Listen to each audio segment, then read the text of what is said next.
Okay, let's get this all going, pulled up, and looking solid, shall we?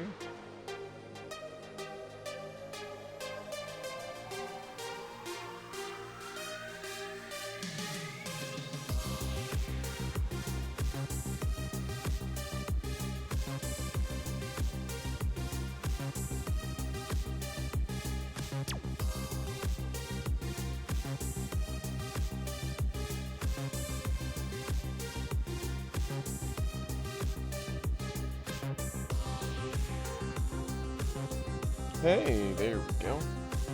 Very cool. Got all this going.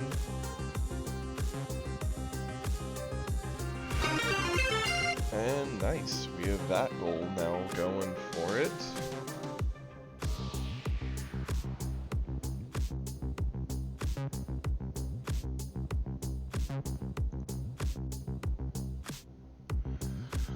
Okay, let's get back into the flow of things. What up, Kage? How you doing, buddy?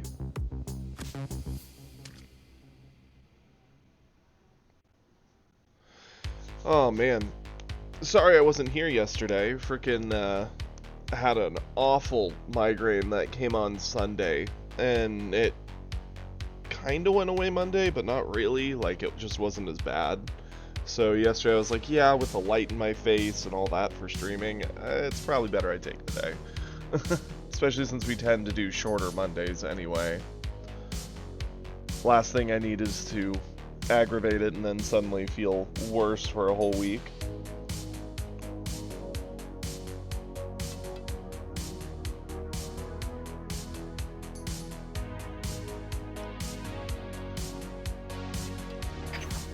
Okay.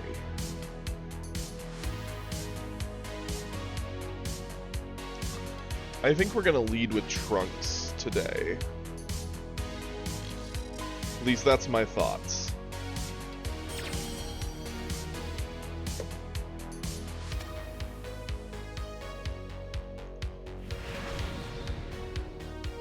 So how you doing today, Kage? Well, I hope. Ooh, a Frieza. Okay. Dude, I feel that. Honestly, I totally respect it. I hope you sleep well when you do go to bed. I know, we were playing villains today. Hey, I'm willing to be the villain if Trunks is the villain, considering all the top goos. This is a hard choice for what to charge, though, I'll tell you what. Probably the Piccolo. It's gonna be a long time before we need that. And then we'll just pass it over. No, he is not Kage, and we all know it. You can't lie to me. That I am, Inferno. Good morning.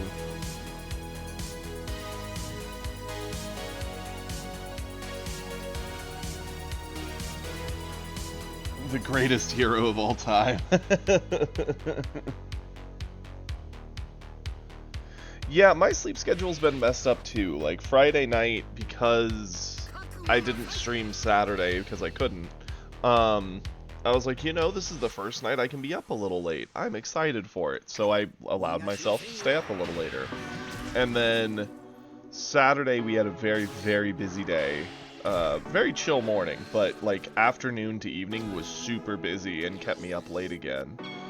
And then, sure enough, Sunday I had a headache, so that just ruined the whole day. Ooh, that sucks, Ash. I'm so sorry. That is awful. Yeah, I guess we'll charge the Trunks. I'll swing in here.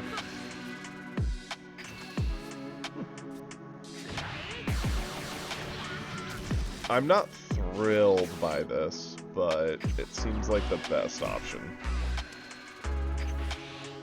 deny a bit of value and just kind of pass it along. Yeah, no, because of what happened Friday, my sleep schedule got a little out of whack. Normally, I'm in bed and asleep at the latest by like 12:30 at night, midnight, basically. Well, technically in the morning at that point. Anywho, but with me not having to stream on Saturday, I decided to stay up till like 2, and then Saturday night, I slept in really late and then stayed up late again. And sure enough, Sunday I had a headache, so I slept a lot in the morning because I wasn't feeling well. And so it all kind of just condensed to me having trouble sleeping last night, which sucked. But that's life, I suppose. Definitely going into this. Morning, Sloth. How you doing, buddy? Also, other than my voice trying to give up on me, holy cow, what in the world is happening? I have a couple replays from Saturday that we get to see that were very entertaining.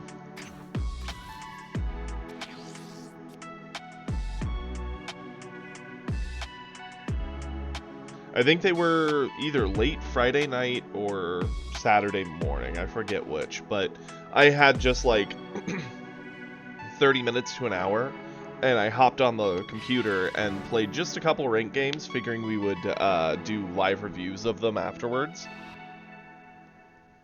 No, I didn't, Ash. What's the good news? I did hear that there's a banned and restricted update, which is a little spooky because that means they may not errata anything. They may just limit things, which is one way to do it, I suppose. I think that's a risky. I think that's a more aggressive option, since that's going to hurt a lot of the other leaders more.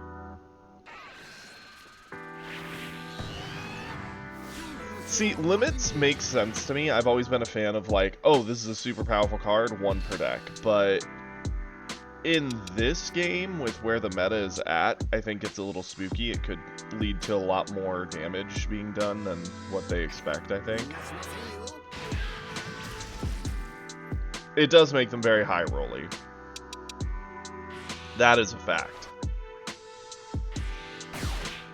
That's fine. We would like one of our proactive 4-drops here, which, why would we ever get that? Is the question someone might ask if they saw our draws. Let's... Do I have any good targets? Not really.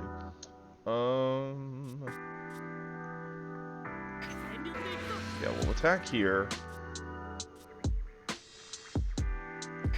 Combo this in.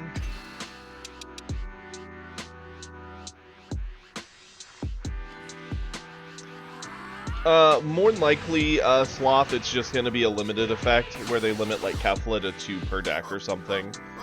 And once they do that, then you won't be able to put more than 2 of her in a list.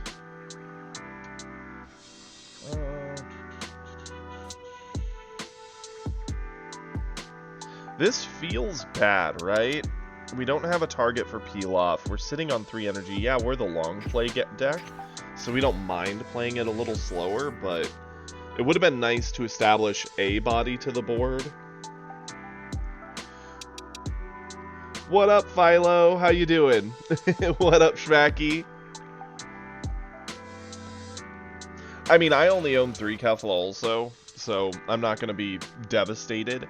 My worry is that with that hit, Topku will still be very viable. He'll be a little more high rolly. There will be those games where he still sees 2 or 3 in a row, or let's say they limit it to 2 per, where he gets both in a row and still high rolls you before you can stop him. That'll still be a thing, but it's the other red list that I think will start getting punished a bit.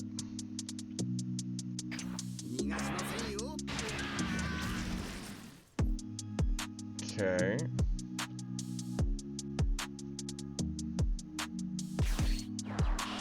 So how's everyone doing today? I know it's really odd that we didn't have a stream yesterday. Sorry to everybody for that. I just had a horrible migraine on Sunday that kind of crept into yesterday, so... Ugh. Threatening a crit in. Is he debating putting like a death ball on this or something?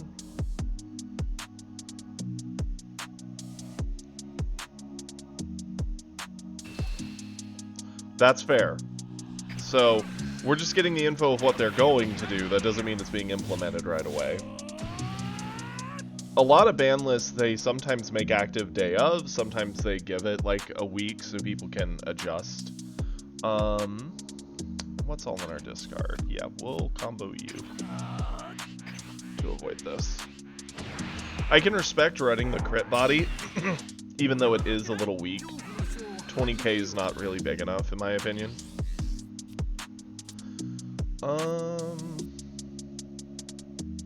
Yeah, I'll charge a sickle. And honestly, I'm fine with doing this. Get them out of here. Play Harumaki. Give me the stats. Pop my skill. Let's just play him twice. We'll make it so a super combo doesn't work.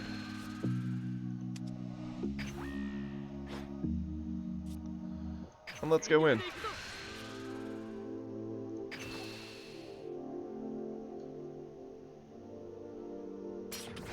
Morning, Bardock. How you doing, buddy? And Matt. Happy to see you guys made it.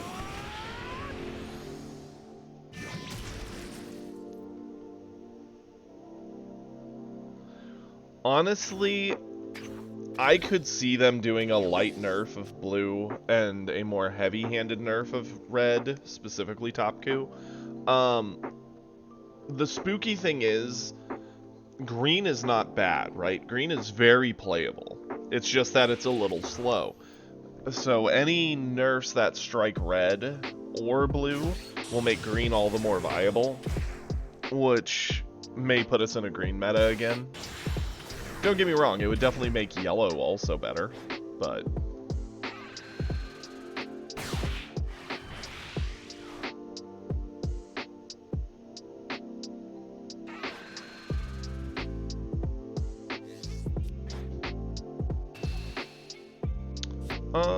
I'm fine with doing this.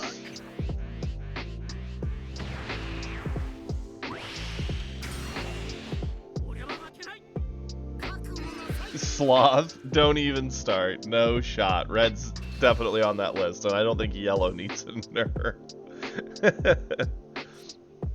While funny, I do not think yellow needs a nerf by any means. Happy to hear it, buddy. I'm doing a lot better than I was yesterday. Yesterday, like, I wanted to stream. I'd had a whole plan for what we were going to do with the day. But upon waking up, my whole forehead and right behind my, like, eye, it was just this constant throbbing. And I was like, yeah, this ain't going to work. What do we charge here, right? He's got Cooler down. Cooler's actually annoying to deal with when you're trying to go for like a value Goku Black.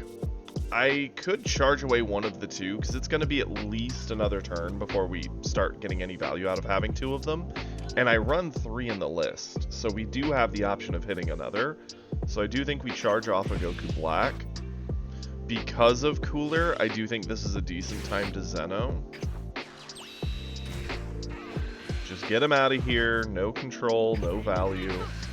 Swing in. Start digging at the cards Frieza has and put pressure in. The Frieza's been doing a good job of keeping their hand size up. Like, they have amassed a bit of a hand advantage so far. The only good news for us is we do have Pilafs to start looping. We have Gallic Gun. We'll be able to fit in next turn with one of these.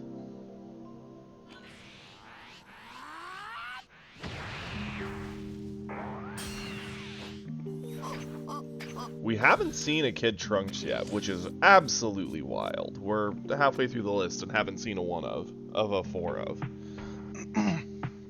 What up, Wyatt? How you doing today?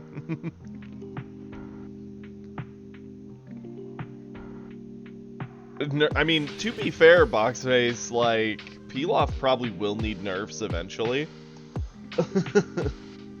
Of some kind, because he's absolutely bonkers good. But at the moment, I don't know if that's necessary. But given time, I could see them wanting to do something about it.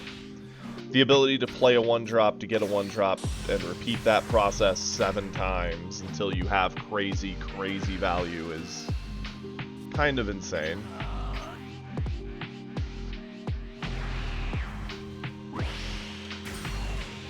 That's good. I'm happy to hear you're feeling better. By the way, how's Tuesday treating everybody? Did you all have a good weekend? It was so weird for me to not stream on Saturday. Like, legitimately, my brain couldn't comprehend not streaming for the first bit. We also haven't seen any of our 4-drops. What is going on? Okay.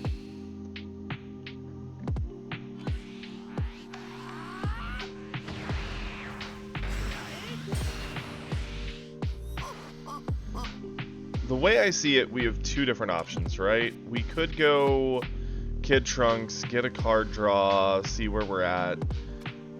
I'm more of a fan of being proactive, so I think we do go into the Goku Black here, even though we don't have the greatest targets.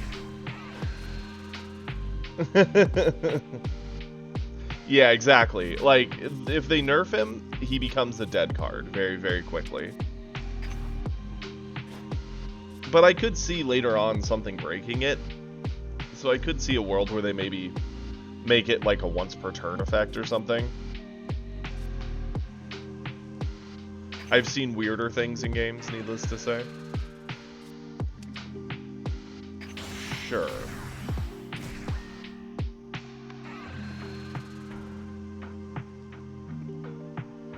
Yeah, I figured this would be the case. He'll redirect the attack and rest down that, and that's fine. Also not surprised to see him saving the cooler, since cooler is annoying.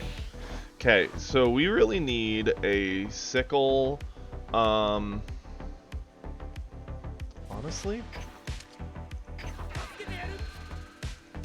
Get him out of here. If you want cooler back, you have to reset him up. Congrats, you saved the body, now he sits in your hand.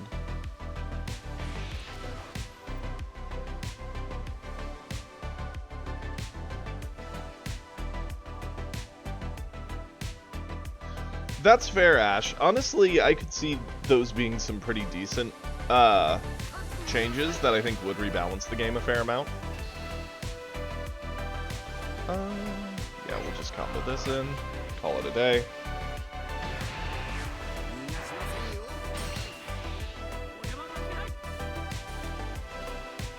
Yeah, isn't that the thing, right? Like, that's the thing with Yu-Gi-Oh! Too. They don't mind... Excuse me. They don't mind if the meta gets heavily skewed in one direction or the other. They just will continue to play. And the problem is that can hurt the... Like, players in the US and Europe and such and other areas are more likely to just start leaving if that's the case. What is our Vegeta worth?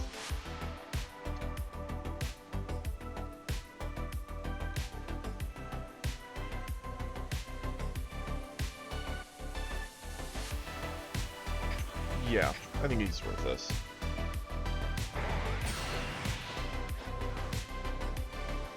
Yeah, I don't want to see them crush Topku where it's unplayable. I think the meta does need a good Topku.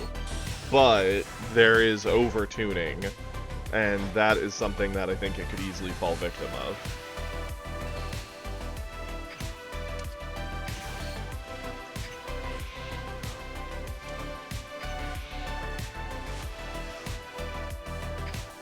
Okay. Whew. It's unfortunate.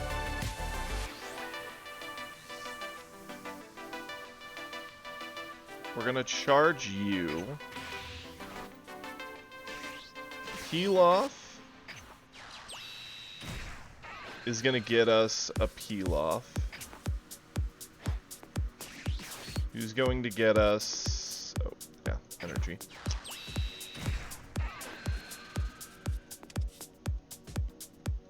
Yeah, the Gohan 3-drop is honestly cracked. That card does so much work.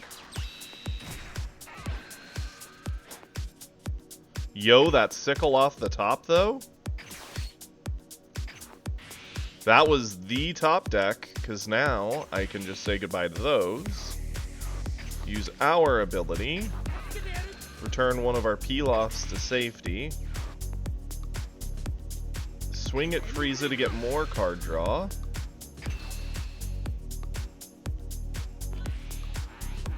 I'm feeling so much better, Schmacky. Thank you.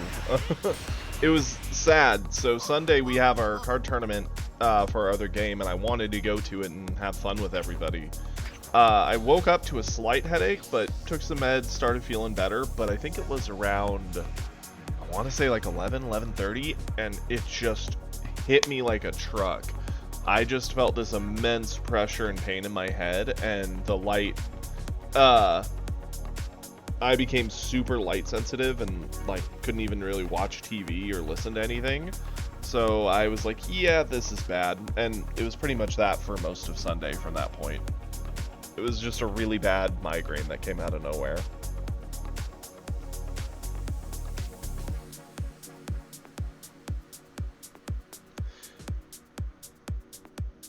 Yeah, that's fair, Dr. Boxface. Honestly, Gohan is a cracked card, because, like, they can even just trade up.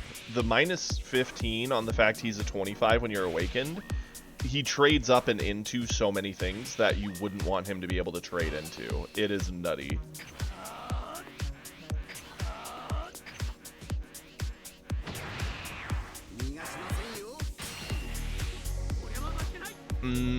I'm sorry you didn't get to do D&D, Schmacky. Yeah, my mom and dad both had migraines when they were kids, and they kind of grew out of them as they got older, but they still get them every once in a while, and I have the same problem, so I'll get a migraine every once in a bit. So yeah, I'm kind of used to it growing up with it. Not happy about it, obviously, but you live with it, I suppose.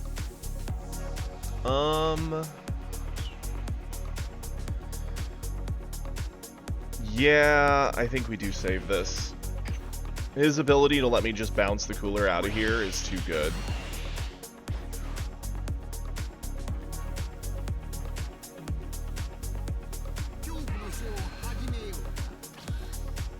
Cat.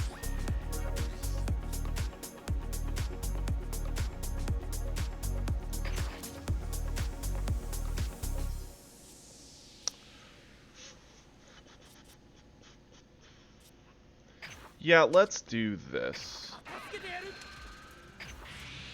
Get him out of here.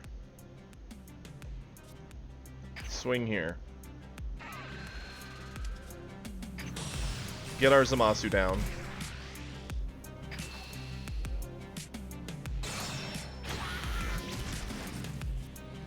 That's not true, Kiri. It's not always a migraine. Most time it's just a headache, but...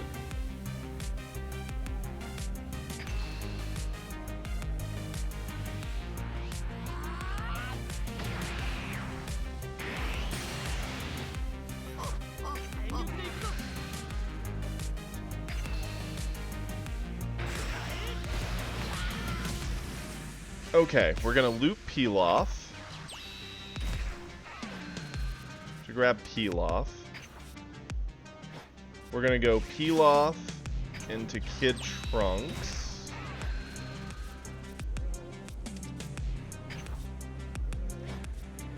The worst thing about this is we are leaving our Pilafs out to dry, right? Hey, yo, let's go. Go Piccolo. Get a Gallic Gun, because that's more defense in hand. Piccolo can swing in at him. And honestly, I'm very tempted. We could probably end the game here with double Gallic eating both Pilafs. Like, we could probably do it. Yeah, this kind of looped into a crazy turn. Eat off everything.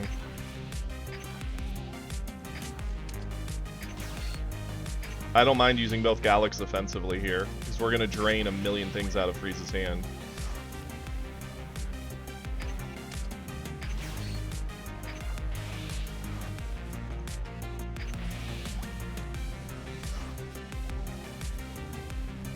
Definitely comboing this in. That makes us 85.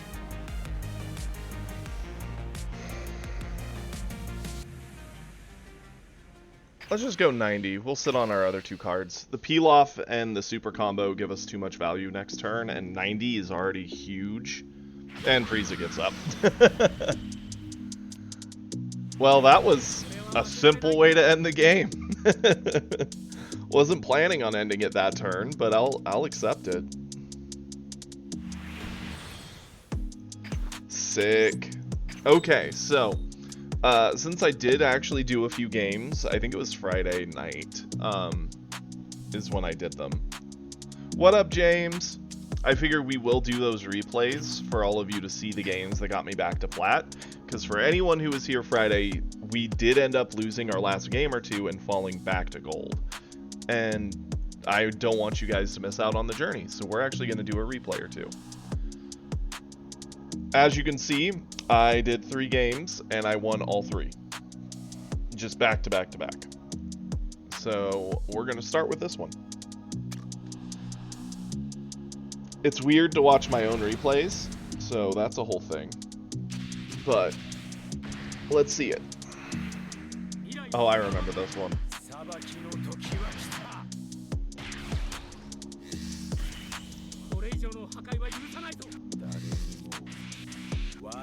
So this is the first game. Winning this put me back to promotions.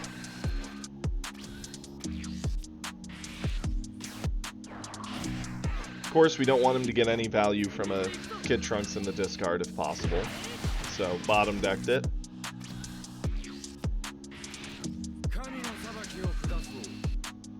This Zamasu did some odd things, if I remember correctly.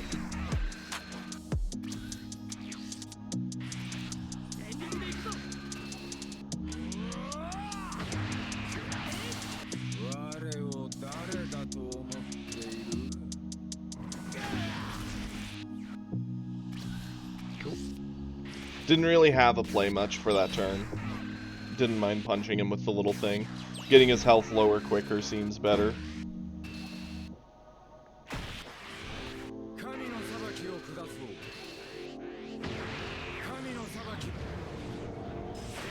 I do like that animation. You don't get to see it much, right? Too many people just sit on Zamasu and are just comfortable chilling.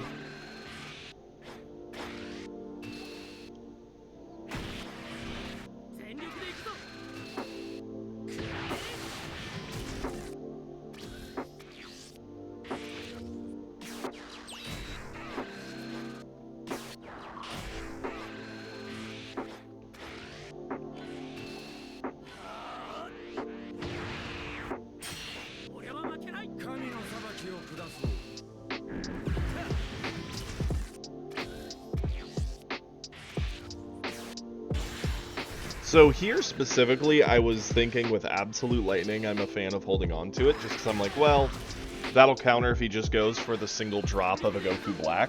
Morning, dear. How you doing, buddy?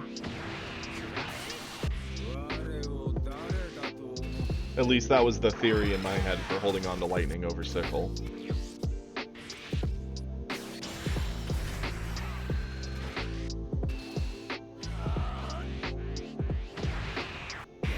Threatens me with the double.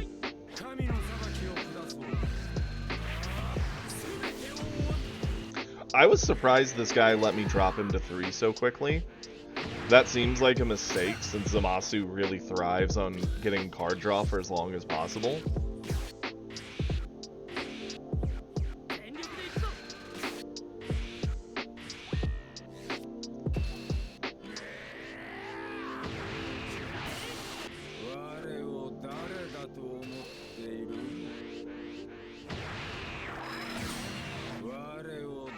So how you doing today, James and Deer? I hope you're both doing well. Having a good week so far, anyway.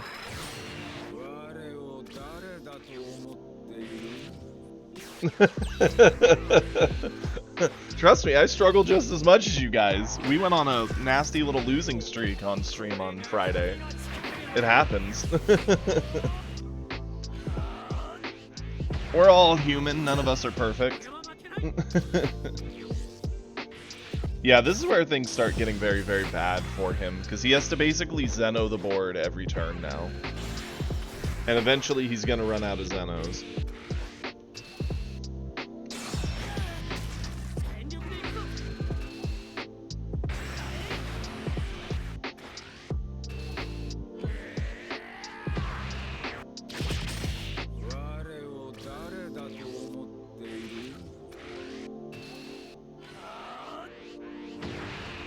I'm honestly surprised he's still punching at my face and not just trying to clear board. Granted, he's gonna Zeno it, so that's why, but... Yep, I remember this because of the back-to-back Goku Blacks. I felt like a monster.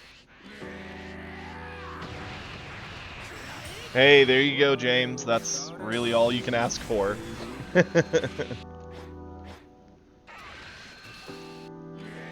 I missed the trigger here. I was very angry with myself when I missed the trigger. I flooded my hand. I remember thinking I'm an idiot.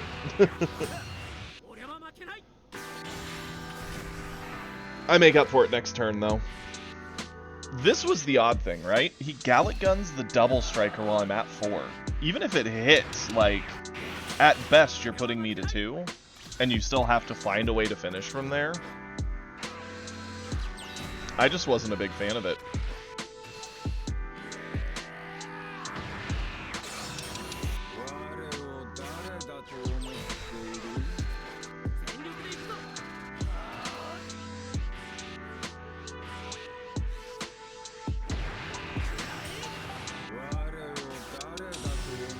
Into a Goku Black, getting Harumaki because it's a good way to finish out the game. We already have a Gotenks who's already going to load up our hand. Didn't have a whole lot of good targets in the discard to pick up, so I just went for the Harumaki.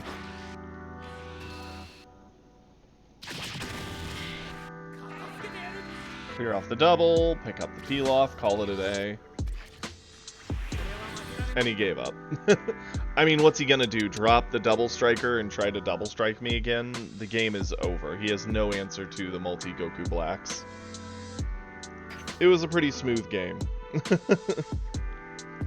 The only thing is, don't be me. Double check that you're going to get your attack trigger on Goku Black. Then, game 2. Exactly, right? Yeah, he had no card gain, and he allowed himself to be dropped so fast. He had a big hand. He should have been actively defending his early life. These games were spooky, because top 2. So... when I saw this and I saw this hand, I was like, well, I mean, we have a decent amount of bounce effects, I guess. I'll let the, chaos of everything show. If I remember correctly, one of these 2 games, they did some really weird things. Assuming my memory is remotely accurate. I definitely think Zamasu wants to keep his life as high as possible for as long as possible. Just because once he's on his backside, he doesn't have card draw. And yeah, you can eat an attack every turn to effectively get a card draw from life. But you always have to discard a card and spend an energy for that. And that means you really have to be looping and doing other things to get advantage from it. It's a system that will burn him out eventually, right? So it's worth trying to keep him on the front side as long as possible.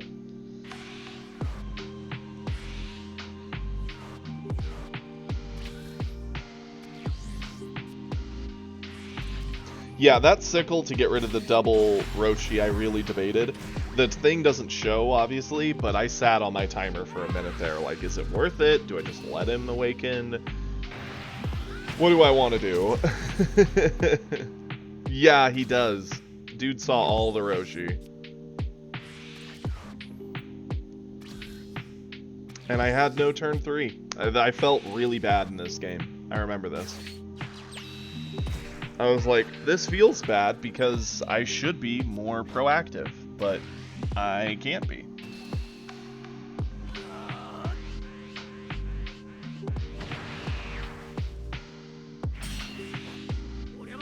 But my life's high, so it's gonna take him a bit to whittle me down.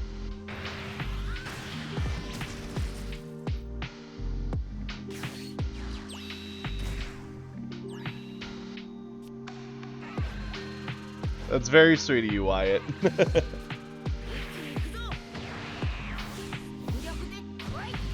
course he awakens.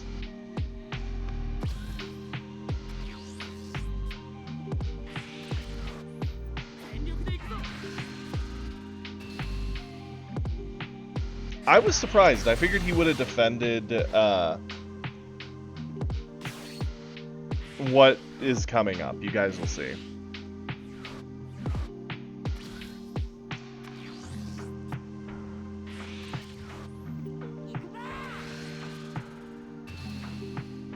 I've always been a hugger myself. It's just a good way to embrace a friend.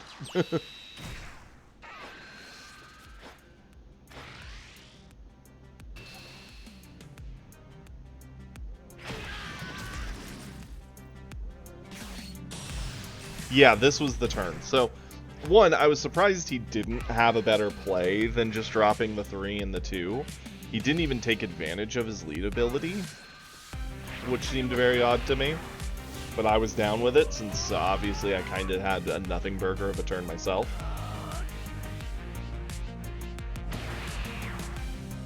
See, the funny thing for me, Ash, I give a lot of handshakes to older people as like a show of respect, generally. But when it's anyone my age or younger, it's always hugs. It's, hey, bring it in. Let's go. I have no clue why it is that way for me, but in thinking about it, that's how I work.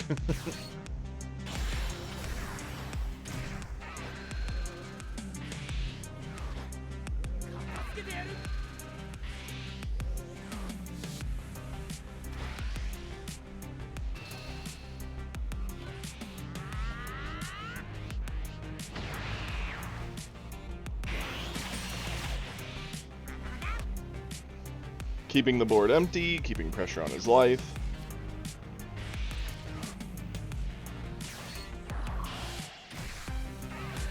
That's fair, Wyatt.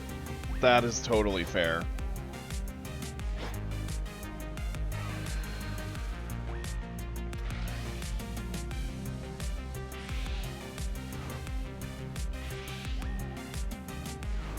Yeah, his glimpse to clear my double striker I thought was very odd. I mean, I get it. He's worried about the doubles since, you know, he's a 3-life character at this point. But I'm happy to see it out of his hand, that's for sure.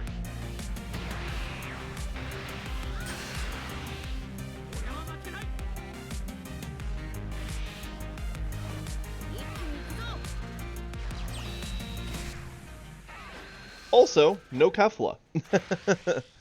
Very, very chill game without a Kefla coming down.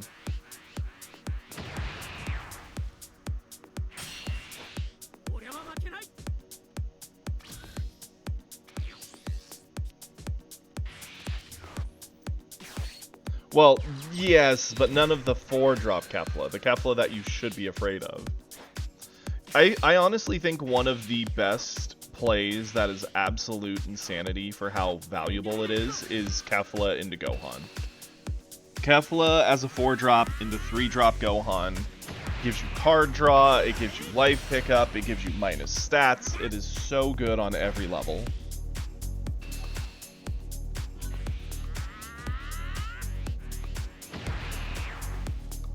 It's at this point where I started making him very sad with Piccolo. Since I had the energy, I could just drop Piccolo and sickle his board every turn from here on out. So it just came down to if I had enough combo to always get over the body swings he would do, which up to this point we have.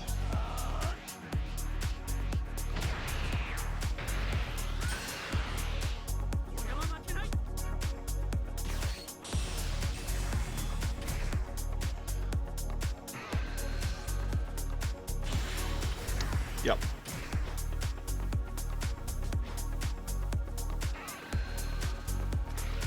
That's fair, Bardock. I think Kefla 4-drop is the thing to cheat out a lot of the time. There is something to be said about getting a Gohan down for one, and then getting a second Gohan established, or obviously saving the energy to cheat out the Ribrianne so she can finish with a glimpse, but how you use Topku's ability, I think, matters. And again, he didn't do it here, right? This is a thing I wanted to talk about from this game. So, he could have Topku'd, gotten another Kefla, gotten another Gohan pressured. Yes, that is a board state where I'm gonna Zeno. Like, that, there's no question I'm Zenoing that board away, right?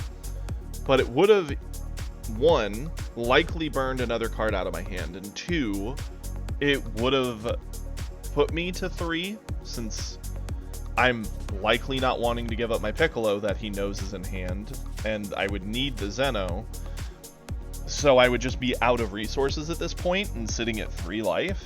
That's a very easy place for him to finish the game, so I'm still not a fan of just the play 2 here. I think he really should have pushed on the gas pedal a bit more, and that's fair, Bardock. It does feel brutal to cheat the Kefla. It is some crazy value you get.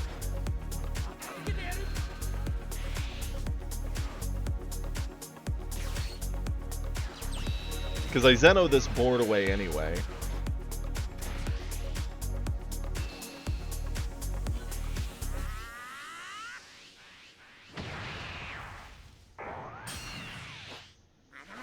And because he was afraid of the Zeno, he didn't ask for cards where he could. Yeah, I Zeno just now, but he still needs to get me down before he can end the game.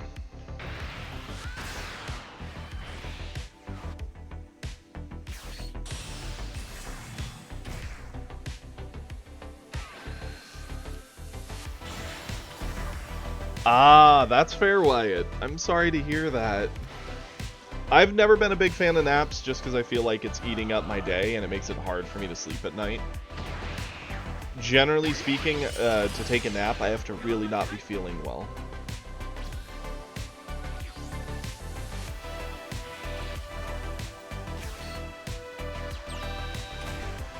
And yeah, back to the Piccolo grind. Get that sickle the board away, keep pressure on Topku, make him sad.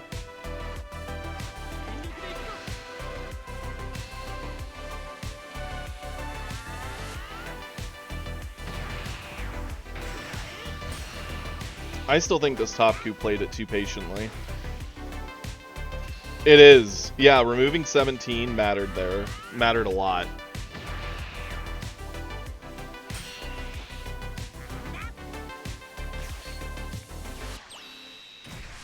I do think it's worth the double Piccolo in this Trunks list.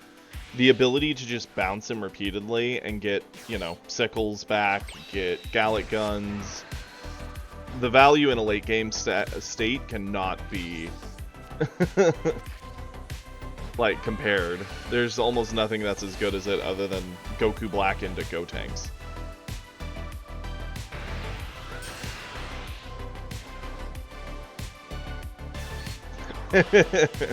To be fair, Vegeta's very good at getting the bodies with how strong he is. So again, he doesn't Topku. He raw plays Ribrianne, doesn't buffer, hopes to just get the Piccolo, doesn't get Piccolo, so obviously I can continue bouncing Piccolo for more value. This was just a really, like, dirty game. Because we just grinded the Goku to nothing.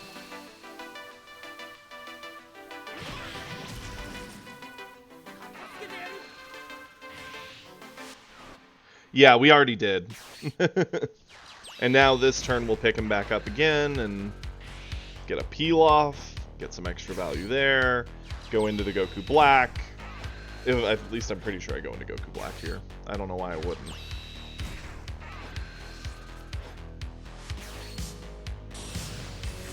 Again, I played these games Friday, so the memory is like fuzzy.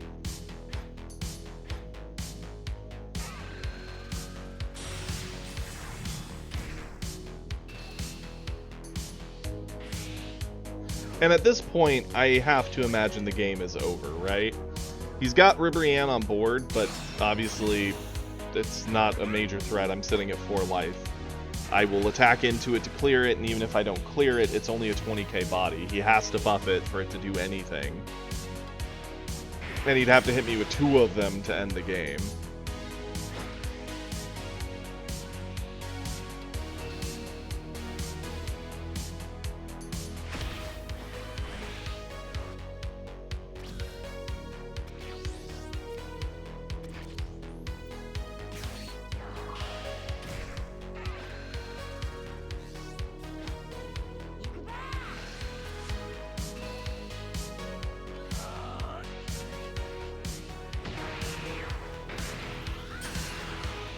If I remember correctly, next turn's the final turn of the game.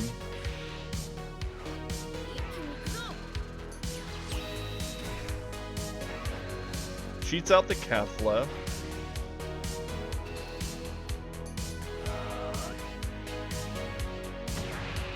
Honestly, I probably would have been fine eating that hit, but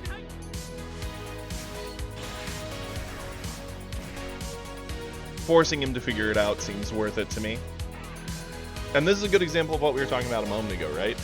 Gohan is so good, he can literally, as a 3-drop, trade into a Goku Black with just a swing trigger, which is nutty. And that's where he gives up. Pretty solid game. Nothing too crazy. It's the other one that I think is the bonkers one, if memory serves. Would be this one. So yes, these were the 3 games I did in ranked off stream just to get us back to plat, and because I had I think an hour, 30 minutes to kill late at night. Oh, it was also funny on Saturday when we were having a bunch of people over. Our roommate was throwing a party with a ton of friends, and 2 of them are big Commander Magic the Gathering players. And one of them got there earlier than everybody else, so we were talking about card games and Magic and all that.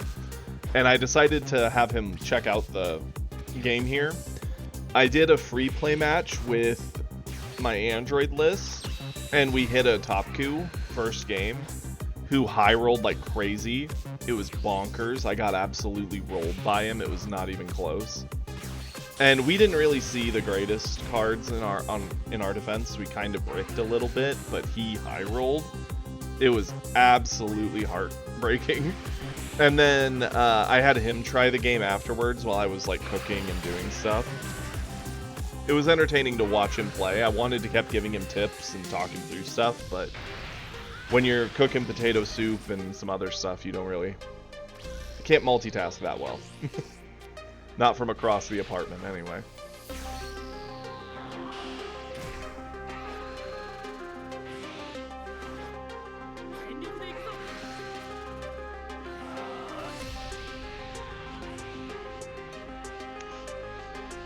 Whew. Is this the game I'm remembering with all the 17s, or is that one we did on stream? I think that was when we did on stream Friday, if I remember correctly, because Kage was here going on about it being the dream.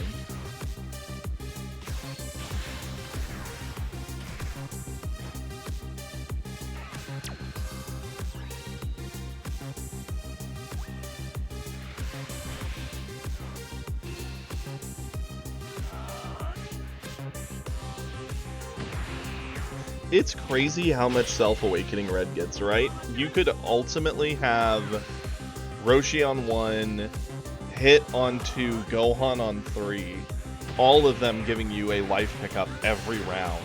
It's absolutely bonkers how quickly Red can self-awaken.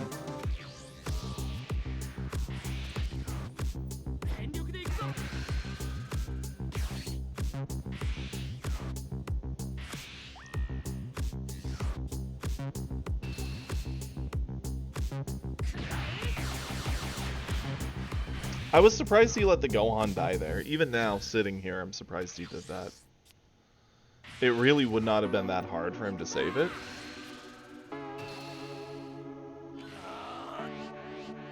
That's fair, Ash. That is very fair. I think that would be a very smart way to balance him.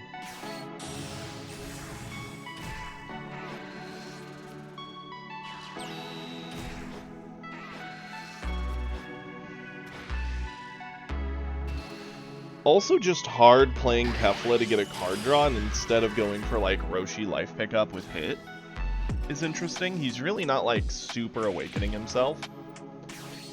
He's kind of playing this chill, semi-slow game with me.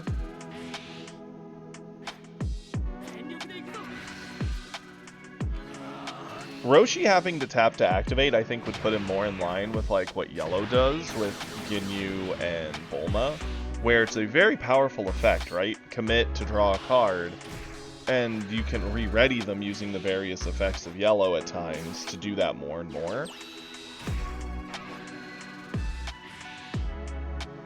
I do think that'd be a very smart way to rebalance Roshi if they ever needed to.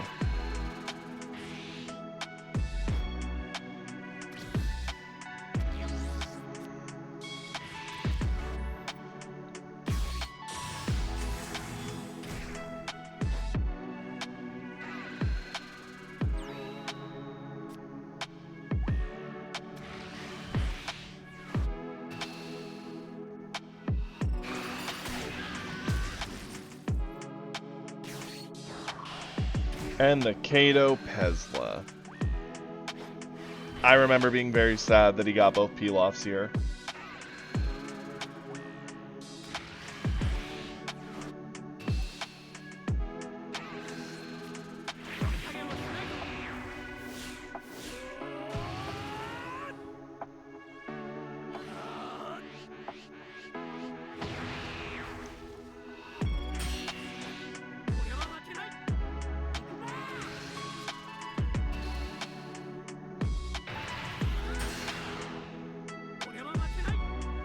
It's funny to have a Topku who is more life than you. You know, you're so used to Topkus who just race to the bottom.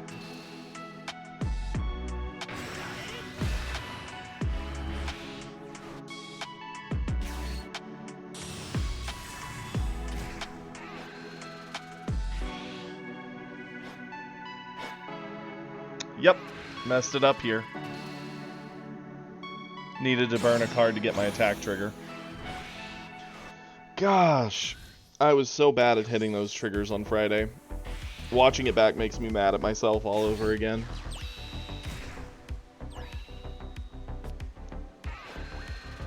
See, here's the thing. I get that he needs to awaken to start doing what he wants.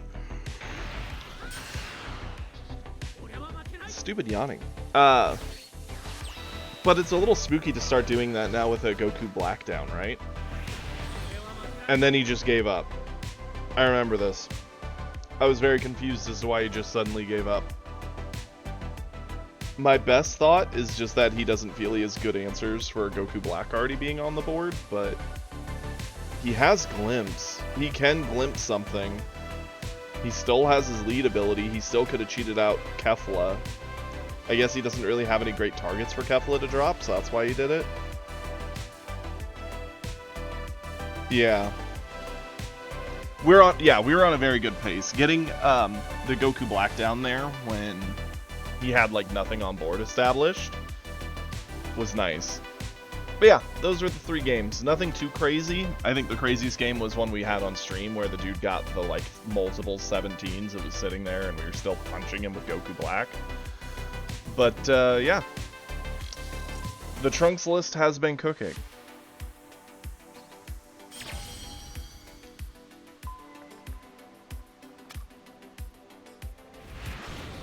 So, is everyone having a good week so far?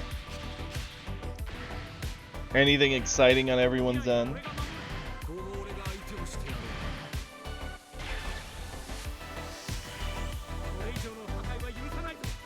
First player into Vegeta. Yeah, we'll keep it.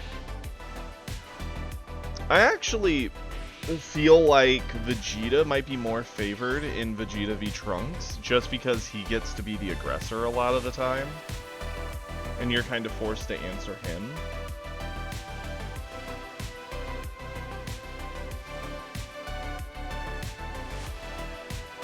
So in my mind here, keeping the Zeno is a good counter to him playing a Kid Trunks, because we can deny some value. The 3-drop does the same, essentially. The Sickle is the counter to a 3-drop into a 4-drop. The Zeno is the wide board counter. Pilaf is our value card. I guess we'll get rid of the Zamasu and call it a day.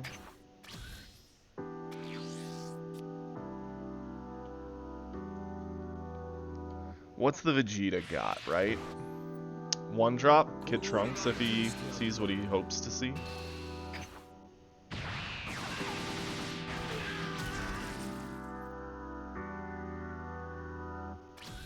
No 1-drop, okay. Charge off a Sickle. I don't think we need double Sickle.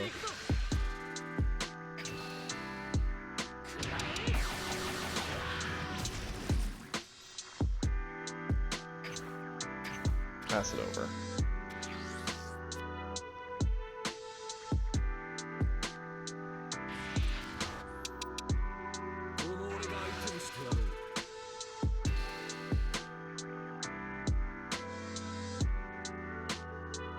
Sure.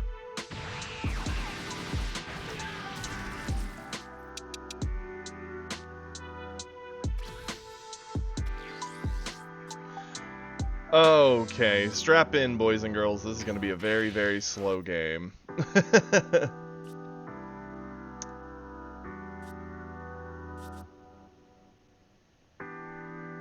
It feels bad to just play Harumaki, right? Like, it feels really, really bad. I guess I could start pressuring him with the 3-drop. Let's swing first, see what he does. Probably eats it, would be my guess.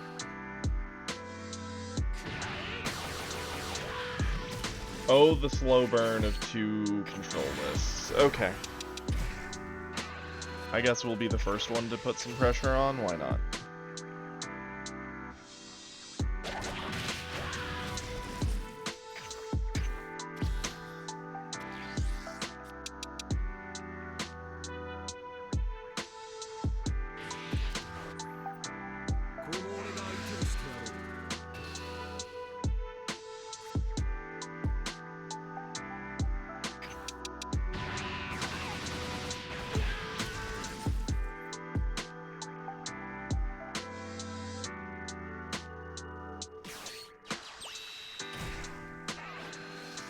Okay, so there's the Kid Trunks. He's got 2 Goten stuffed in energy, so he can't really start looping anything crazy. We want to save our Goten. It's the only one we found so far. I don't think we need Harumaki.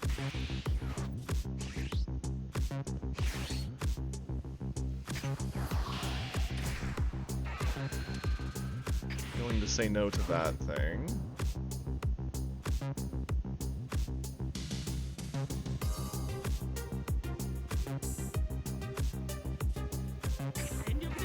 Swing here.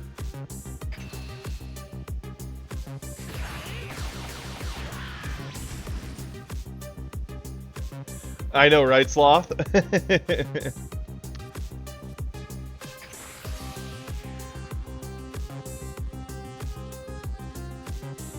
Yeah, combo this in. Go 35. Ask for super combo out of his hand or 2 cards, his choice. Or you can eat it and go to 3, whatever he's more comfortable with.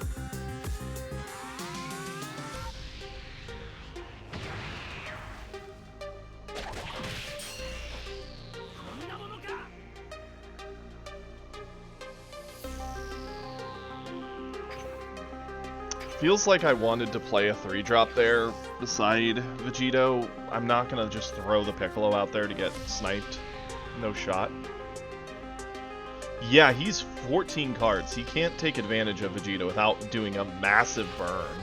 And at best, he's doing all that just to put me down 1 life. Okay.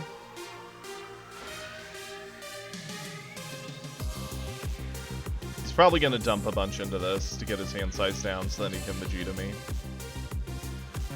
He went to 45, so that's 35, 45. Yeah, we're doing this.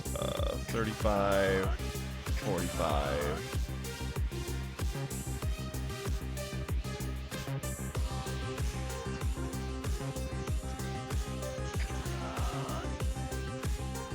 No shot. I'm surprised he didn't dump more. He legitimately could have dumped down to the point that he was at 7, so that way he could then activate Vegeta and make it miserable for me. Yeah, that seemed very wrong. And hey, look, we have a great counter now. Charge off a Sickle.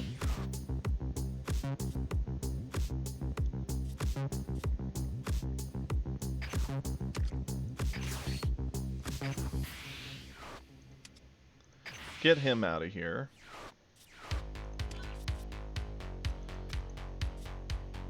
I'm gonna flip.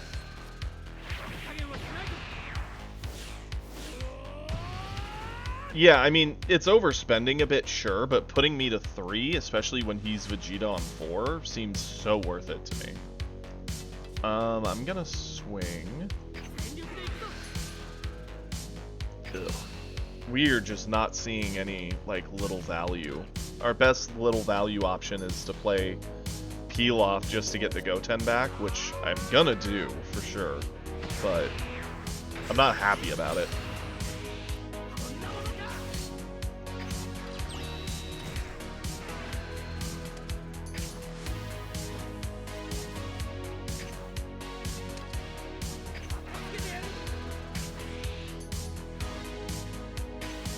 Like, this was the turn I wanted to Lightning and then maybe set up a body to pressure, so that way I'm sitting on board and he's not. By doing a whole lot of nothing here, he can just set another, like, double striker and make my life difficult. Honestly, burn off one of the Gotenks.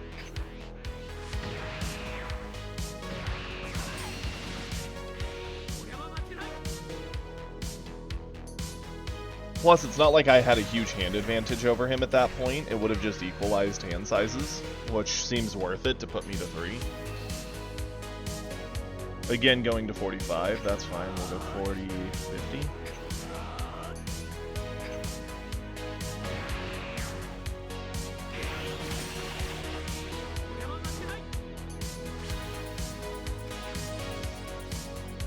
Man, we've top decked like sickle to sickle to sickle. Charge away a sickle. Let's... I mean, we could just Zeno. I'm not happy about it. We get heavily punished if he has a bunch of Goku Blacks. But we need to get the double striker out of here. Keep pressure on him now.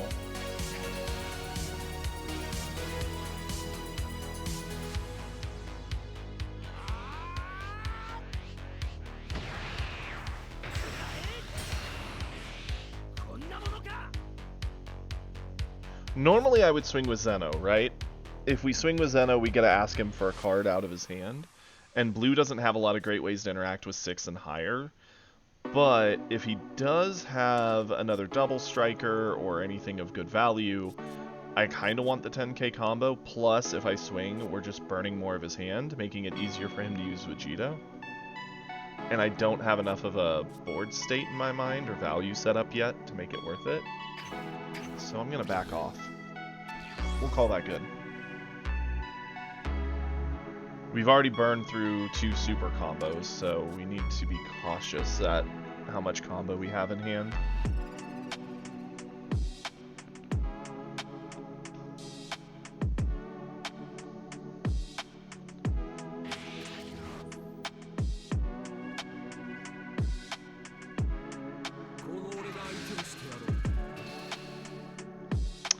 Yeah, we don't need to. I'm a fan of normally doing it, but I do think we're okay just chilling here.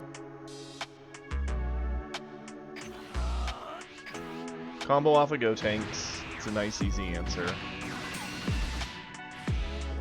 The spooky thing is if he has a Goku Black, right? If he has Goku Black, he just drops it here. Which he doesn't, thank goodness. Nope, another double striker. Holy. And he goes to 40. 30, 45. Doesn't feel good. Going to 2 feels worse, though.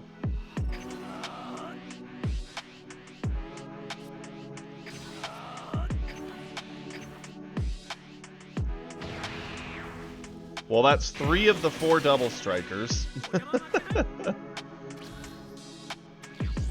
Yeah, things are spooky in this world. I'm gonna charge the sickle. I might get punished for it, but I am gonna charge it. Swing at Vegeta, see what we draw. That was a very good draw.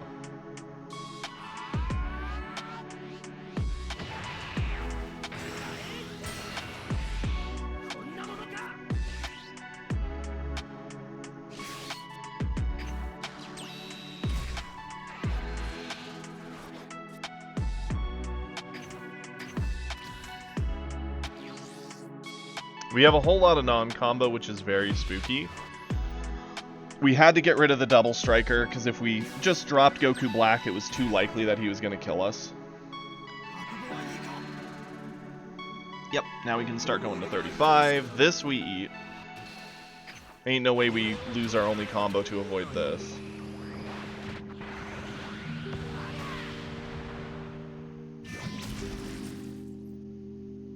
I know, right, Versul? Man's been on his backside forever, and first time he's used it.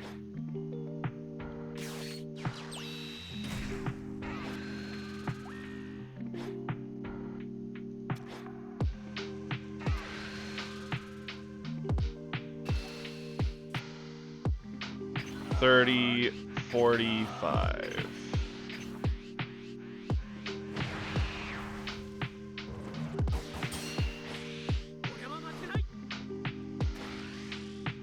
Interesting that he keeps the buffs for both swings. That's crazy. I don't know. Maybe saving him for defensive combo. I can't avoid that second one, though.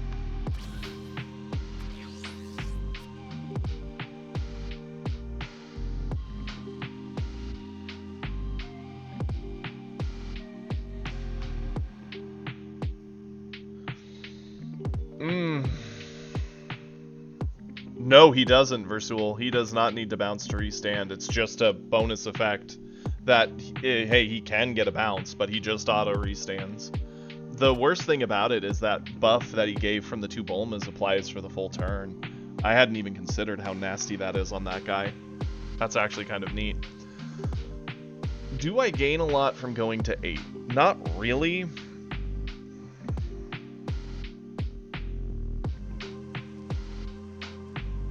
Yes, I watch Mythbusters as well, Wyatt. Big fan. So double striker Vegeta bottom decks the 4-drop. That's great. Leaves it open to where I can Gallic Gun. But I don't really have anything super impressive to do. I think we're gonna not charge here.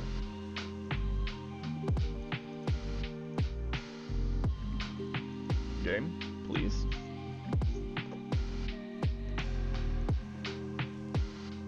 Did the internet cut out? What is happening?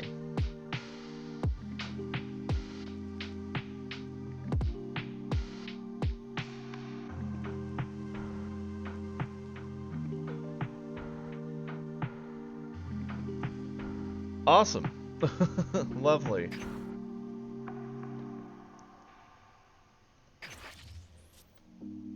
Okay, yep, looks like my internet's being wonky. Wonderful. Wouldn't be a good day without that, right? Swing in here, try to clear it.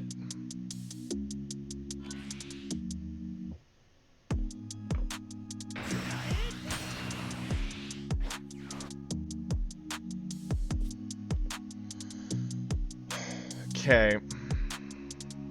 I guess we go Goku Black.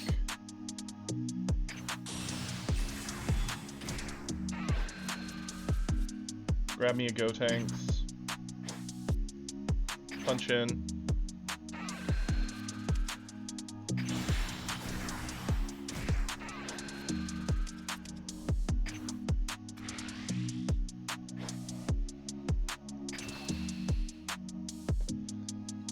This seems like our best option to try and get him.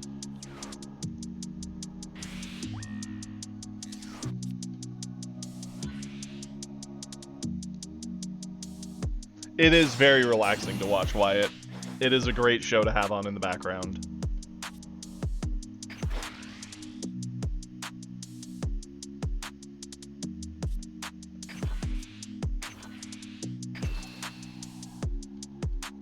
Combo it up to 40, force the super plus.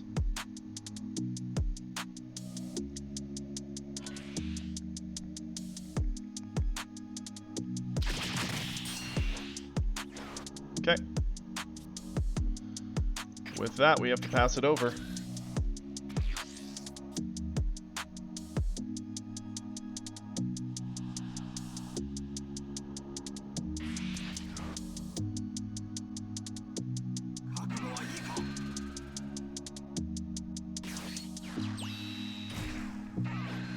I feel like if we survive this round, we have a shot at winning the game, especially since he's likely to try and dump a lot to try and win here. But surviving this round is what's going to be hard.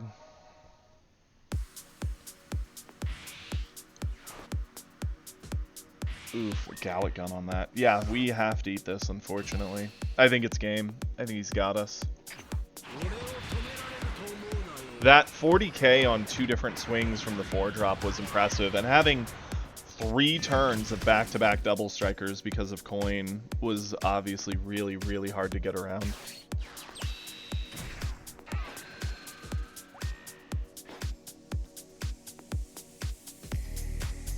Wait, what happened, Kiri?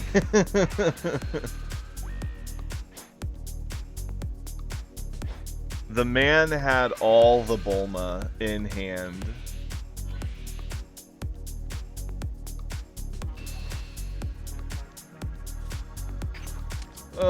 Even if I get over this, I have to get over another 40 swing afterwards, and that's not including any other cards he decides to combo in. He went to 60, 35, 45, 55. I can only match 60. He wins. Wow. That is crazy.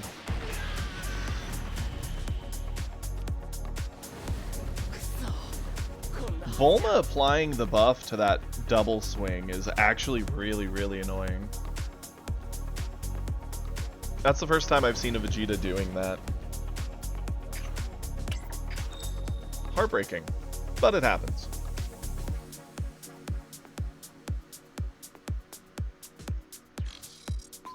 Oh, Kiri's a softie, believe it or not.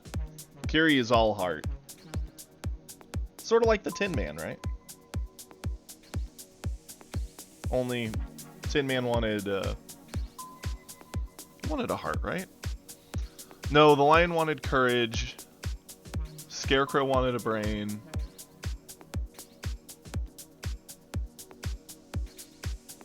Yeah, I think he wanted a heart. Been too long.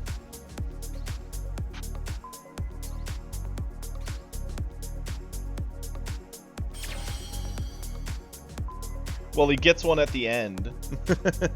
Honestly, I never really cared for The Wizard of Oz. I have a lot of family members who love that movie. I think it's really impressive, some of what they did for the time, and the way they handled like the color palette, and a lot of that's really cool, but it's just not my movie by any means. Yeah, we'll keep this. Into Goku Black. Interesting, and we're on coin? That's really good.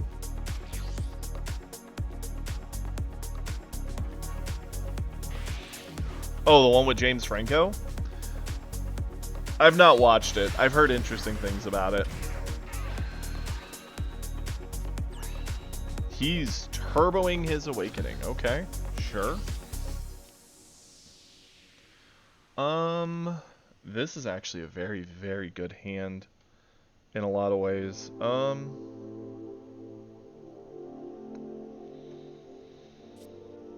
It's odd, but I am gonna charge the peel off. I'll swing at him.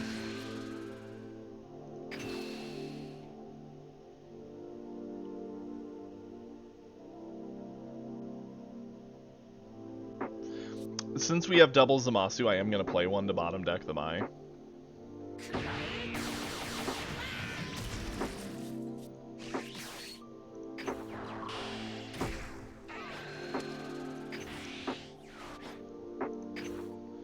And now to talk out why I charged off the peel off instead of some of these other things. This is a good answer to a possible Zamasu. This answers Goku Black. This answers Goku Black or Zamasu. This answers multiple Zamasus. This can bounce them. This will still bottom deck them. We can get a lot of value here. Combo this off. Might as well. It's liably dead anyway.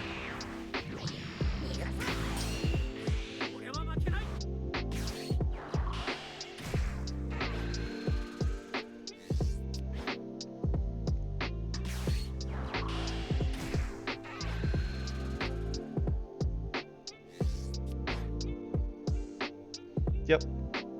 Figured a turn like that would be the case. And another Zeno. Okay, oh,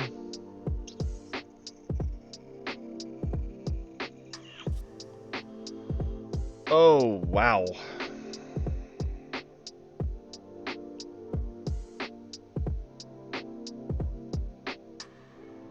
I'm gonna charge the 3-drop since it only ever answers one body.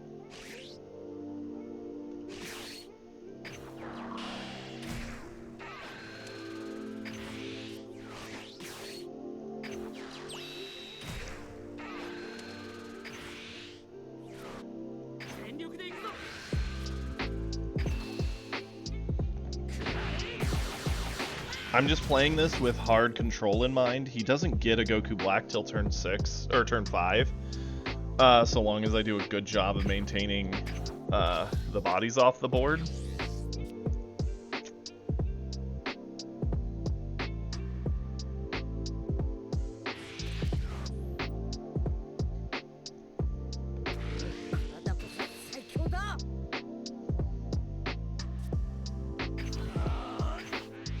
Avoid the crit. I'm surprised he's not flipping to get the card draw. He must already have a pretty good hand. And it's already at 9 cards, so... likely needs to use cards to not get flooded.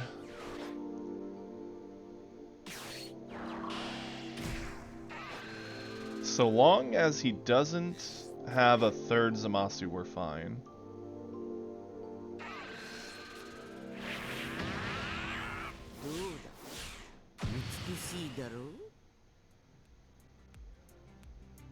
Oh no, I do actually think Awakening here matters. This I don't like. If he's got a 6-drop he's trying to cheat out, this seems a little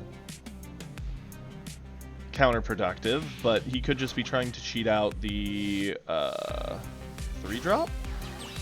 Yeah.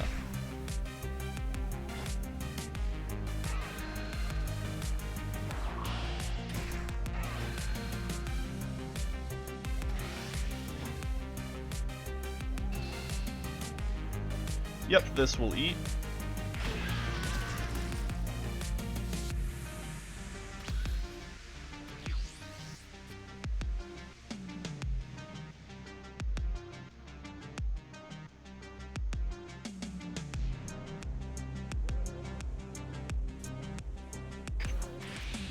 I'm smart enough to know that while I don't like the 3-drop, I have no choice but to get rid of the 2 1s. Unless I want to get Goku Blacked next turn with the 6-drop, which I do not. We can just...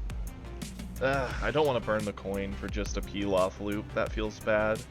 Since we're probably going to need to Zeno, I am going to just swing here.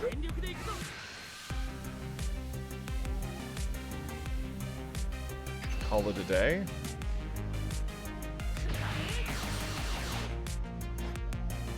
Pass it over.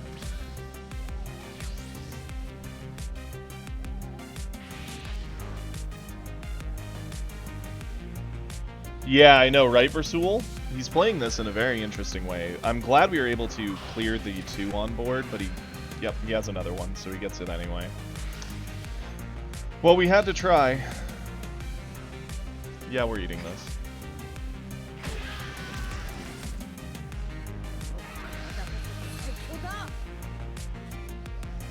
Avoid the easy attacks where we can.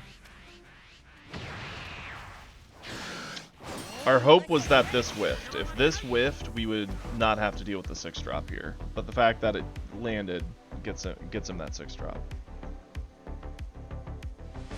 Assuming he has it. There's always a chance he hasn't seen a 6-drop yet, in which case we are very, very lucky.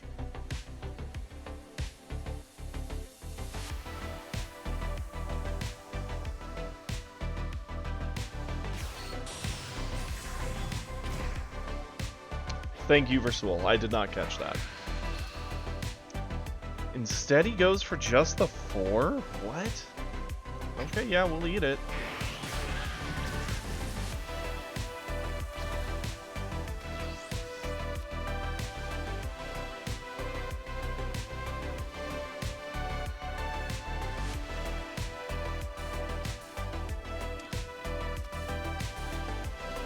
So, in my mind, it's between one of 2 things.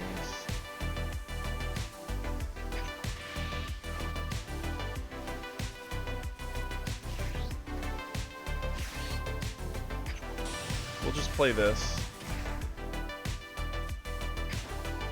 Yeah, he has nothing set in the discard. Like, he really... I feel like if he played this a little smarter, burned resources to set stuff up, he would be in much better shape right now.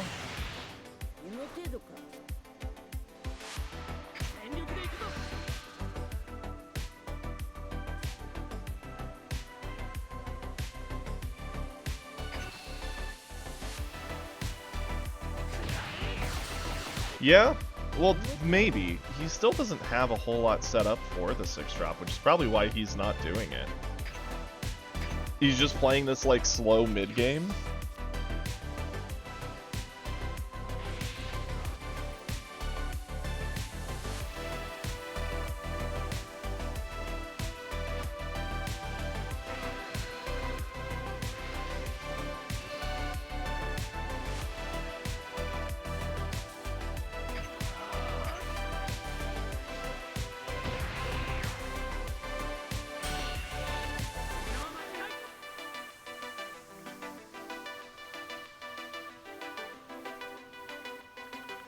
He is. He's in a very good spot. He's not even got Goku Black down on board yet, but he's the one forcing us to react to a board.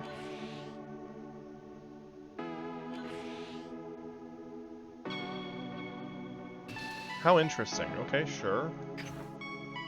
Burning his hand size down to get the first hit on our 4-drop. That way when it comes back, he can cheat Goku Black down, Goku Black kill it, and then have the extra body. That's what I assume he's going for here. That seems like a big waste of a lot of resources. Yeah, he's going to get some of it back with Goku Black, but at the same time, his board is extra juicy for a Zeno. I actually don't like this from him.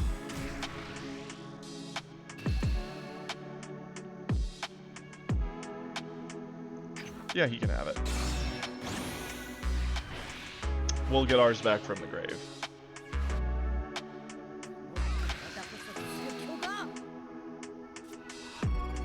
Combo the peel off, we can always get it back later.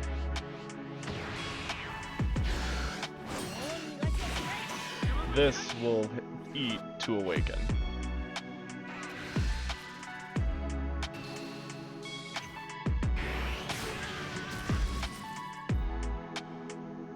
Okay.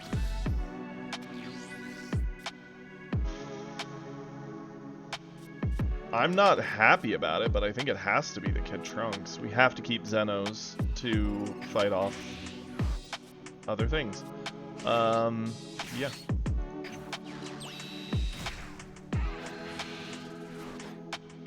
Now we flip.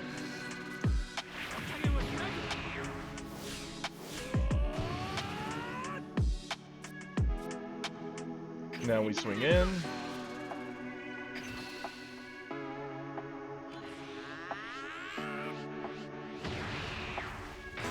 He played that, like, he should have expected a Zeno coming. He really should have just held back on the 6-drop and just established the 4. Called it a day, in my opinion. That's still enough pressure that I likely will Zeno the board. And then he does the Goku Black. Granted, he might have a second one in hand, so this could all be a moot point, but... Yeah, or force my face. Like, just gone at my face with everything. Not fought to get my 4-drop off the board, which just seems so odd. Sure.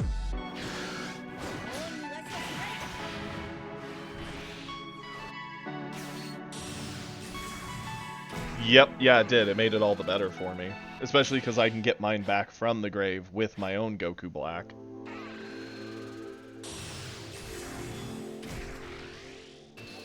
I'm fine with eating the 40k swing. Going to 3. This one I'll avoid.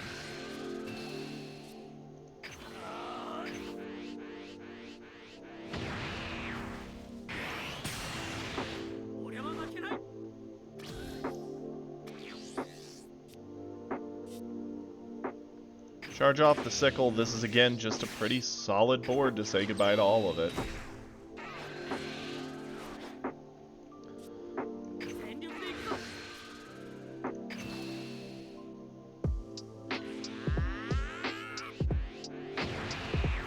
We pretty much in hand have every counter to the Goku Blacks he can play for the rest of the game. He has 2 more. We have 2 Lightning and a Zeno, so if he gets a wide board, the Zeno handles it. If he gets a single drop big body, we just Lightning it away and call it a day.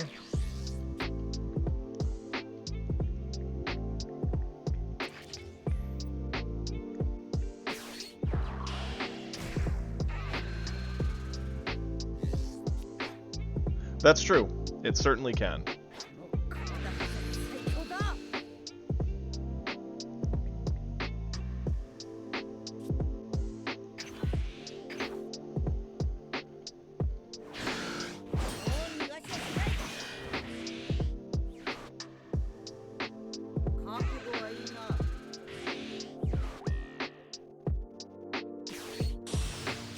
Down comes the 3rd. Yep. Saw that one coming.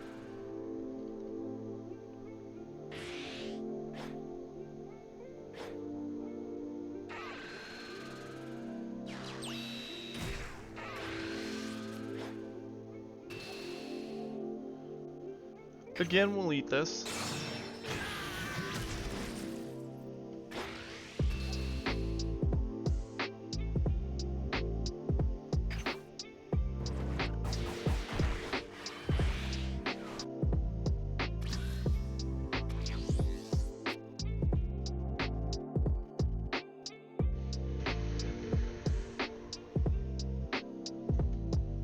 I kind of need the small combo from this.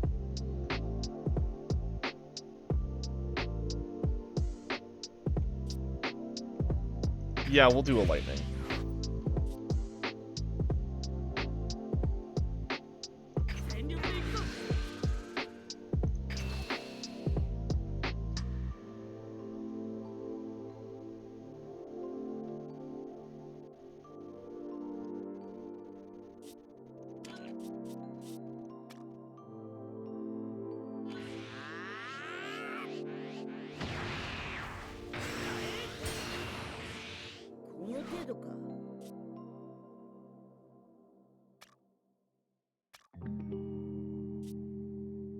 I'm tempted to Lightning and then Gotenks. Problem is, I'm 1 card over, so we wouldn't actually get the pickup. Granted, it's only a 10k card I'd miss out on.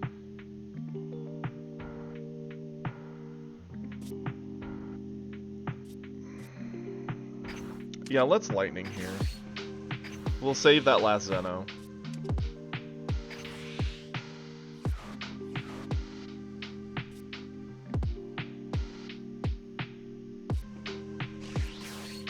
And yeah, we get down to 7, so we get the Gotenks actually. I always forget that it does include when it plays, so there we go. Now we'll just punch it.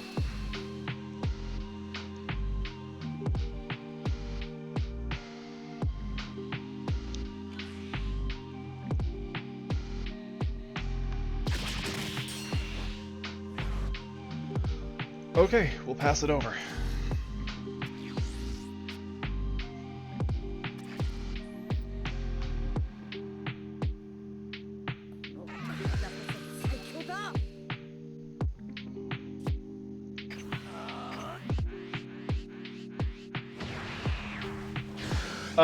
Because we really can't push on him yet, we've been fighting off board because every turn he establishes another Goku Black, and we have to respect the value that will give him.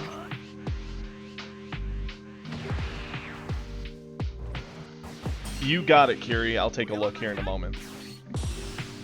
And there's the 4th one.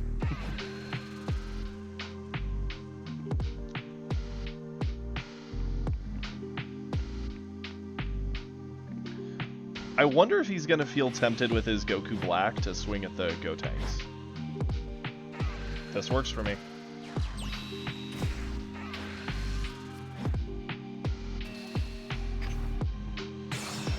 So, our first turn we bottomed Goku Black, Zamasu, and something else, so 4 cards. The second was Goku Black and another card. The third was just a Goku Black. So the bottom 7 cards of the deck we know. I'll pop this, as sad as I am to use it this way. Because again, final board of 6-drop Goku Black until he cycles to the bottom 7 cards or so of the list.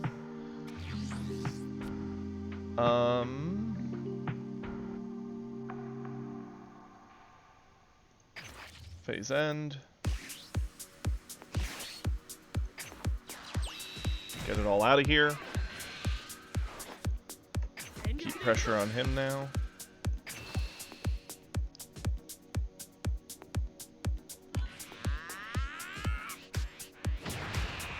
And now that we've been through all 4 Goku Blacks, theoretically we can start actually being the aggressor at him. Because he shouldn't have as much ability to drop boards that we have to completely get rid of.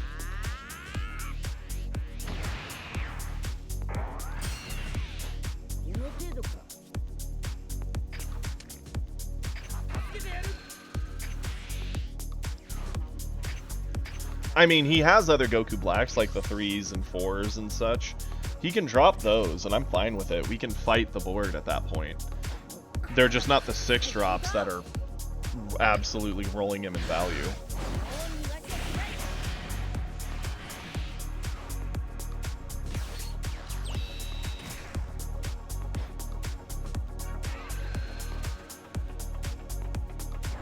Okay. So we knew the bottom 8, 2 more cards are joining him, so we know the bottom 10. So he has 15 cards to get through before I have to start worrying.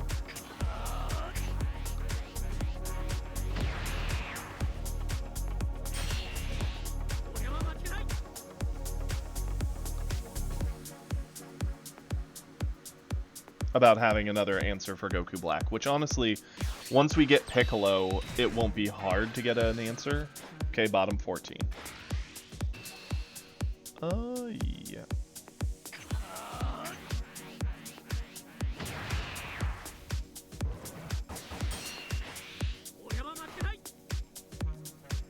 I mean, he should. A good player should track that kind of knowledge. Charge this. Play our Goku Black.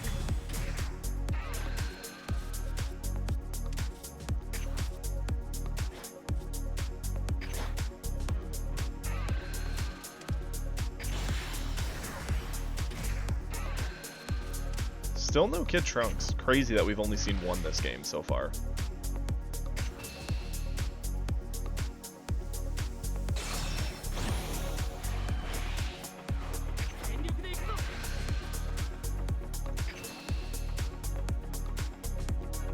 And there's our Piccolo.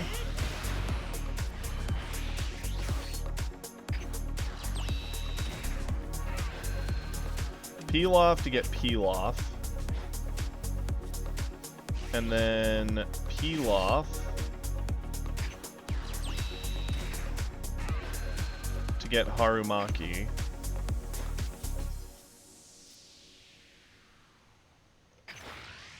Swing at Goku Black.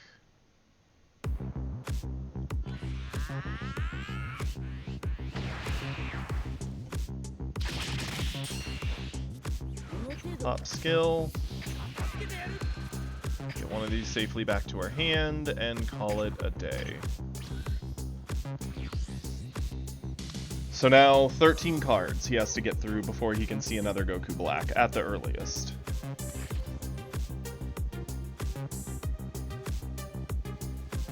Six drop anyway, and that's what we're tracking. He's sickling. Okay, there goes a Pilaf and Gotenks, that's fine. Pop this off.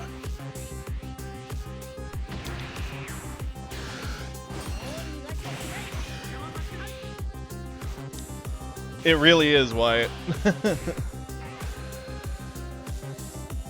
Ah, he did get to one with that. Oh yeah, because the other one triggered too, so he was actually 5 cards deeper.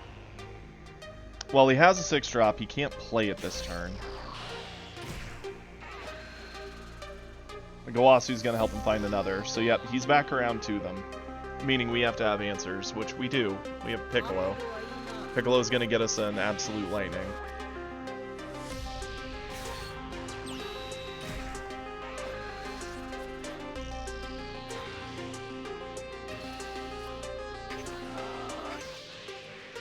Crazy how quickly that man can search through that list for them. Ugh, my math was off because of the Zamasus. Shoot.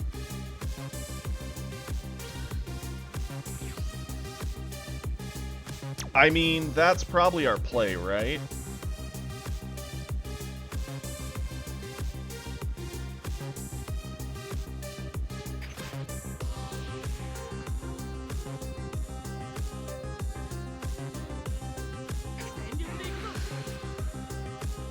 And hey, our Zeno.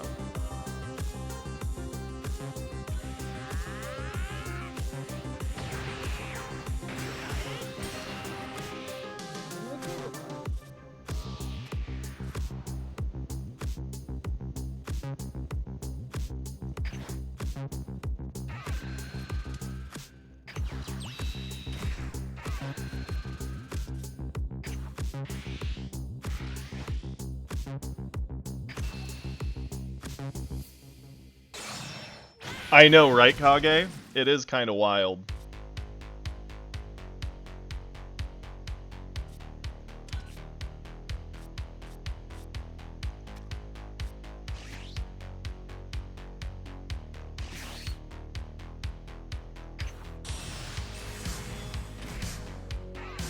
Go here, go here.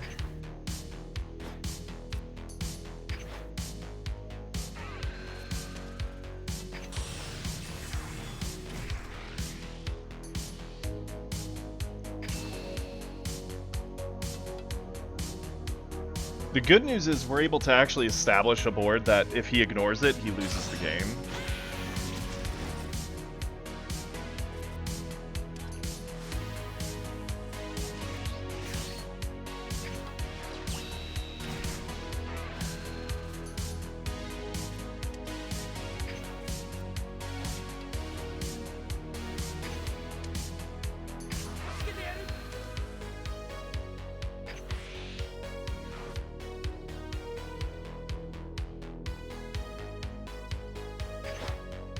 I'd be fine with his Zeno or his Vegeta.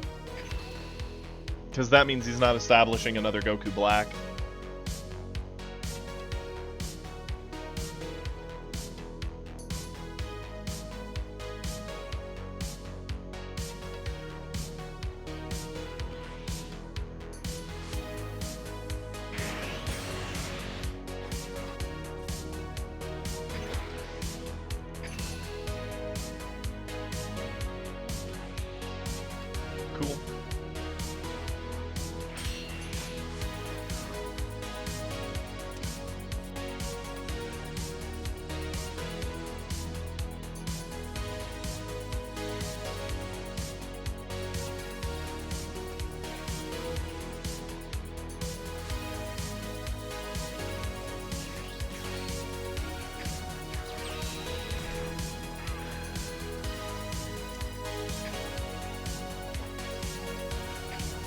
And now we have to survive this turn. Won't see it coming till it hits me. I'm pretty sure if he Zenos this board, we just turbo out more bodies and continue pressuring his face. Which obviously I'm pretty okay with.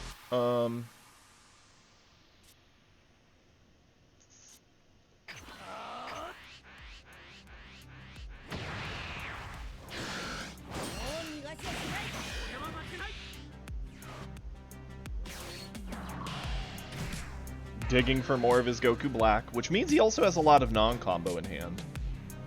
Which is going to make it all the harder to deal with us next turn.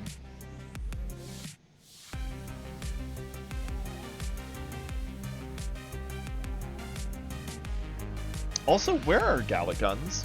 We have 4, I think, in the list. 3? We haven't seen any. And we've only seen 1 Kid Trunks. What's happening here? This is a pretty easy one to save over.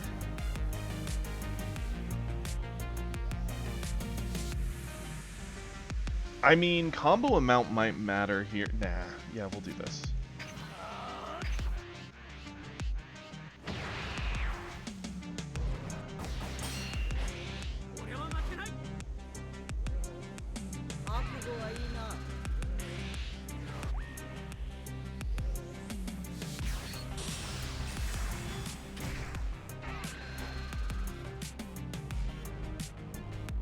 Ooh, that's awesome, Matt. I'm happy he threw it. You should link it to us. I'd love to see it.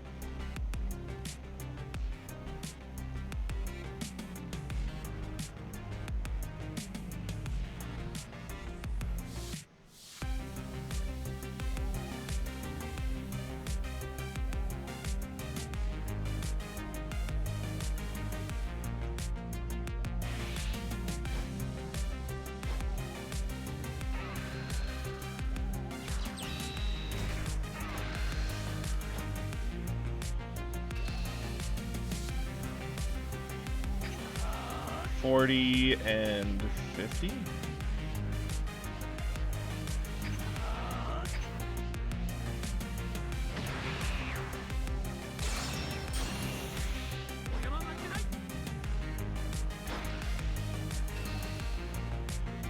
Yeah, he doesn't like the Piccolo. Can't say that I blame him.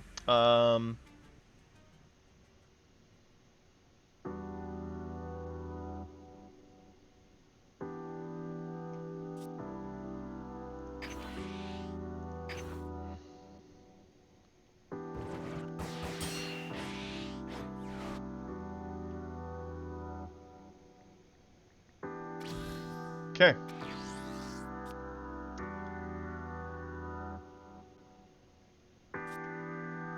I think we end the game this turn, so we're gonna do that. I almost clicked end turn. I would have lost it. Let's go ahead. Swing here, get our card draw.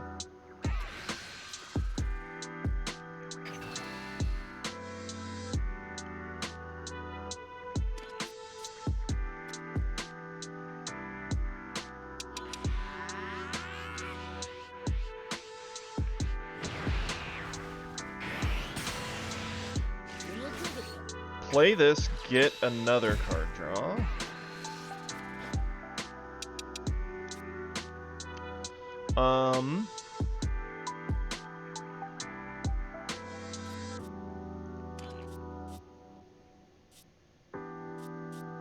Not really many great targets for Piccolo here. Let's swing here.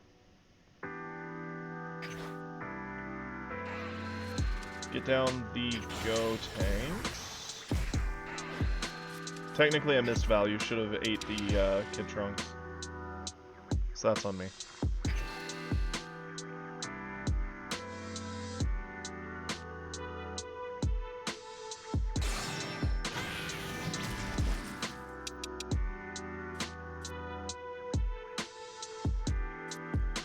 Swing here.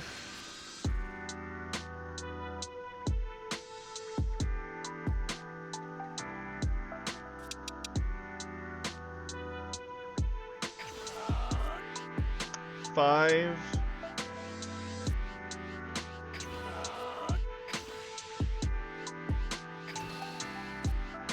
$45 at him.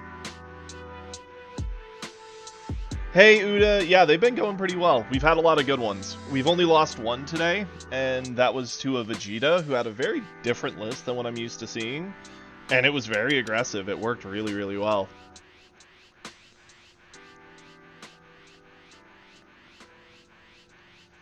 At 45... Oh, waiting for him to reconnect. Did he rage quit? Maybe. I was gonna say, so the game plan right now is do this, bounce our Pilaf, use Pilaf to then get the Kid Trunks back, get another card draw,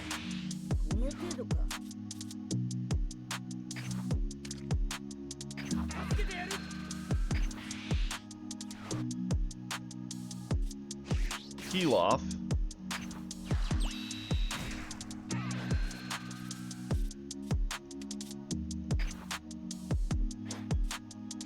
Kid Trunks,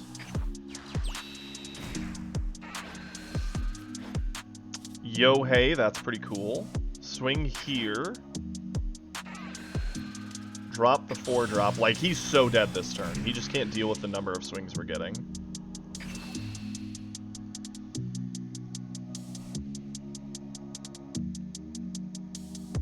Because he has to deal with the Goku Black swing, he has to deal with the Zamasu swing, he has to deal with the Piccolo swing, he has to deal with Gotenks swing, so that's already 4 swings coming at him from this board. He's on 3 cards. We know one is a Goku Black 6-drop, so that's 0 combo.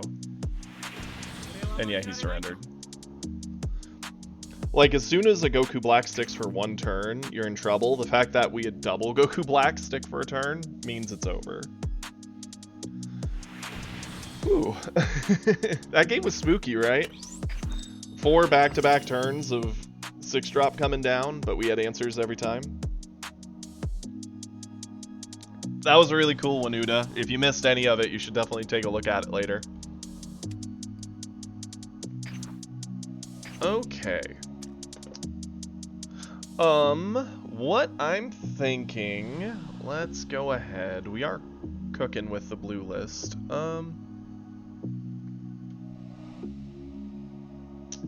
Do we just keep playing it? Probably. We do need our other color wins for the week. So it is tempting to play something else for at least a game or two. Could maybe do Beerus, Androids. What are people wanting to see? Do we want to keep Trunks games going? Do we want to swap it over to Androids? Do we want to play some Beerus? Do we want to knock out some replays? Where's everybody at? I'd love to hear you all sound off. Let me know what's most entertaining to all of you.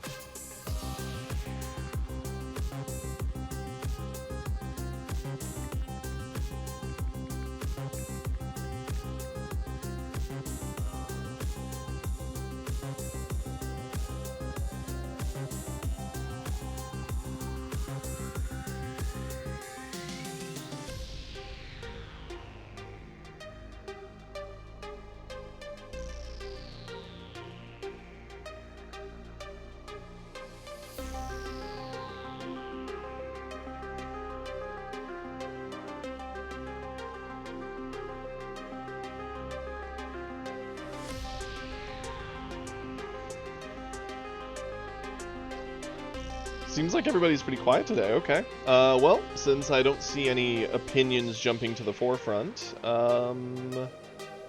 let's get our green win. I know, right, Kiri?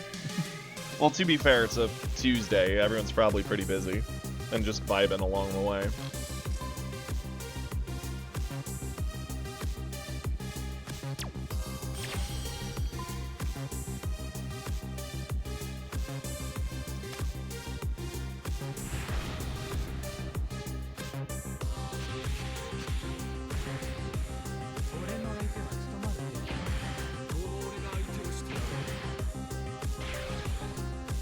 Yeah, do. I just texted you back, Yuri. Absolutely. Just let me know when you're here. Yeah, we'll keep this. We have Ramp. We're into another Vegeta. I'm glad we aren't Trunks. I feel like that's actually a Vegeta-friendly matchup.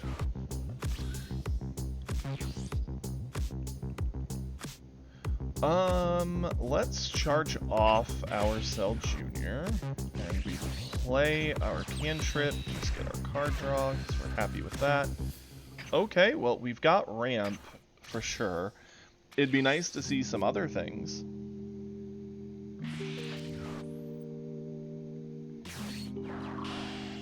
And that's fine. We're cool with him bottom decking it.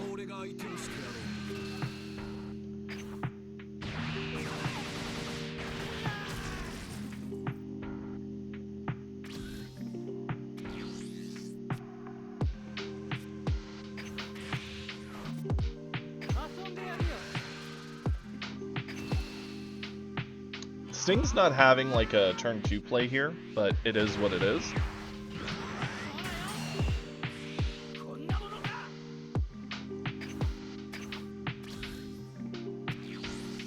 Seeing how blue works, how worth it is Cell in this matchup, since Zeno punishes Cell, but we also get to re-loop through things, and we'll get more of our build back. I'm kind of on the fence about it, honestly.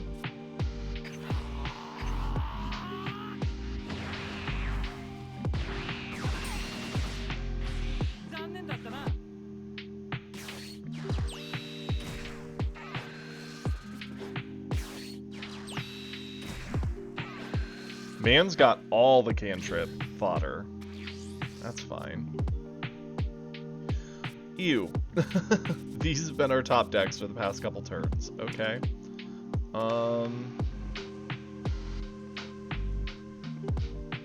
We'll charge off the 1 cell.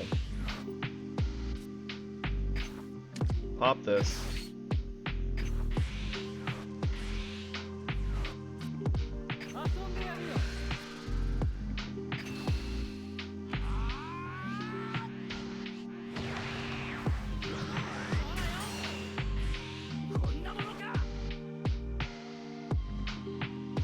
Man, it sucks we're not seeing any cantrips or anything to flood in between stuff. We've just got all of our big defense, which is just a bunch of bricks in the hand at the moment.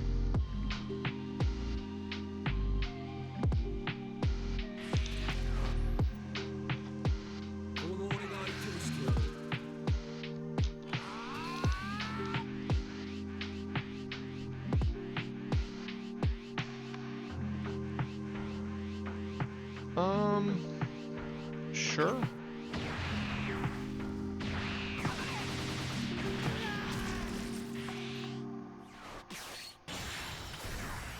He is playing very slow, which is nice. It gives us plenty of time to breathe.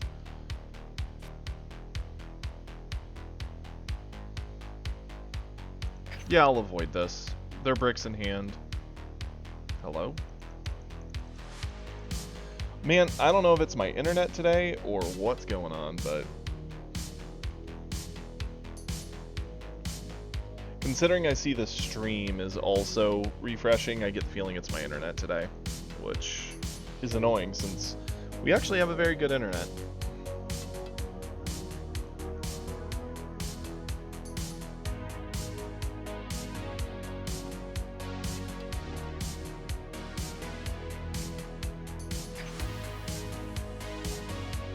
Okay, combo that in, avoid that.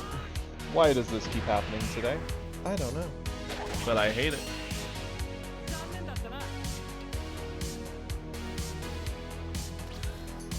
Boy howdy, this week's starting off on a interesting note.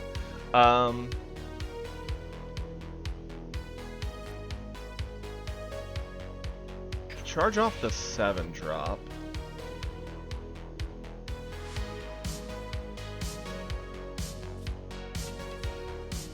Swing here.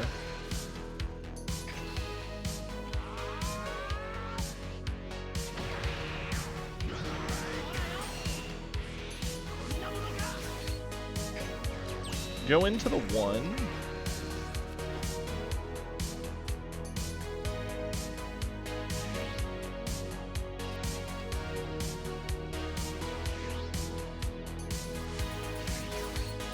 Sure.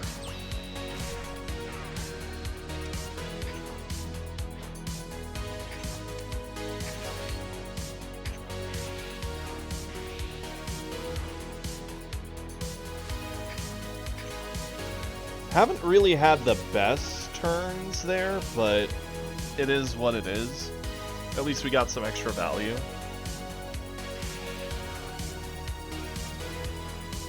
This is definitely a slow value control Vegeta, which is okay.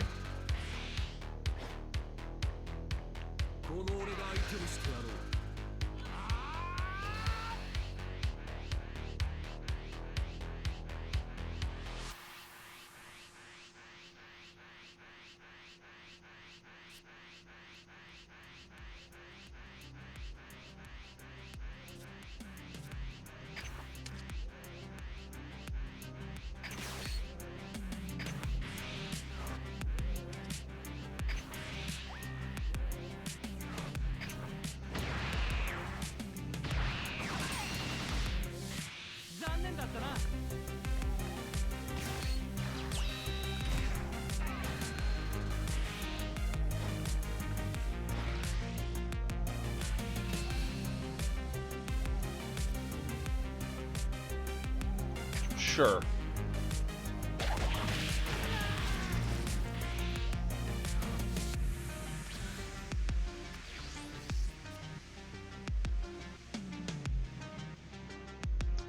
I'm thinking charge a Jiro.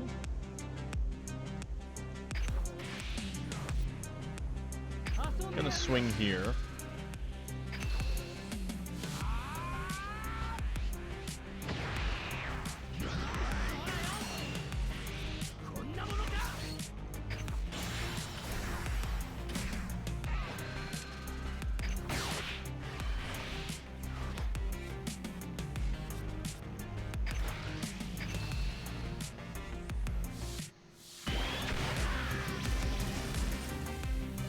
So that evened that out, although there's a decent shot he might just Zeno the board off.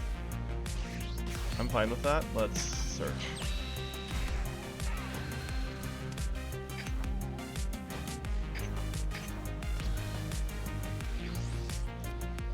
As soon as we are down to 4 life, this game's gonna get very spooky if we're not careful.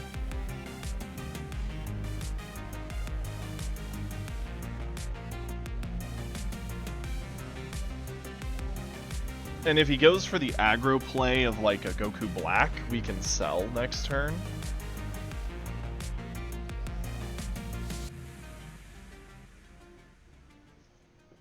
Zeno probably doesn't feel that great for him just because it's only hitting the 6.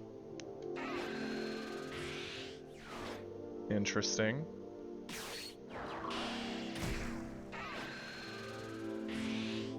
Sure.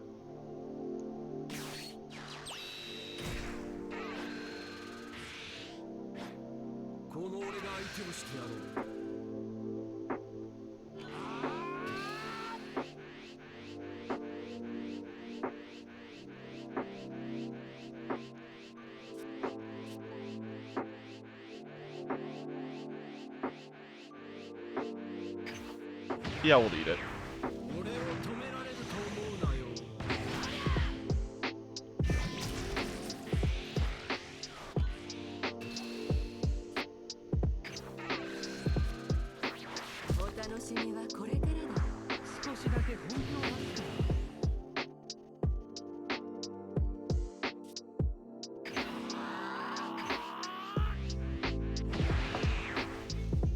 Okay.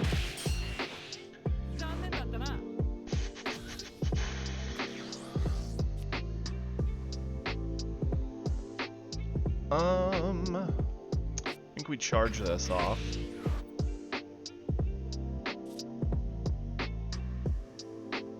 Yeah, double while he's at 5 will be very spooky. I'm a fan of that. We're gonna go here. He's gonna have to Zeno his next turn if we do that, if he has Zeno.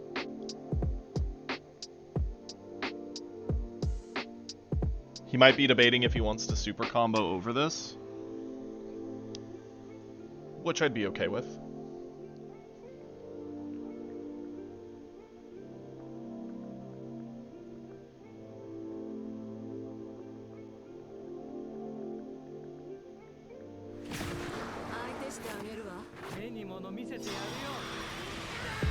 Yeah, that's kind of what I was thinking. I was thinking if he eats this, we're probably going to double the double strikers. But if he avoids it, I was thinking we might just churro into the crit. But since he did eat it, I am going to go for the 6-drop.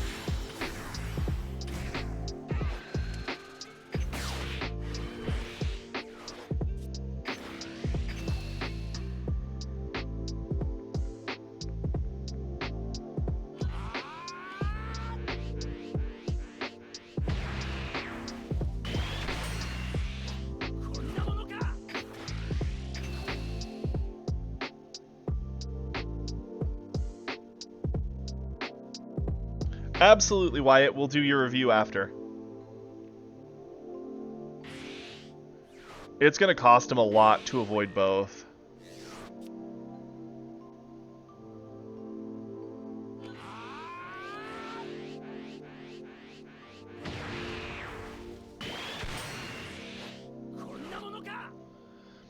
I mean, he did it. We'll just recycle this one.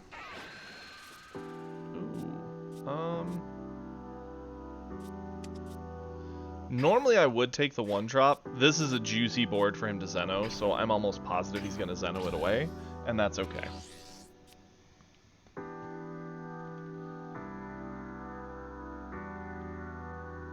I do. I play 1 Broly, 2 Cell. And we're already 1 cell down because I charged 1. But there is a Broly and a Cell, one of which is sitting in our hand. Okay. This is a pretty easy state to be in my mind.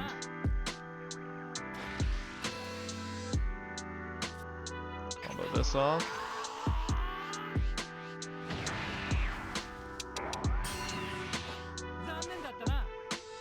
Yeah, he's gonna definitely be the big boss monster that puts him in trouble. We're gonna phase end. What we're gonna do... 3-drop. Threaten the crit in.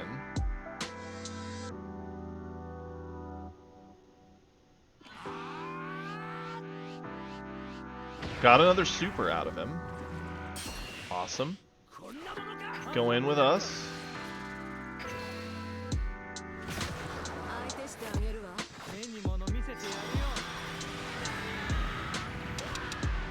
Okay.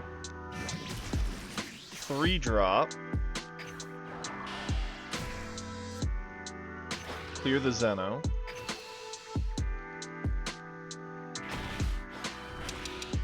Pop effect.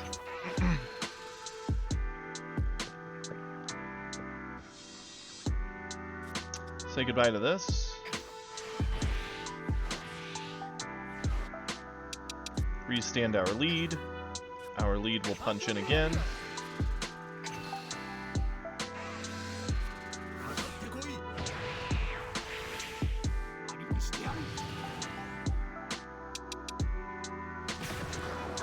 And he's eating it, okay.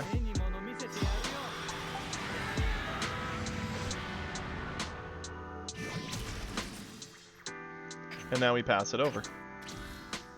He doesn't want to deal with the crit. He could go Goku Black. If he goes for that, we just sell the board. And we're pretty happy with that.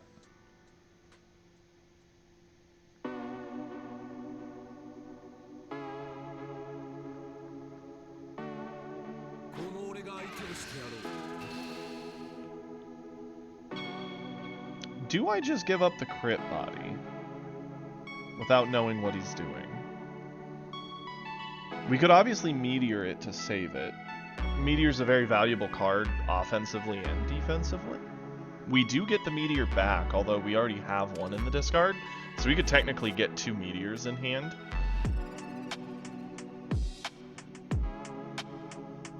Yeah, he can have the crit body, sure.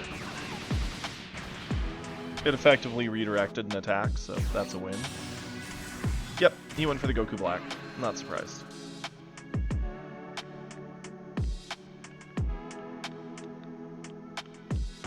Which makes our next turn very easy. We'll Meteor over the Goku Black swing, potentially combo over whatever else he drops. Then we'll drop our Cell and just pop his board. What up, Imodium? How you doing, buddy?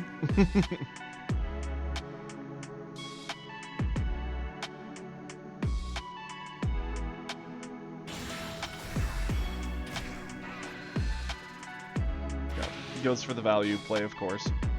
Awesome. Happy to hear it. So we will do this.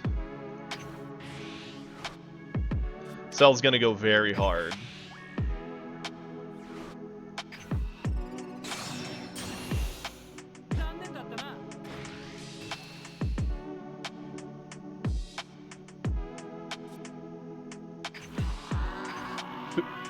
Oh, hey, that's awesome. I had no clue. Well, so far it's been a fun game. They've been doing a good job with the Vegeta of pressuring. We need the bonus energy. I'm sad, but we'll have to charge this. So what we're going to do now, we're going to swing in to pressure. Not a bad card to draw. He definitely does. Now we go Cell. Making sure we have the right cards everywhere. We do.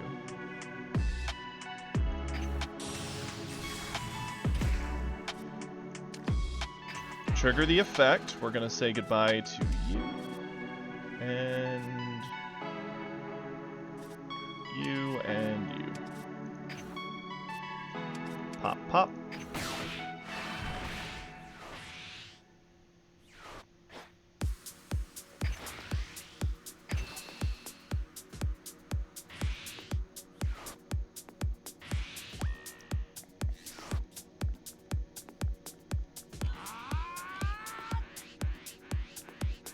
Really, it's going to come down to if he has answers for every boss monster we drop, and the fact that we're up to 5 life definitely gives us a lot of breathing room in the matchup.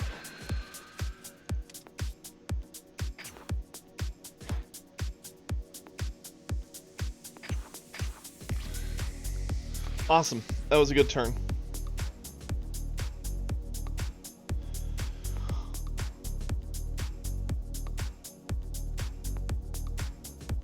That's awesome, Emodium.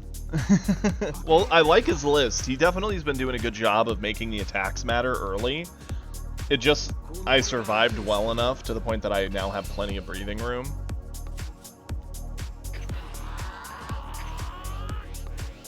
So it's really going to come down to where he goes from here with us having Cell on board. He could Zeno again.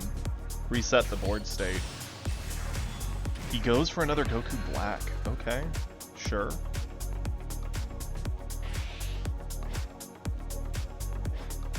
Now we really do need an answer for the Goku Black. So our Broly would be sick. Definitely going to pop this.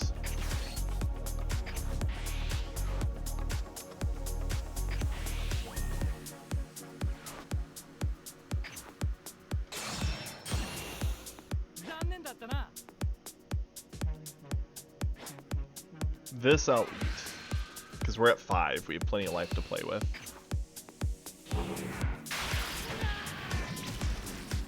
Yo, let's go.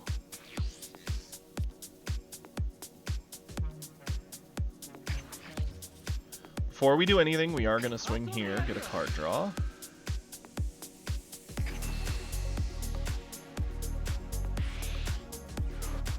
We actually get a very dirty turn here if we do it right. We're going to play our 4-drop. We need to make sure we're targeting 2 droids, which we are.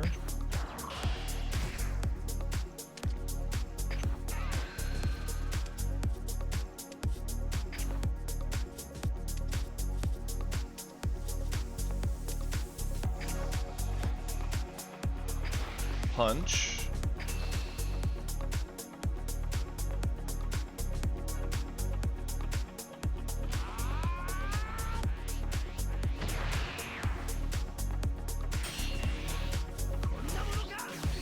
Go into our 4-drop.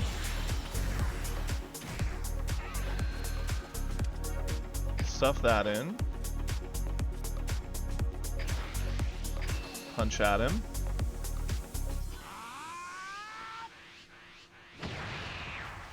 Oh no, poor guy.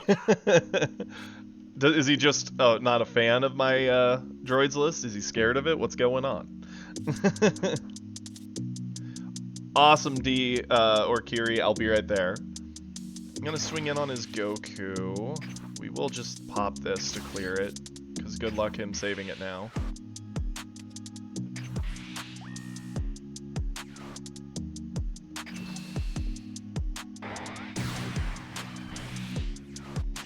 I'm gonna get this while it's free. Be right there. And that's our turn. I'll be right back. I gotta go get the door.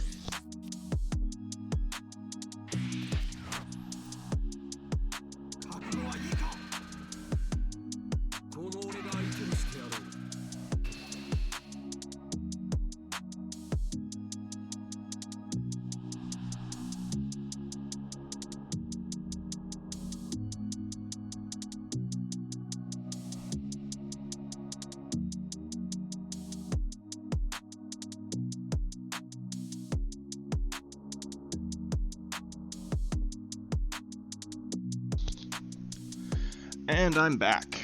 We will avoid this. And hey everybody, Kiri's here.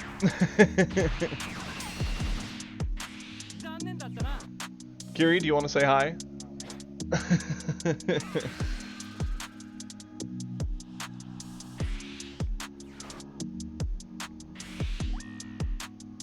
Gallicing going to 40. Okay. Well, we're eating this.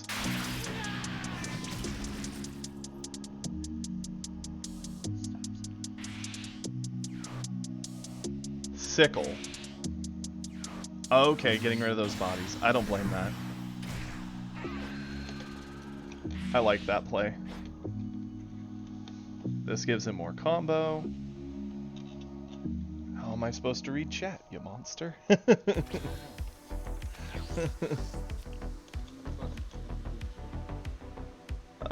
Phase end. We're gonna go ahead. Before we do anything, we're gonna swing and see what we draw. By the way, everybody, I cannot see chat at the moment. Kiri stole my second monitor, just so you all know why I'm not responding. And now he's given me his phone to read chat. Yeah, catch. Face reveal. Yes, we should have a face reveal for Kiri. I'll have him pop his head over in just a moment.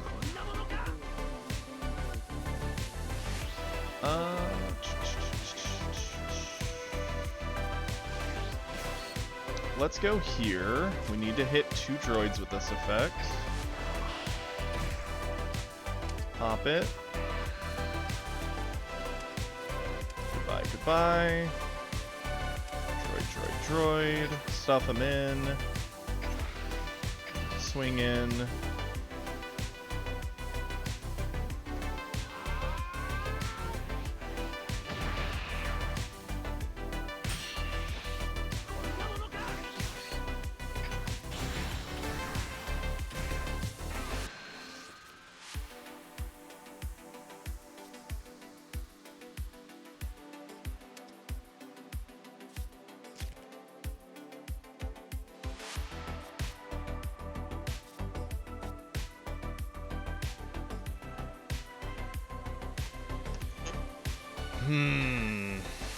This is a hard decision. Because I gotta get rid of something. I'm thinking it might be...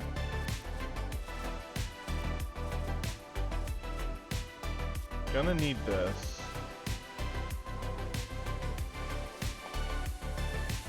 Yeah, it's you.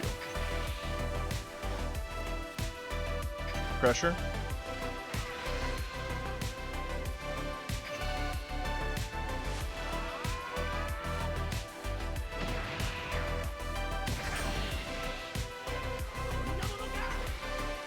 Swing here. And honestly, we have, like, yeah, we could play this, but then the rest of our hand gets blocked out. We're just gonna end our turn. Very passive turn, didn't really see anything major that we wanted. Oh god, not at my eyes. scary monster? That's for the cat.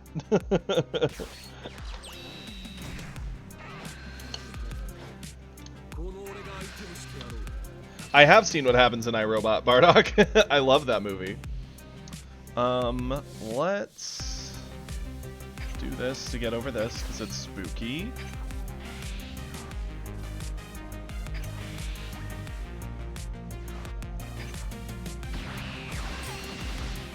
If he has Goku Black, he could go for lethal, for sure.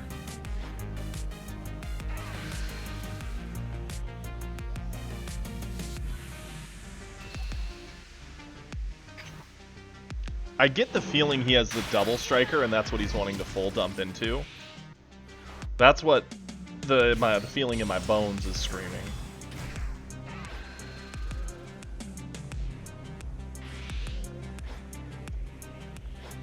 Smart to grab the Gallic Gun.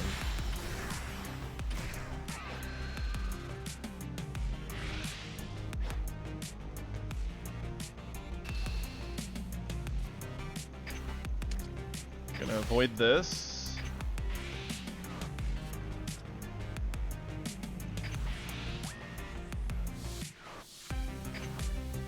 And now it's a much harder kill turn for him, because he has to somehow land 2 hits with only a Gotenks and whatever else he's got.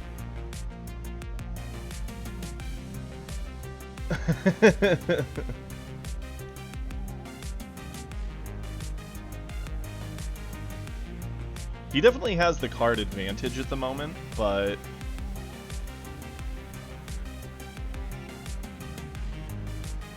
how that's going to play out with him at 2 life and me getting my turn back.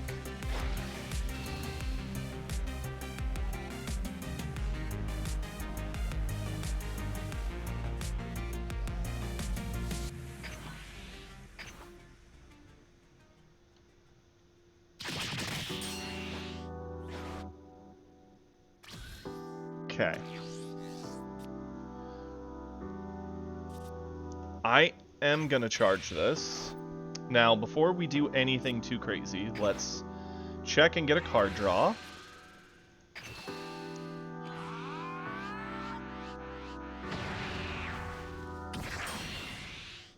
Let's ask him for another card.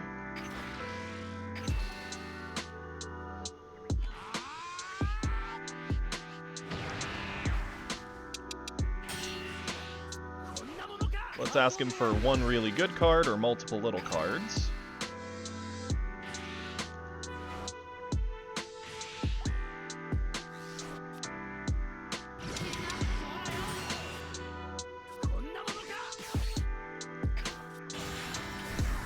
Going for the 18.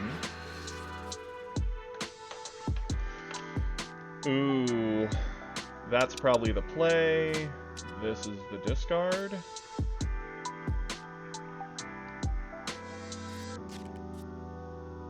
This is the discard. Swing.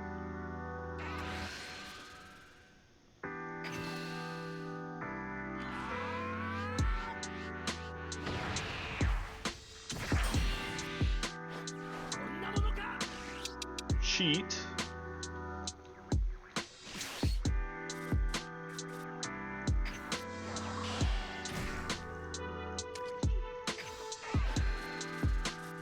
Android. 1, 2, 3. Ask for more.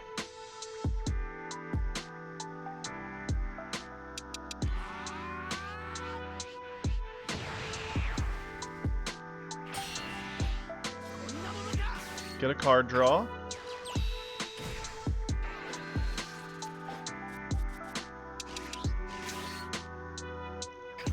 Double strike droids.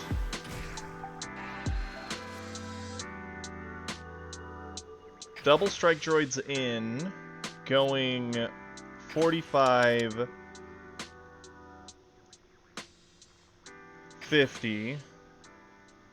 Now the thing is, I could send them at 50 and see if they just end the game. I could put another 20 in, 60, 70. How many super combos has he already used is the question. Let's see. 1. Just 1? 2. I'm blind. 2. So at best, there's probably 1 in hand, maybe 2, 60, 70. Yeah, let's full send. I think that's the play. We could have basically held on to that other one in hand. Okay, good. I was going to say, if we sent it at 50, we then could have Cell Junior'd in, potentially, and then won with the Cell, but... Woo! Oh, last card, Sickle. Gotcha. Well played, Cal. That was a great game. Sorry we paired into each other. Oof. I mean, to be fair, it would have reset the board state, but at the same time, like, the threat of me just dropping another big boss monster. Oh yeah, no, that was a great game. Like, I have to respect Vegeta because every round he's asking for a super combo to not just get run over. So, like, that was a really, really fun game. Thank you.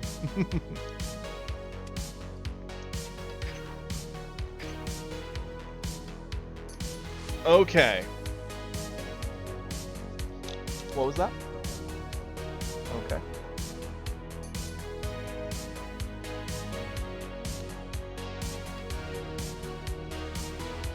That's true.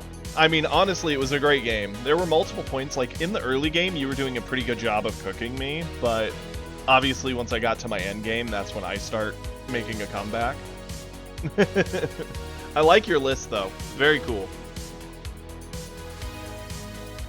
It really is. Vegeta has a miserable time just because you can Zeno the board away, but the Zeno doesn't put a lot of pressure on the green player, and then the green player just resets another board, and then you have to answer it again, and it's hard to find that balance of answering while maintaining pressure. I was gonna say, on the turn where I dropped you to 5, I was very tempted to, instead of doing the double strikers, I was considering doing the 1 double on board and then following it up with a Jiro and the crit, because the crit could drop you down 1, and the Jiro could swing and then re-ready the double and swing again, but that would have eaten a lot of my hand. Be myself and keep talking. Lovely. Kiri is currently stealing... Oh, you're good.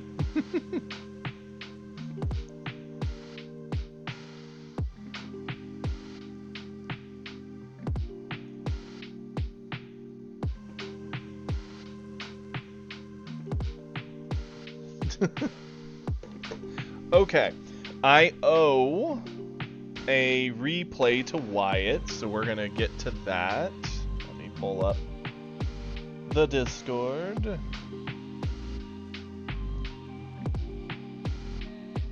Disable this. That's true, Cal. Green's probably gonna get a pretty nice resurgence if Red does take a nasty slap. Welcome back. And I was just saying, yeah, it's going to be important to be able to play into green if Red does stumble after they do whatever they're going to do. I don't know if green dominance will be a thing. Cell is going to be mean, Broly will still be Broly, and I think droids will still be capable, but I think Red will still be playable enough that it will keep them in check. They better not ban Kefla. I think if they ban Kefla, that'd be a nightmare. I think limiting her is an option. I'd rather they just change her, change the effect to where she's 25 in hand when awakened, and that would solve it. Yeah, that's my favorite way to fix it too. I mean, Cell's rough, but Cell's still beatable, right? It's not like he's suddenly going to be unbeatable. Like, Blue can still kind of fight him. Yeah, it feels rough for Blue, but they can. Androids fights into him fine. Most of Red fights into him pretty well. Yellow can still freeze. Like, I don't think he's so overwhelming that he'll just be a tier 0. I think he'll just be a tier 1.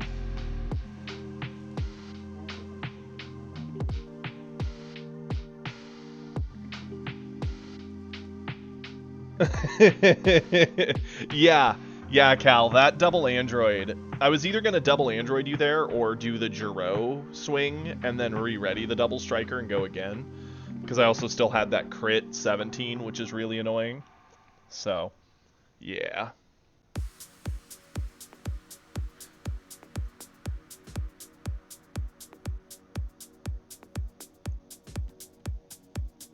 Yep, that's fair. Hmm? Yeah, only the replay has a time limit. Yeah. Okay, so I owe Wyatt a replay. Kiri is paying to change my deck, which is interesting. What? Oh, you're just testing things? Yes. Well, I mean, we can mess with all this once the stream ends, too.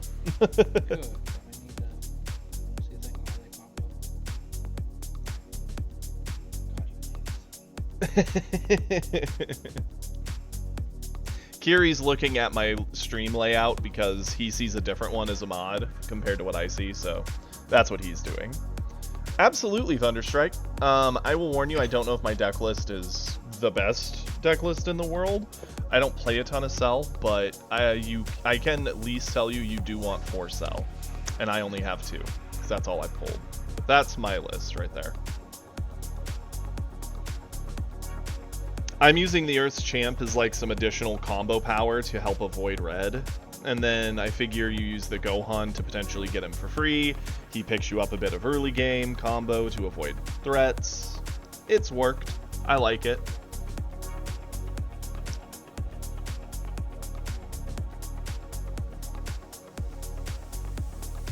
Yeah, and that's another thing, right, Cal? Like, Android Leader is annoying just like Vegeta is, because it's a leader that swings with a rather large number. So it's asking you to, like, save Gallic Gun and an energy defensively every turn. And you can't do that forever. That's awesome, Wyatt. Was it the new replay that you wanted me to see?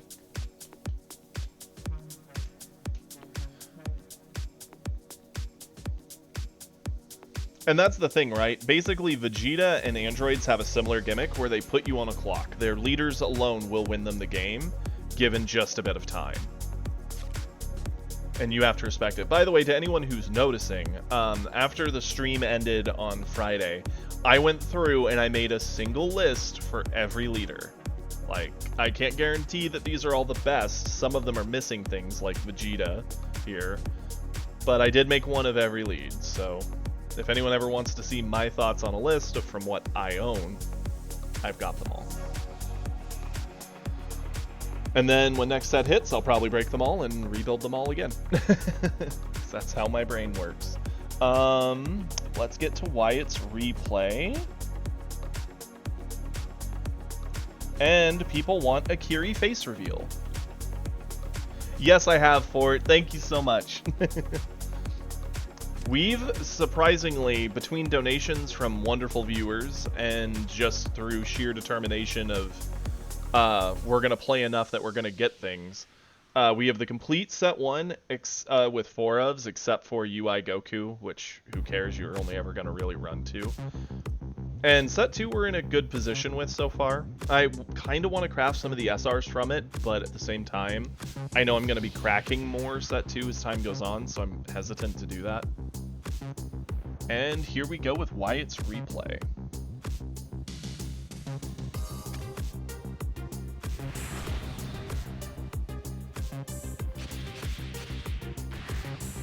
Yeah, it is really hard, Cal. That's a very good explanation for it, you know? Considering, like, the big boss monsters all have, like, nasty on-play effects, and yeah, you reset the board state, but if they have another boss monster, it comes down, does something annoying, and then continues to ask for more.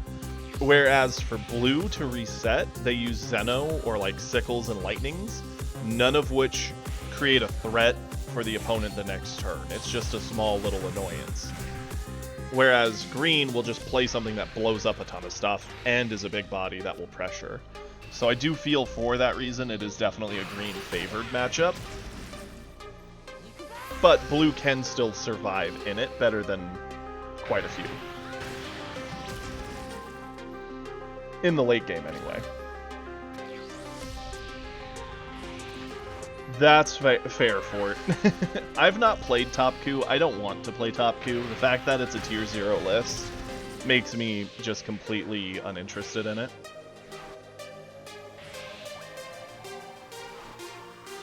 I like the pretty hit here, Wyatt. That's awesome.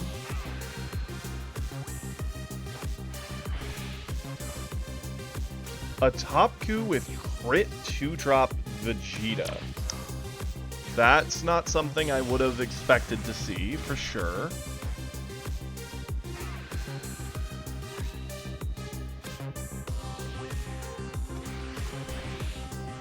I will say, Cal, I really liked your aggressive comboing in the early game. Putting the extra, like, 10Ks on all those swings really ate at my hand. I really liked that. Put me in a lot of awkward positions where I really had to pick, is it worth a super defense? Is it worth doing this?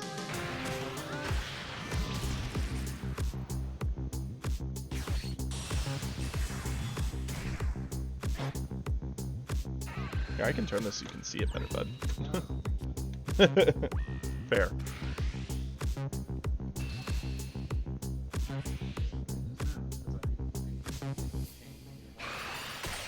Oh, okay.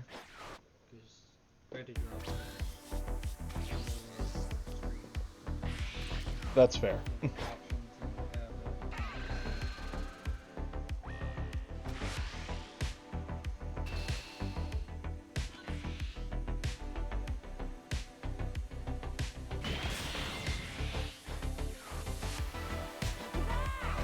To kind of show you, if you click on those dots there, that brings down like a whole drop box of other things. Like I can edit the quick actions and such. So that might be where you're looking for things. I don't know.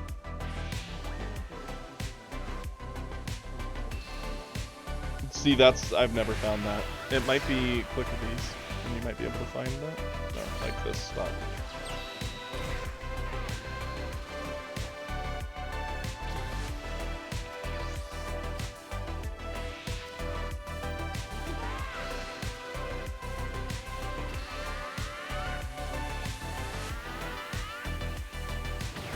Honestly, I kind of like that you went for the Gotenks, especially given that you kind of have to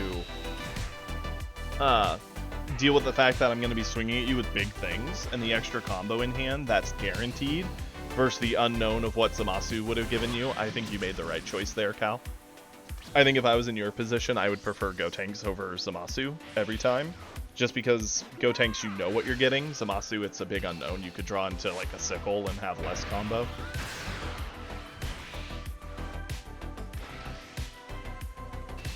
I like going in with the crit here, right? Because he obviously wants to eat it to get his transform state, although he's really got a weird list. It looks more like a frickin' starter coup or something like that someone just slapped Top Coup on top of.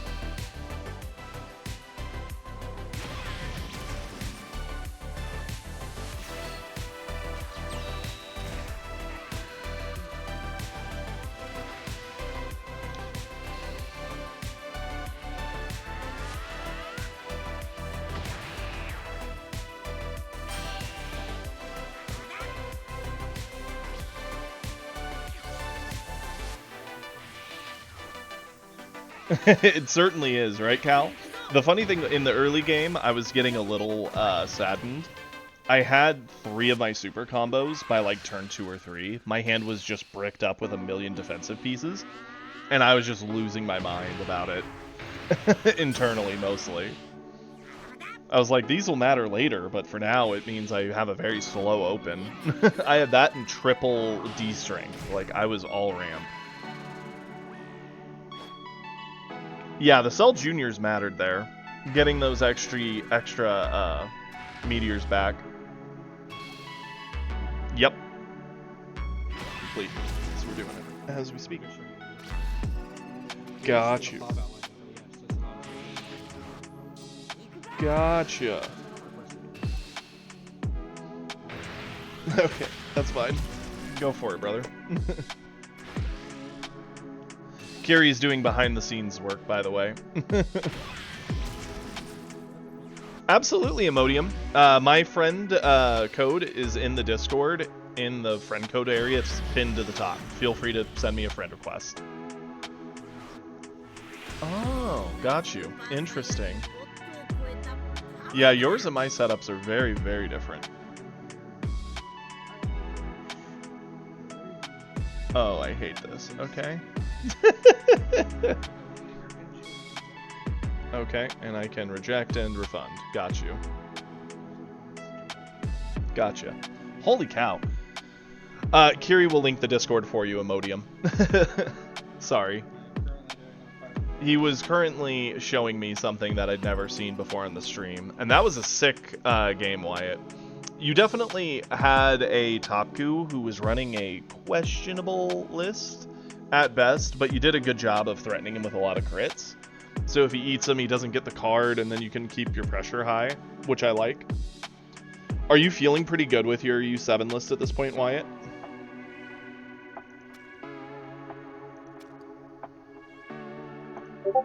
Minimize that bad boy. And yep, Kiri just linked the Discord for you there, Imodium.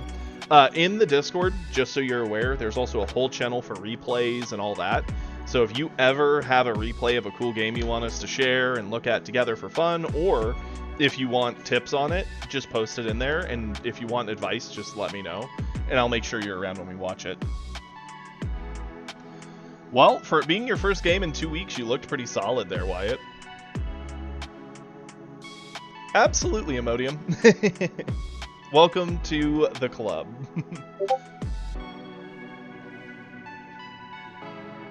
We've only done one replay, and it was Wyatt's because he did the point redeem.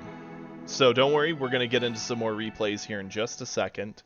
I know there's people who want a Kiri face reveal, so Kiri, you are not getting away from this. Okay, none of that. Come on now. I hope everyone's ready. I'm waiting to see that it actually worked. Yo. The real man himself. With a big yellow shirt. There we go.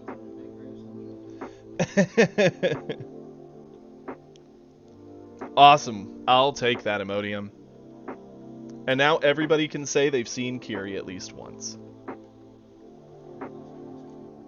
Or at least 26 of us can say that, yeah. Hey, you know what, Wyatt? If you're ever getting frustrated with the game or not enjoying it, it is always worth just taking a break.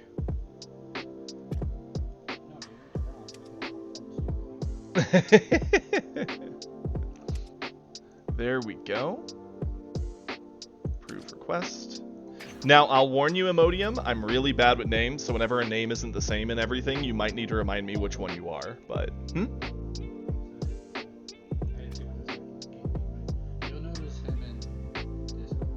Okay.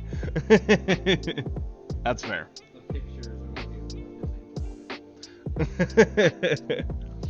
Awesome. Now, since we have had a pretty chill time, we've won a bunch of games, we are going to do some more replays for now. I think that's a good way to just take a short break, chat, have some fun, keep it light without making it difficult. Let's go. We have an older nerdy replay that we need to get going. So let's start with that.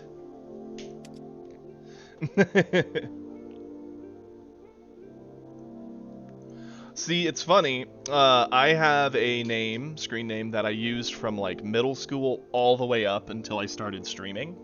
That was always my go-to name because all my friends knew it. I used it in everything. But then when I decided to stream, I decided I'd go for something a little more generic. And I don't regret it. I'm quite happy I did that. But I generally have two screen names. The one I use for stream and the one I use when I'm just doing my own thing. Yep, Nerdy, we're doing one of your replays. We've got droids into trunks. Ooh. I like this. See, here's the thing, right? We just did droids into Vegeta, and I feel droids into Trunks is even more in Droid's favor. I think Vegeta at least maintains that like high damage threshold pressure, whereas Trunks wants to play a value game, but Droid's big boss monsters will kind of run that over in time.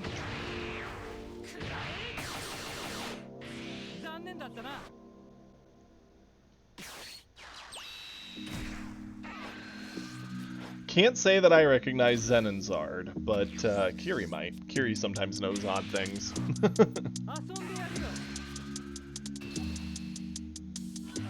Okay.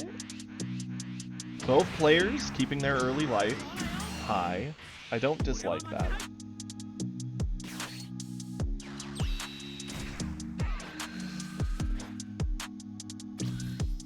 You know, it's interesting you say that. I could see Zamasu being a problem, but surprisingly, when you get him on his backside, yeah, the fact he doesn't get the card draw makes him a lot easier. I would say, in my opinion, the scariest blue lead for green would either be, at least if I was playing, would probably be either Goku Black or Vegeta.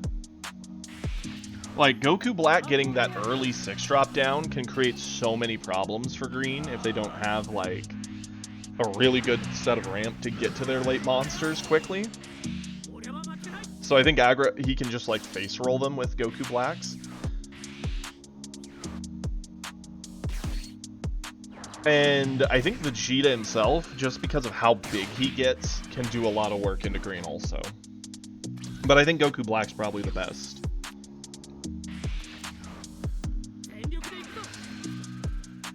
And that seems like it's designed that way, right? Each color has a color that it does pretty poorly into, and the other two colors it normally kind of trades into in some degree. One where it's meant to be a little advantaged, one where it's a little disadvantaged, and then one where it's like, oh no, that is the one I don't like. For blue, green is the toughest, red is arguably the easiest, and yellow is like that tradable. Or red's tradable and yellow's easy. They're both kind of close for blue.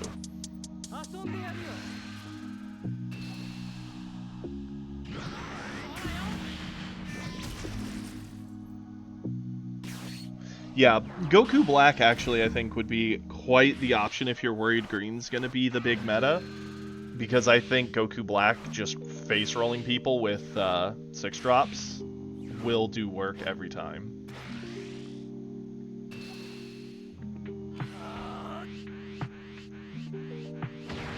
Oh, for sure. And I think even like blue aggro Vegeta can get there too. Cal, did you happen to see the game I had earlier with Trunks against Vegeta at all?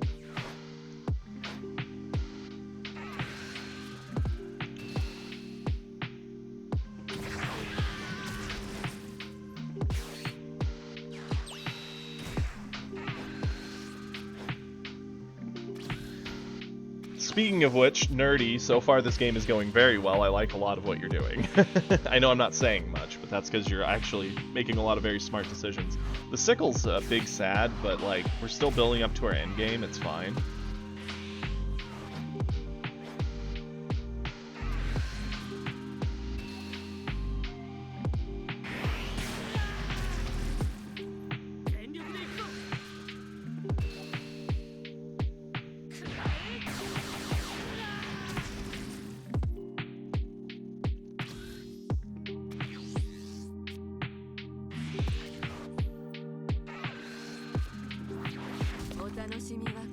Go figure, now we find a meteor here. Off our flip effect. Or not meteor, D-strength, whatever. Double D-strength. What lucky pulls. Exactly, yeah, right, nerdy? I'm always fine with them Zenoing, just because you just drop another big problem for them to have to answer the next turn, and they get sad.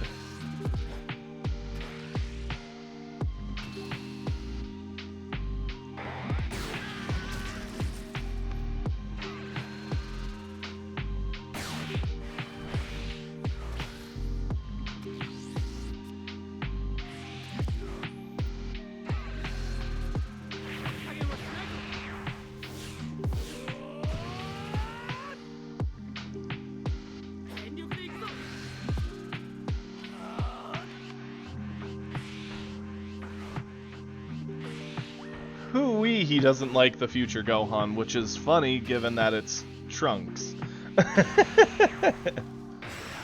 The irony of this does not get lost on me.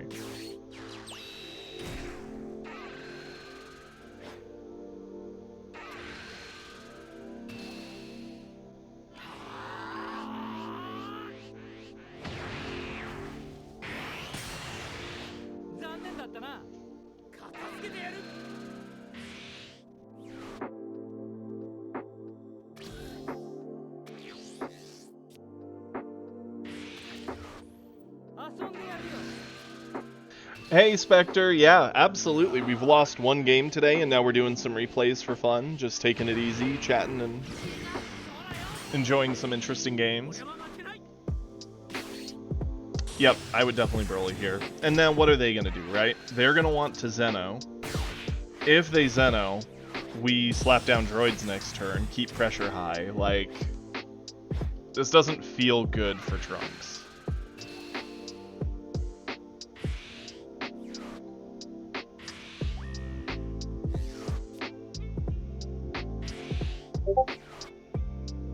Double Galick Gun to avoid a single Broly. I mean, you do what you gotta do, I suppose.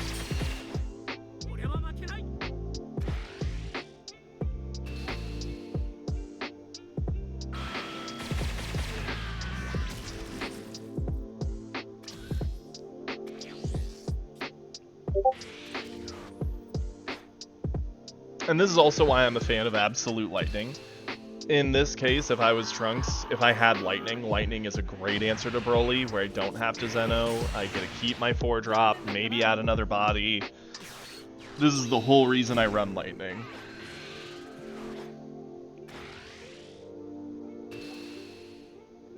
Now don't get me wrong, I only run 2, but I love having the option.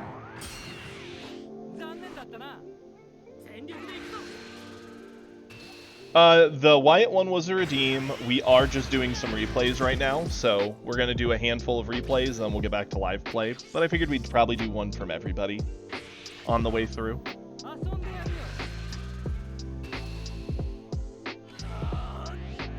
Ooh, we can do some dirty things. We can get a 4-drop in play, ramping us further, and get a Broly down. Do we have the droids set up in the discard? I certainly hope so. Yes, we do.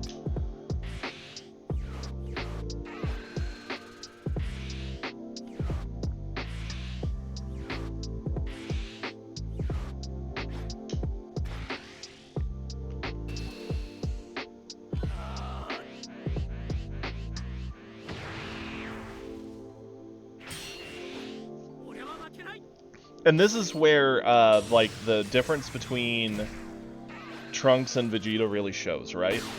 Cal's Vegeta did a very good job of dumping a lot of extra power on every swing, so it ate away at my hand more, because I had to defend bigger swings myself. The Trunks, all of his swings are pretty tiny, so they're very easy to combo over efficiently. And the boss monsters ask him for way more cards than what he asks us for, so this is why he starts losing this matchup here. Yeah, he can Zeno the board away again, but you can only do that so many times before the game's over.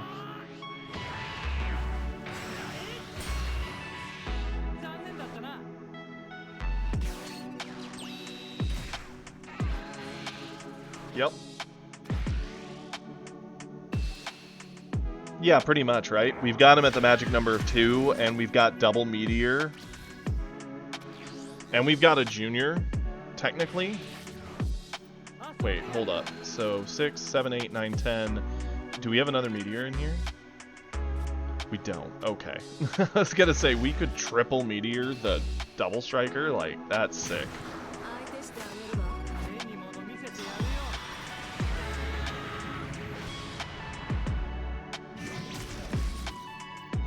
Hmm? 200 and I think 35? Why? Yeah, I think 235 we saw on a replay once a long time ago.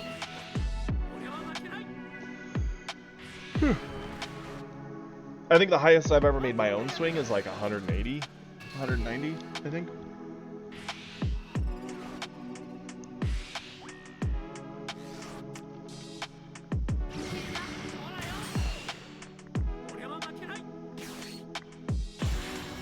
Yep, 6-drop, double meteor, plus full combo. Trunks is super dead. The game is way over. Hmm?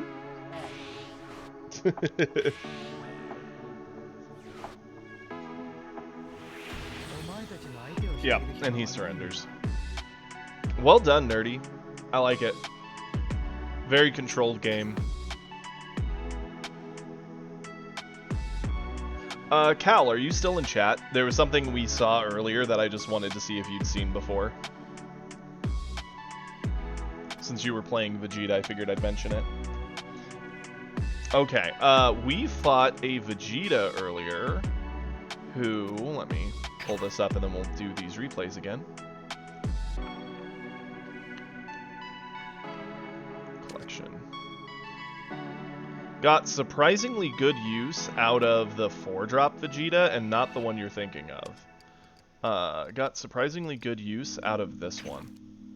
Because what he did, granted he was running Bulmas, but he dropped like double Bulma down, and it made this Vegeta 40k, and so it swung once with 40, and then it swung again with 40, and then he went to 35 and he would swing, and this was all against my Trunks, but so obviously it was a miserable time, we ended up losing, but it was a pretty interesting thing. I know most people for their 4-drop obviously run Gotenks for value, Zamasu for the card draw, but that was quite the thing. Because most of the times, if you're going to see a weird 4-drop Vegeta, it's this one. And I do like this one, but I'm not going to lie, this actually kind of cooked. 40k double swing is super annoying. Being the victim of it. Okay, gonna get Spectres here pulled up. Yeah, I know, right? At turn 4, the double swing, the fact that it keeps the Bulma buff for the full turn is what makes it absolutely nutty. Yep, the problem is red, because red will just roll you if you do that. Going into Spectres replay versus an almost set 1 Topku. There's so many of those in the lower ranks. It's people who want to play Topku but don't have the cards.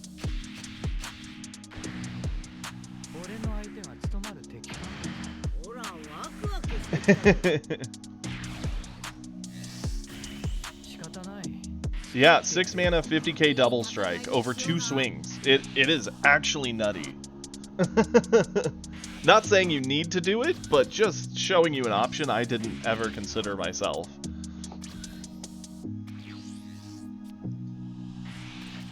Because he double dropped the Bulmas, made it 40, swung once, I comboed over it, then he comboed them in, making it 60. I had to eat the second, and then he came in with 35.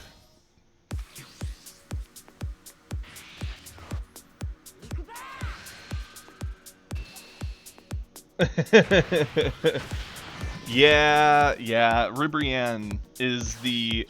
It's funny, right? Her small 20k, like, base is laughable, but once you put a glimpse on it, it doesn't matter. She's a 45 double swinger. Interesting with the Earth-destroying blow. I mean, it does have Android in its thing, but I just don't like keeping the 2 energy up for it.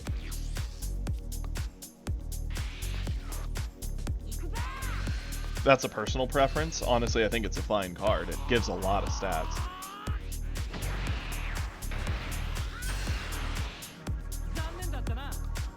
Topku with double Botamo and 5, I think that's 5-drop? Or yeah, 3-drop Kale or whatever. That's... Huh.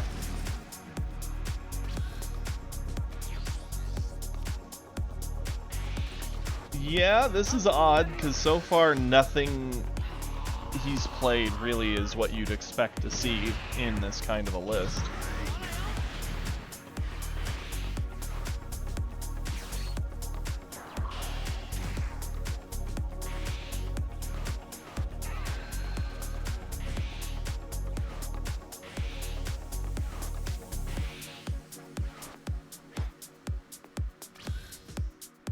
Yeah, that's kind of the nightmare, right, Cal? You either build aggro to beat green and be the...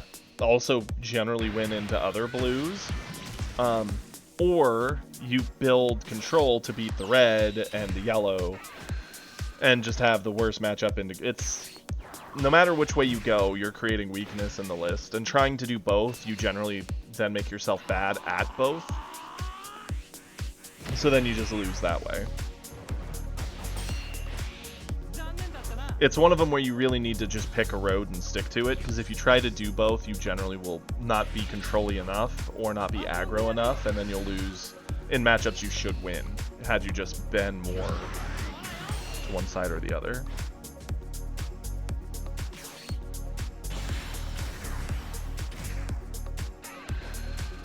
Ooh, I like the 5-drop here. Get the Botamo out of there, yep. It's so weird to see Botamo in a top coup.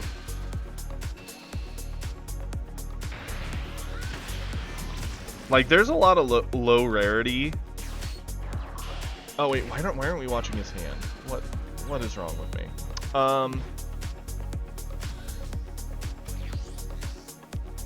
There's a lot of low rarity cards that still say top as a keyword, so I don't know why they don't at least have all that. Maybe they've cracked almost no set too. Yeah, they're missing like everything.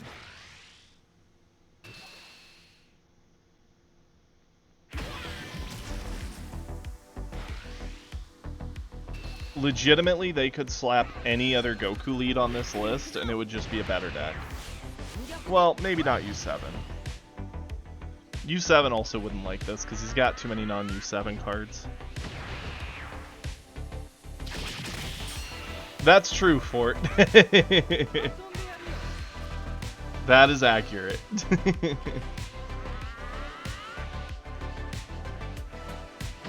It's just the thing that gets me is not like, oh, I don't have the cards, so, you know, it's fine. My thought is, if you don't have the cards, build what your cards synergize with the most, right? So if you took away all my red cards, literally the game deleted all my red library, and all I had was this guy's red library plus all the red leaders, I would definitely just probably play Starter Coup or Beerus with his list.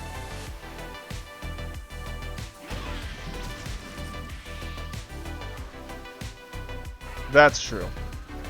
Top Coup, you mostly just need a whole lot of set 2 and a little bit of set 1. Zamasu, you need a lot of both.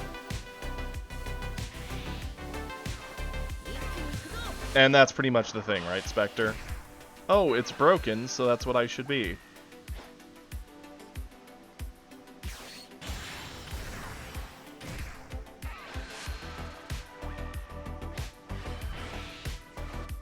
I have nothing against people playing decks that are a mess. I mean, I play decks that are messes all the time.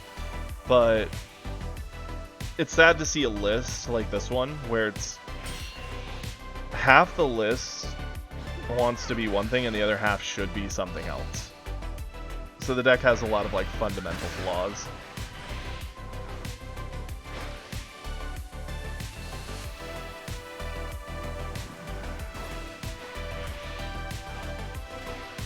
Yeah, and that's what I'm saying, right, Alchemist? If you just slapped Starter Coup on this list, the deck would play better. There's not enough stuff that does things with Top Coup's effect in it to make you want to be Top Coup.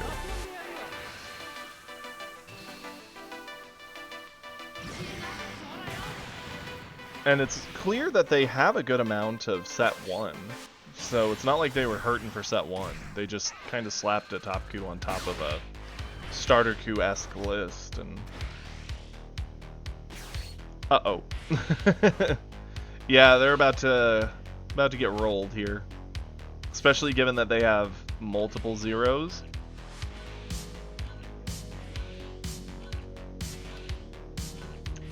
Goodbye, good sir. Good luck in your deck building. He does need, like, all the red lists need Kefla, she's just too valuable. But you can still play that list without her. You're just playing it a little subpar. which is fine. I mean, I climbed to plat with a fairly subpar red list in set 1. So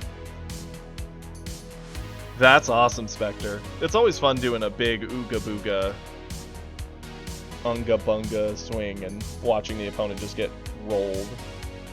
Inferno is up next. Let's go for it. And again, sorry to everybody who missed me yesterday. I freaking just had that migraine that lasted about a day and a half, and ugh. Huh? Oh yeah. Shut up, Gary. You should be happy. You're the one who's always telling me I need to take more breaks.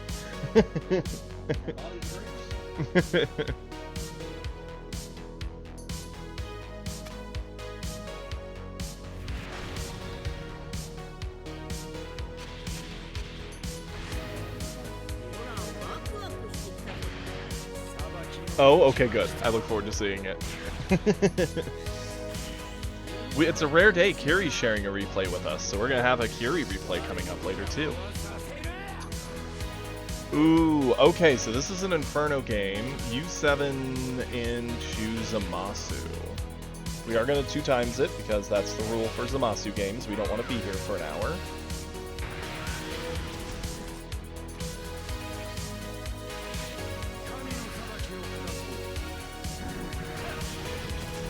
What up, Super? How you doing, buddy?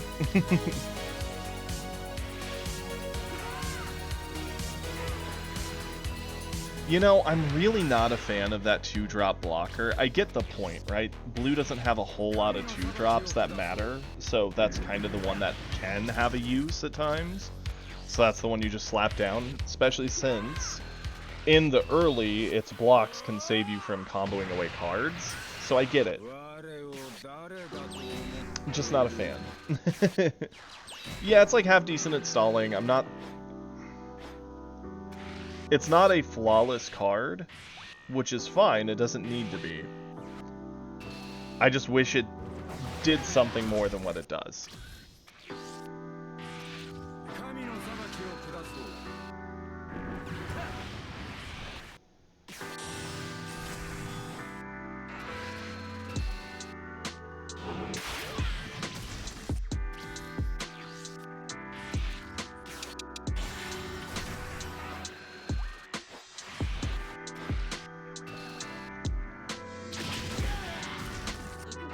Oh, yes, you told me. I did watch one of them. The first one. Yeah, I think so. I believe that's what it was. Yeah, yeah.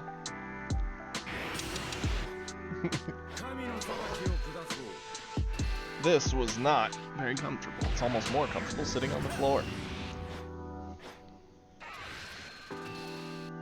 Yeah, like, I get why they used it the first turn or two, then they ended up getting too many cards in hand, so it doesn't get the benefit of the 25 body. And then it's easily killed by red, because now it's only a 15, so it dies to one play effect.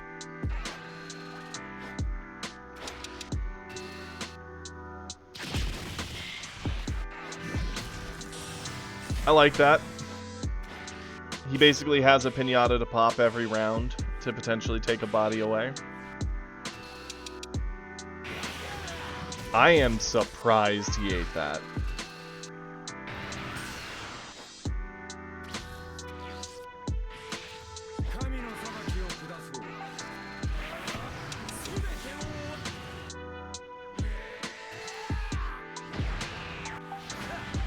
You got it, Super. We'll do your replay next.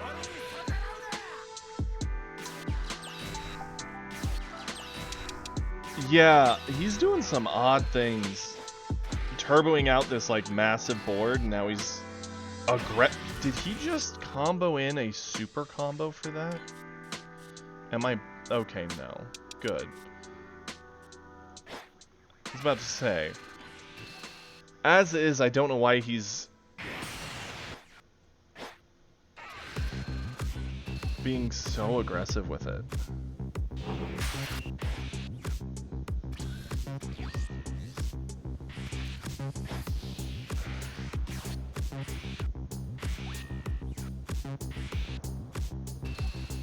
Well, that's something that he's going to be eating, which is fine.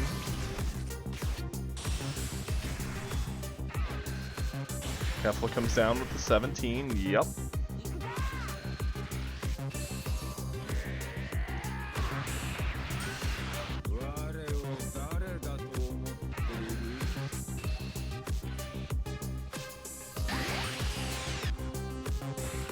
So, this is something I want to point out. I don't get why you would redirect the attack of a 25 into your 25 blocker just to super combo it when your lead is 25 and the same super combo would have saved the lead. I don't get what the point of that is. Like with Cooler, a 30k who rests something when he blocks, I get it. You block with Cooler, then you rest the other thing down, and the game may continue. There's times where you will throw Cooler in the line of something and deliberately save him because of his on-play effect, or his triggered effect. If you're gonna block with the 25 in front of a 25, why save it? Yeah, he should have just let it go and kept his super. It makes no sense.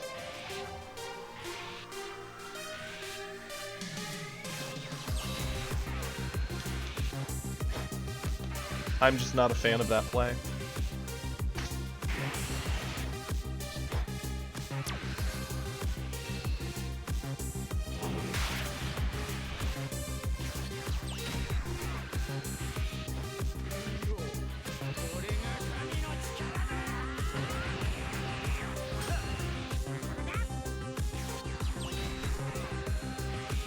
He's not gonna heal, is he? Okay, good. I was gonna be like, if he just sits at 2, a double striker is an easy answer.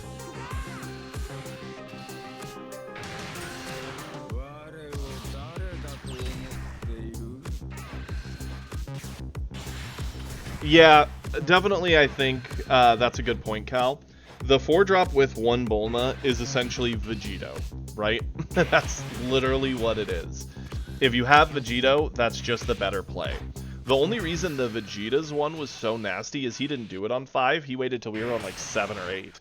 And then he like multi-Vegeta'd it, or Bulma'd it, and that's when it was like, whoa. That's when it was brutal. So it's definitely, I think, a win more card. I don't think it's a card you can play.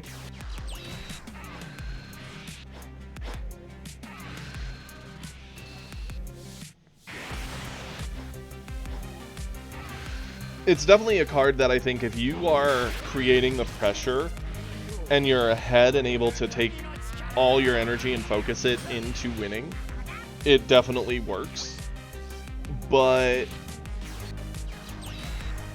it's technically using 2 of your cards to recreate what the 5-drop naturally does.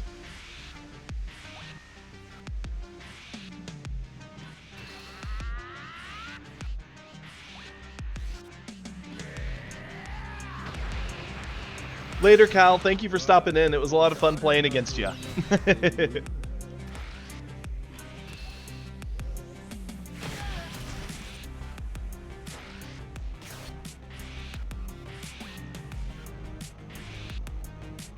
Full dump into the double striker. See, and they should have had another super combo here. Not that it would have saved them, but they should have. Well done. Very well done, Inferno. That Zamasu made some really weird choices. Okay, and now we gotta get to Super's replay. Did you post it in the Discord there, Super?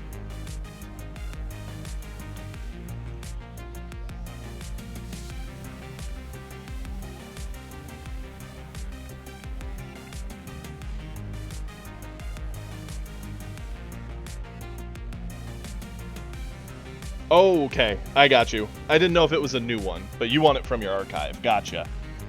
I'm going from the second one of the real games. Yes, oh, I remember. I just didn't know if it was a new one you wanted us to get to right away. But yeah, we will dig at this one from the archive.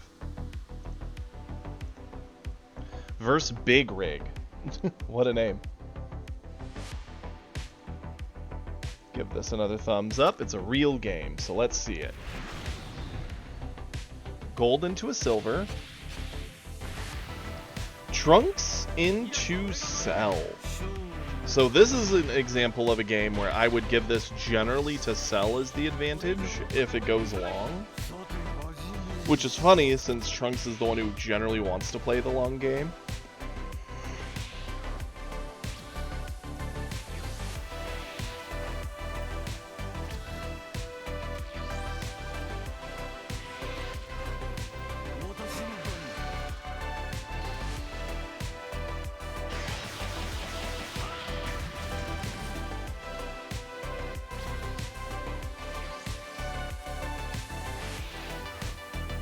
Big sad that he's on coin too. That does actually matter. Lets him get the field in sooner, lets him start ramping up.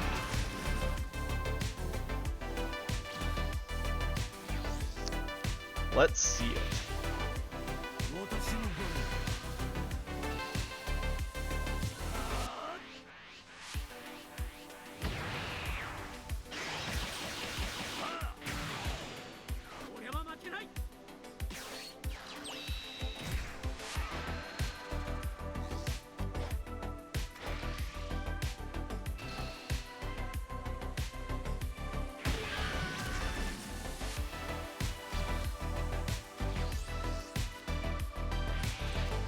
Hey, the Vegito's a nice play here. Gets rid of the body, so denies some value. Pressures in another swing, which is awesome. Generally speaking, if you want to beat Cell, you want to outpace his Cell 8 drops. Make it to where they're not actually doing as much as he'd like them to.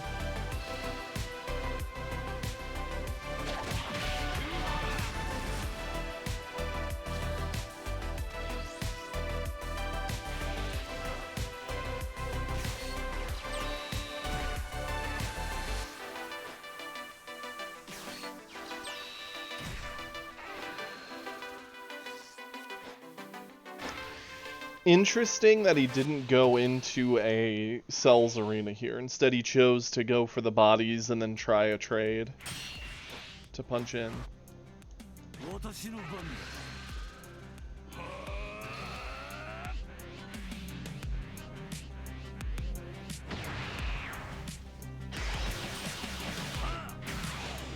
Bless you.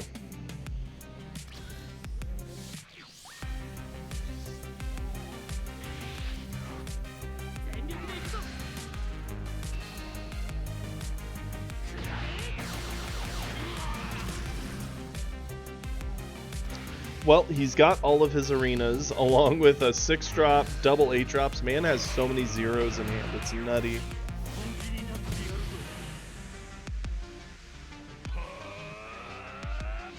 It would not be hard to drain this man of all of his combo. Which makes the Krillin pick even more crazy, right? There's so many bricks in this list when it comes to early game combo.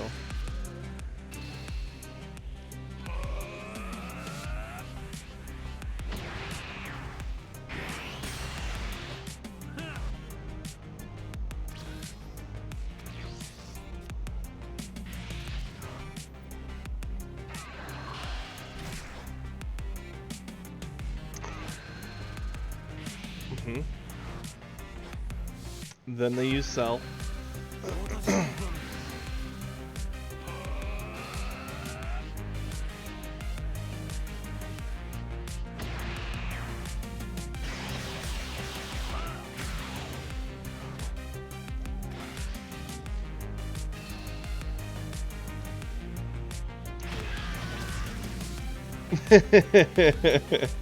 Yeah, he could. He didn't use his lead ability. That player may not know. They may not have a clue. Does he not have it set up? He doesn't. Oh no. I've done that. I've done that. It's that, or they just may not be aware that the coin doesn't count against Cell, so he actually is on 5, so he could have used Cell. Either he doesn't know that, or he didn't set up his discard. Either way, it's a mistake. Either he didn't have the forethought, or foresight, or he just is unaware.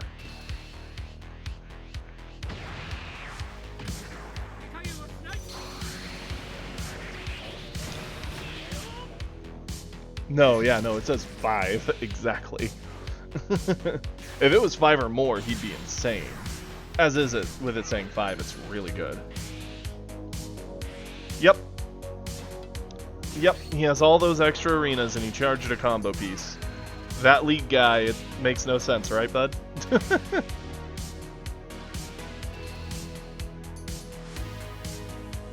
It's actually a really cool animation. You don't get to see it much because Trunks normally isn't like super buffing his early swings. And because of all the no combo, he had nothing to do there, so he just has to eat all these punches.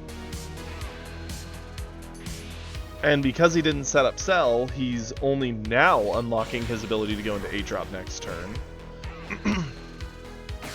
His 6-drop at best answers 2 bodies here.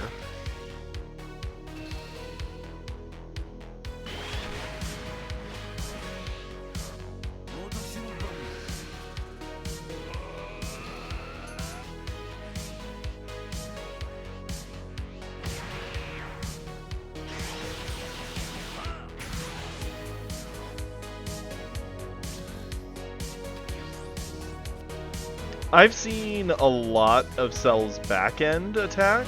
I don't see a whole lot of his front end attack ever. Yeah, Unawakened Zamasu's a really good one.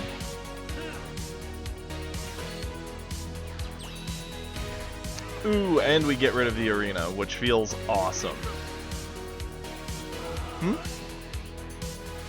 Yeah. With the giant purple thing. Yeah.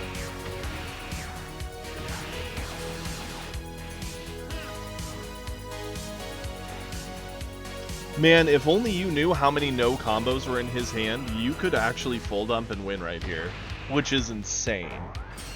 That is not the norm, so it's a bad habit to be in, but the Cell is playing into that. And he charged away his Cell. Why?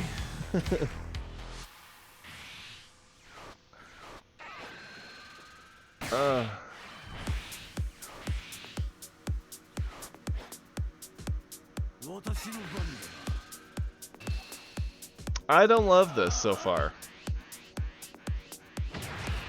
Please tell me they set up for their lead. They did. So leader ability should be done here. Good. So they do know that the coin doesn't count against it. So earlier was just them missing the fact that they needed to set up for it. Our Kiri will handle it.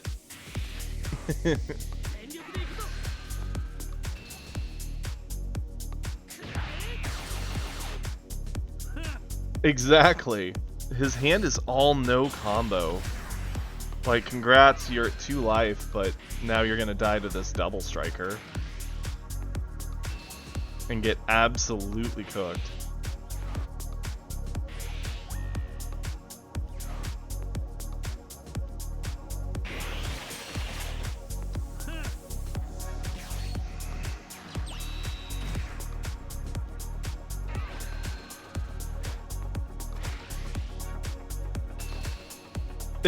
He really did, Fort. Like, when's he gonna take the time to set them up, though, again? Like, you have to take a turn off, and you're low on life. Your hand is no combo power whatsoever. He finally charged a second one away.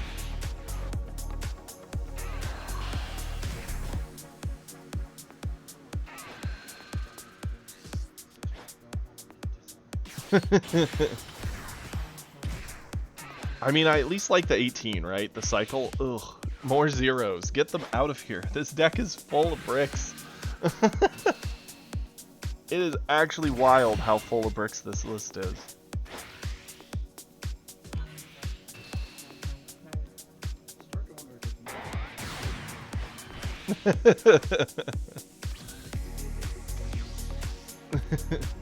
Cell's a really fun leader. He's someone who has a very simple, unique mechanic that you better not mess up, because if you mess it up, the whole deck goes wonky.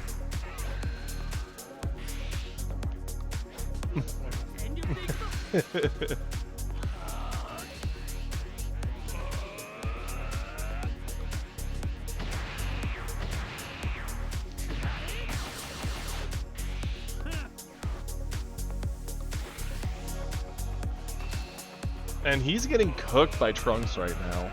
All because he messed up that earlier turn. He's made some slightly odd decisions throughout, so it's put him in this awkward position, right?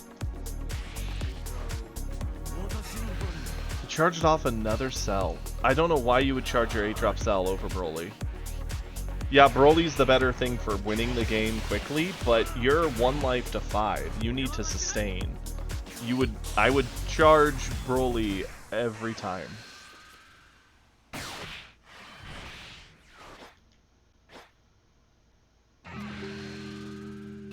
Like, yeah, Broly gives you more energy to play with on the following turns.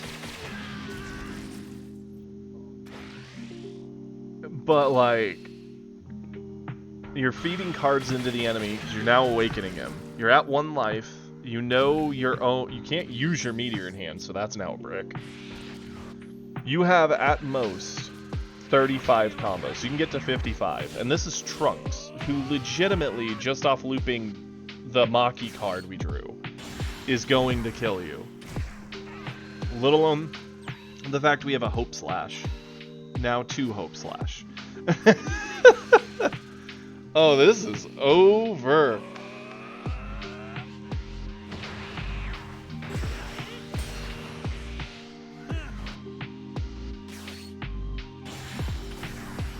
I will say, Super, I would have done this turn differently.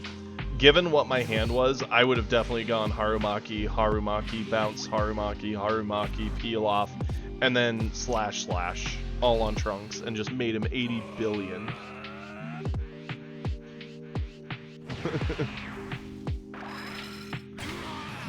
I know, right, Spectre? I look at it and I'm just like, oof. Juicy. Kill them with the animation. Make it beautiful. Well done, though.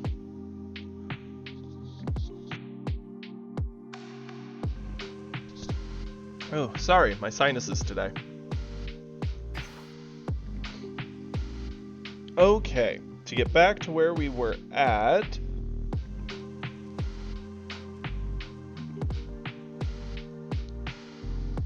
we have a 1 life win with Broly. Ooh, I'm excited to see this. And hey, I don't know if I can say your name without potentially looking like a fool. But thank you for the follow. Yeah, absolutely. So that list was one of our followers. That was Super. They're in the chat. If you join the Discord, which Kiri will link now that I've said that, I believe Super's Trunks list is in there, or if you want, I can show you mine. Mine and their list might be a little different, but I do also play Trunks. It doesn't let me pull up his list myself, sadly, but I can show you mine at least. And I know Kiri's about to link the Discord. I need to get that bot working. I tried to get it to work before, and it just wasn't working for some reason. I blame my incompetence, truly. So this is the list I've been playing with. It's a control list trying to get the most value out of loops with Pilafs, Piccolo, Goku Black.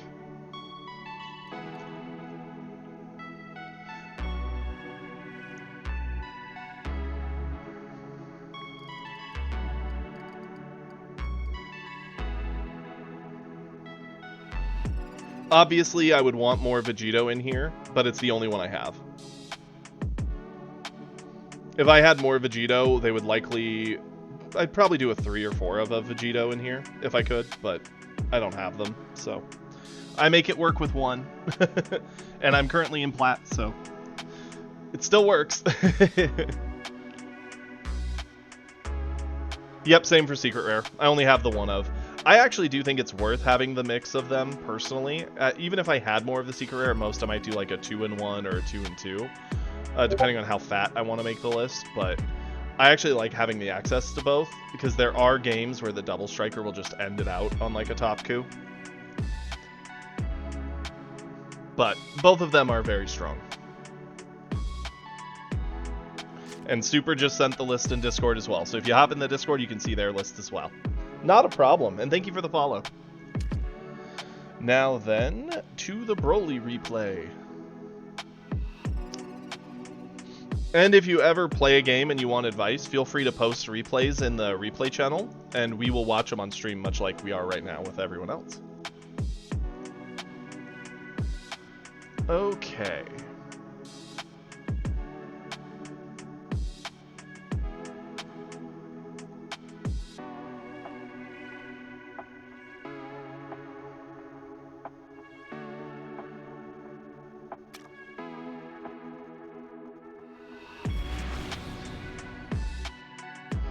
Yeah, green gets a lot of love. We didn't have a lot of love for green in set 1, but set 2 it now gets a lot of love. The only thing we don't show a lot of love in here is Topku specifically.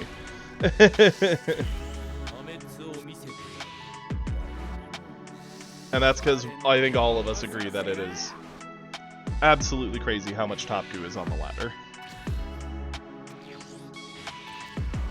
Yeah, absolutely. Please post the replay in the Discord. We prefer them in the Discord, that way we don't lose track of it. And we can always give it a thumbs up to show we've done it.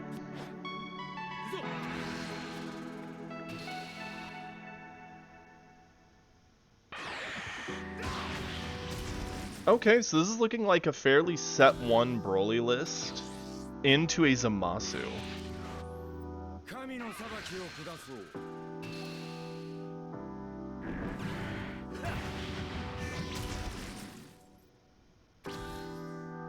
Tank Broly with the Sensus. Yeah, I don't know why they're running the 6-drop. I'm not a fan. I mean, even if I didn't have Goku Black, I wouldn't run the 6-drop. I would just, you know, load up on more 4s and 5s, honestly.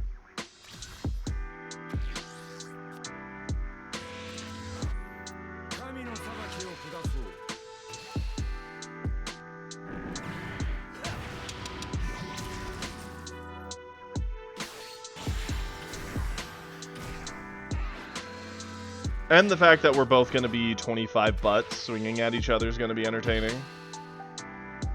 Oh yeah, we do want to put this on ×2, because this is probably going to be a long one.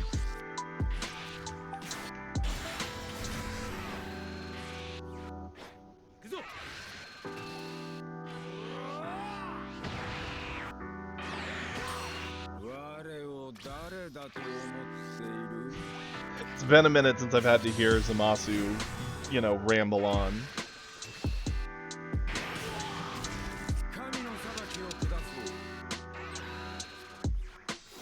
Okay, one on the backside. The legendary Super Saiyan versus the God, Zamasu. You know, we saw one in a replay the other day as well, Spectre. My best guess is maybe free-to-play players, or maybe players who think they can make the 6-drop work. Even if I was the type to think I could make the 6-drop work, I would almost never run it in Zamasu himself, because you don't want to sit on the 1 life to get the effect. What is that horrifying noise?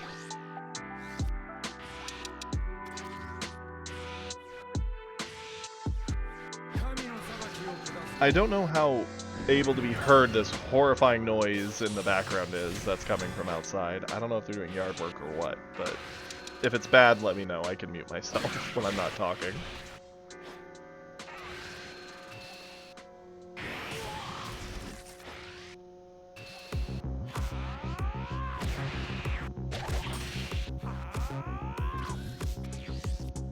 Interesting.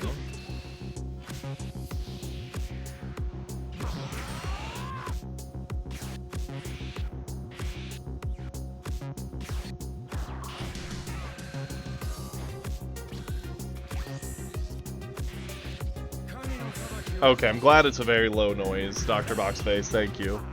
In reality, it's surprisingly loud. It sounds like a freaking motor is running right next to me.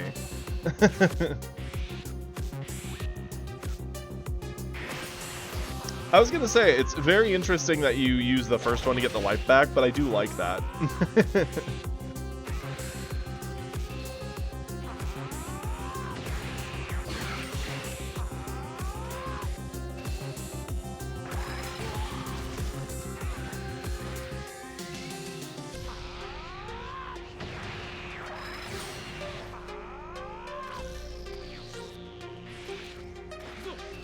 I will tell you, if this low droning noise existed 24/7, I would actually go insane.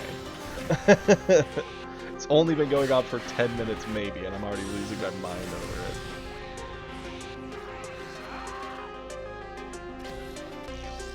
Oh, Bardock, it's all good, bud. No pressure, dude. I'm just grateful you're willing to share any of them. I still think it's wild the seller refused to give them to you digitally, but to each their own, I guess. I think it's just silly.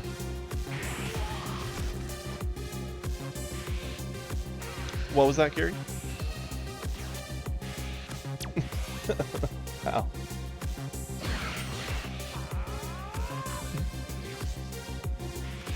Yeah. That's fair.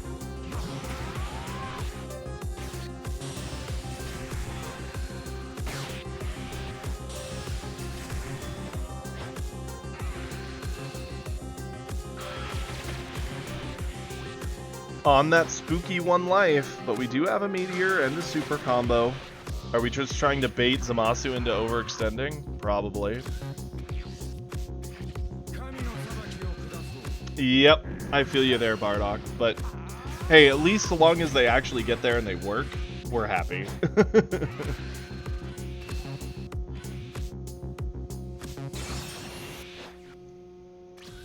Uh-oh. He took his entire turn to just set up a Goku Black. Interesting choice, to say the least.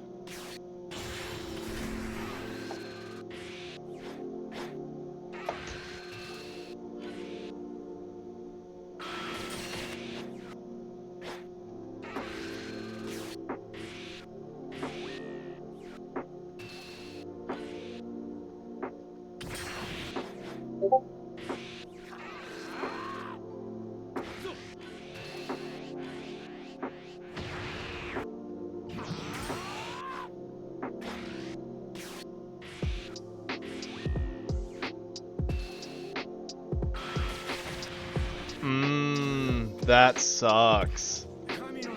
I'm sorry, Bardock.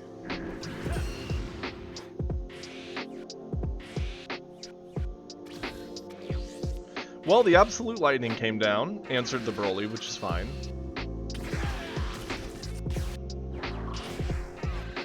We're still just farming card value. Ooh, the whiff on the Moa.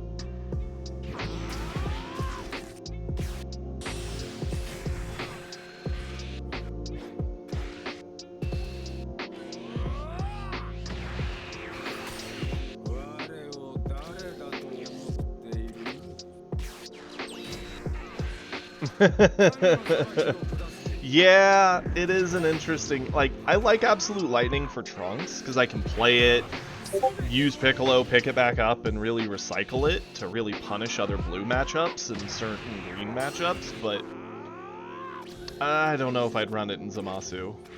Maybe. It feels kind of slow.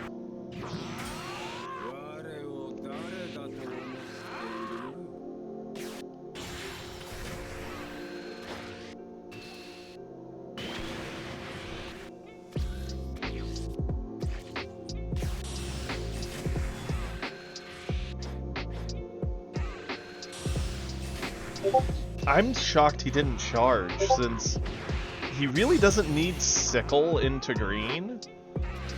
And having even one more energy up would mean he could defensively or offensively use Gallic Gun, which could have made a big difference here. So I actually kind of hate that.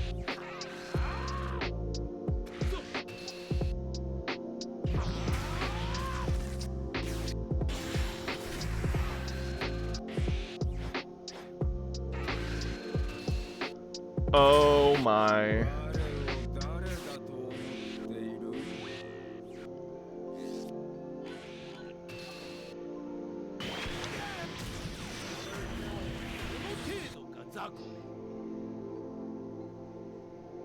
What in the world? Good job cooking him there. That was really well done. And sorry if I seem distracted. Now there's drilling noises. There must be some type of construction going on.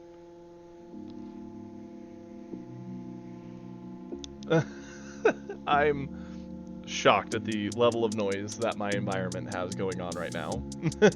Broly's powers making the noises. I mean, I'd believe it. Dude just got cooked.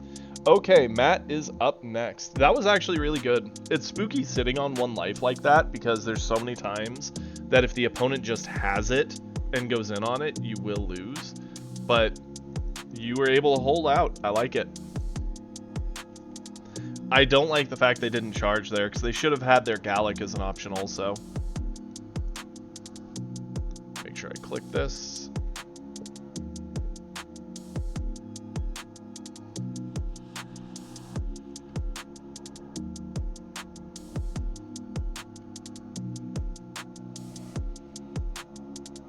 I wonder how a like high-level Broly and Zamasu matchup would look like. It would probably be quite the game, I get the feeling. I would think the Broly has the advantage just because his boss monsters are just better. Like, Blue at best just keeps resetting board state, but...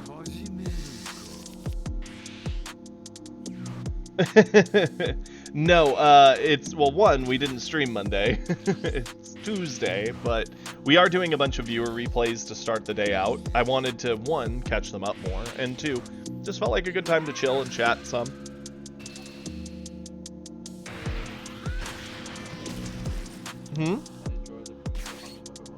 Yeah, the peaceful humming of a motor. And the drilling that I think I feel through the floor, yeah.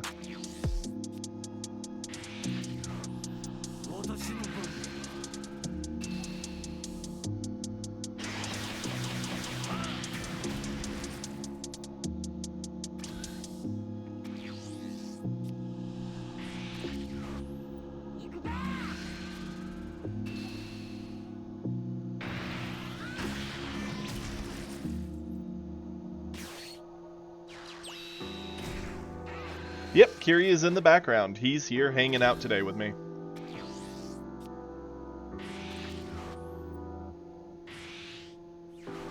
Yep, that's him in the background. I also showed him on Discord a bit ago. Or not Discord, on the cam. Live stream. Brain blanking. They actually used I-Beam. I mean, when they've got it, right, guys?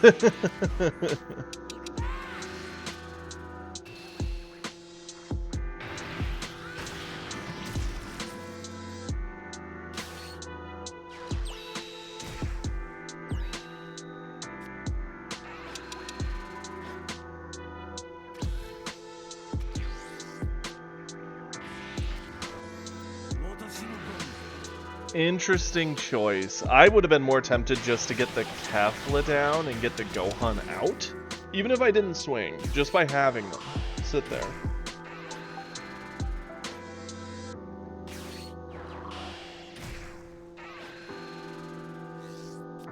Cell doesn't have an arena set up yet, so that's really good for us. He's taking the turn off to now ramp.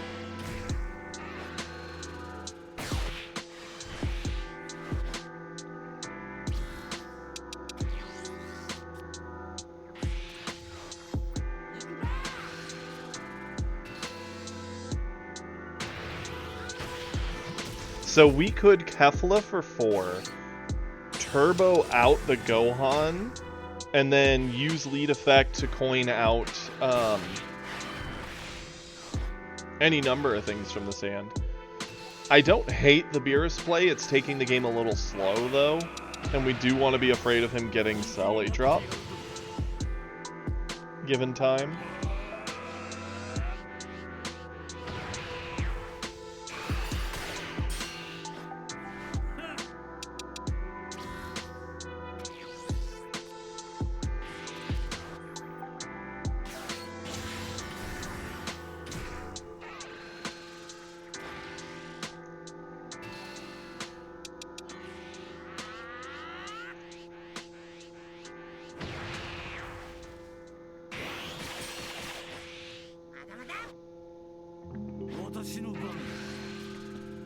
Another I-Beam, okay.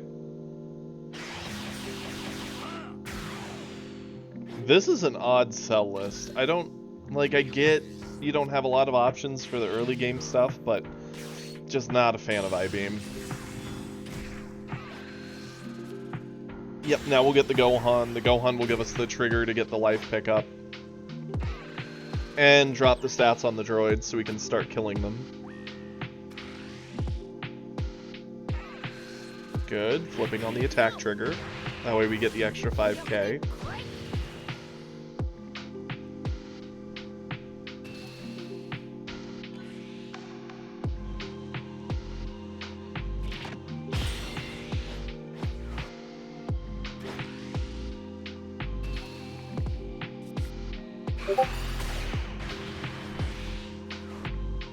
I believe this is Matt's replay, Britter. Okay, I like this.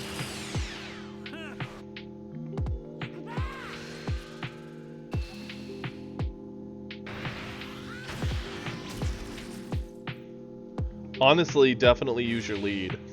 Since we have the additional Kefla, we could get out the second Kefla, use effect, get out the 3-drop Kefla, probably. I don't see a point to going Kato since there's nothing to drop stats on.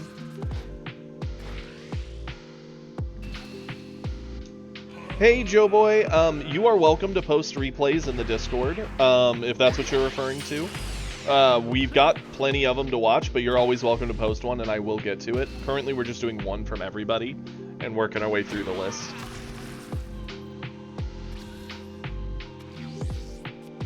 And Kiri can link the Discord if you missed the earlier link, because I know the one I have below keeps failing to work, even though I update it constantly, which is super annoying.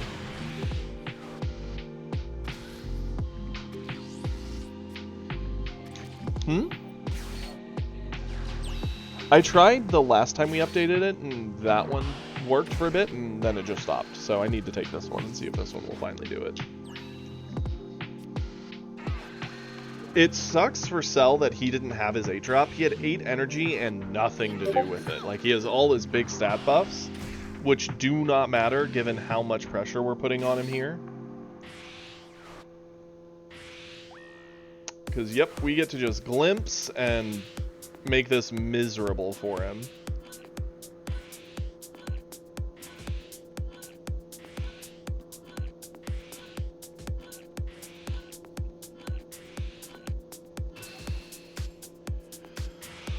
Hoo-wee, 170. Well, he is 25, 50, 75, and that's 30, so 105, 125, and then 20. He can get to 145, so yeah, he's cooked. He is beyond done.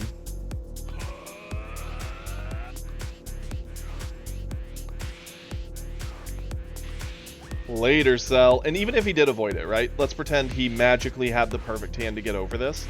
We could crit in with Beerus and then go in with lead and finish it that way. Since he's probably going to be fully committed out trying to get over it. Kaboom. Not bad for a little 20k body. And yep, Topku rolling him. Well done. Okay, next up we have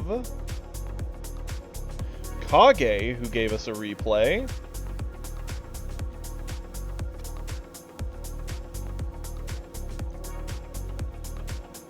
Yeah, Topku's brutal. Don't worry, Super, we're gonna come back to you. I know you spent channel points. So you still get the one freebie that everybody gets. I haven't forgotten. I look forward to it, Matt. I love strange games, because they're always fun to decipher what the heck the person's doing. Topku shall not win. You got it, Inferno. Honestly, I'd like to get through, like, at least 2 of everybody. I figure we're at least going to get through 1 of everyone real quick, and then we'll loop back, do a few extra, and then we'll probably go back to some live games. Yeah, Beerus feels good into the Topku matchup most days. Don't get me wrong, they can still get you, but Beerus is the red list to combat Topku, in my opinion. Yellow Vegeta into Topku. So this is the spooky one, right? Mad respect to Kage for going on this journey.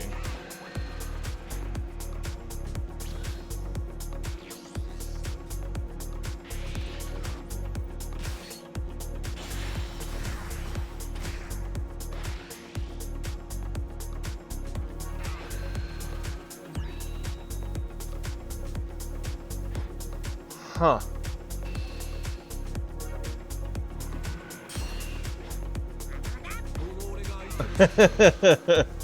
Yeah, Inferno, I could see that. I could see that, and that's probably pretty miserable for poor Beerus. Although Beerus can beat Vegeta, I would definitely say that's probably weighted more in Vegeta's favor.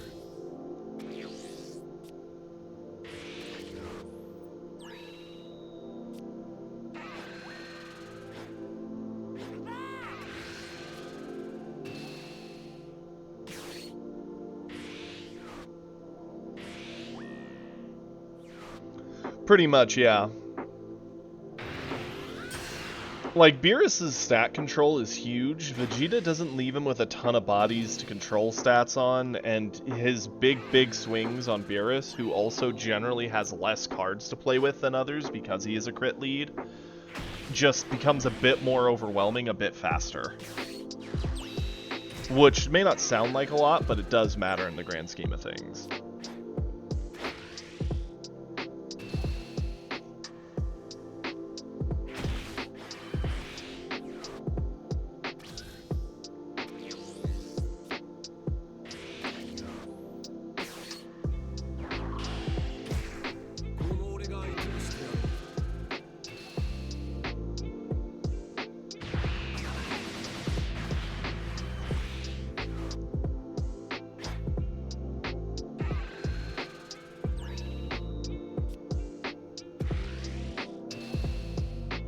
So we are awakened, forcing a combo out of hand.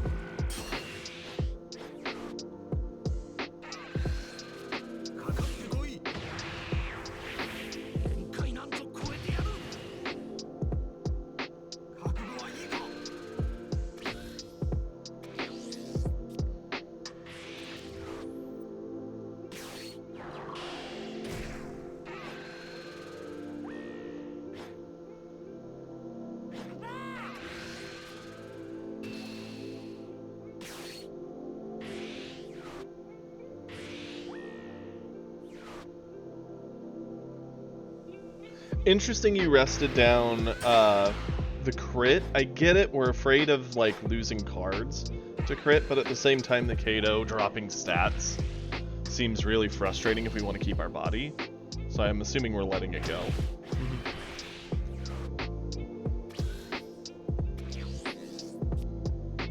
Hey, there you go, Boxface. That's awesome. I'd love to take a look at it. Beerus, like, legitimately, if I was concerned with climbing the ladder fast, like, hey, I want to get up to God and then we'll chill in God for the rest of the season, I would probably be spamming out either Topku, because that's a given that it's strong. Beerus, if I wanted to be red but not Topku.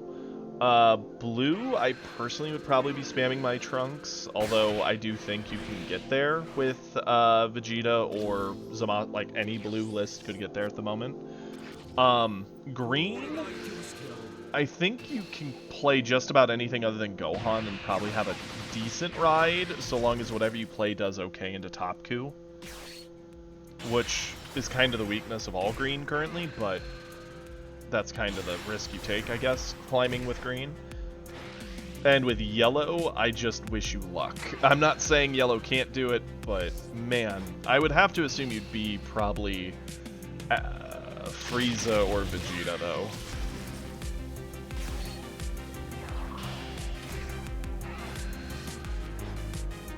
That's fair, Inferno. I love Starterku. He's still my favorite Goku lead, but I think he does the least in a lot of matchups into red because they give so many negative stats that it's hard for his positive 5 to matter. It just got power crept too much, in my opinion.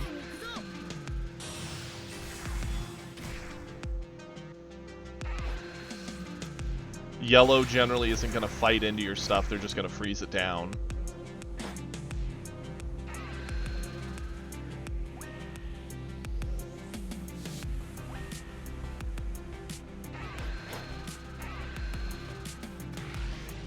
Yeah, Gohan made it so hard for Yellow. The minus 15 is such a pain.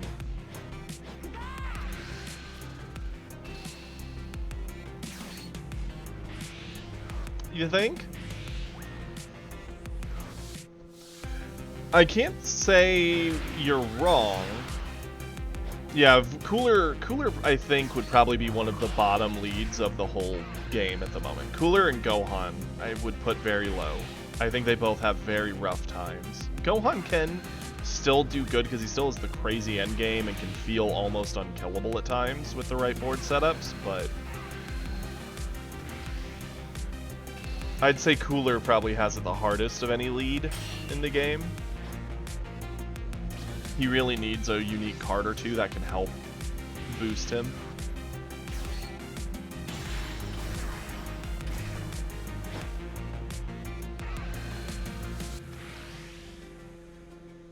Mm-hmm. Yep.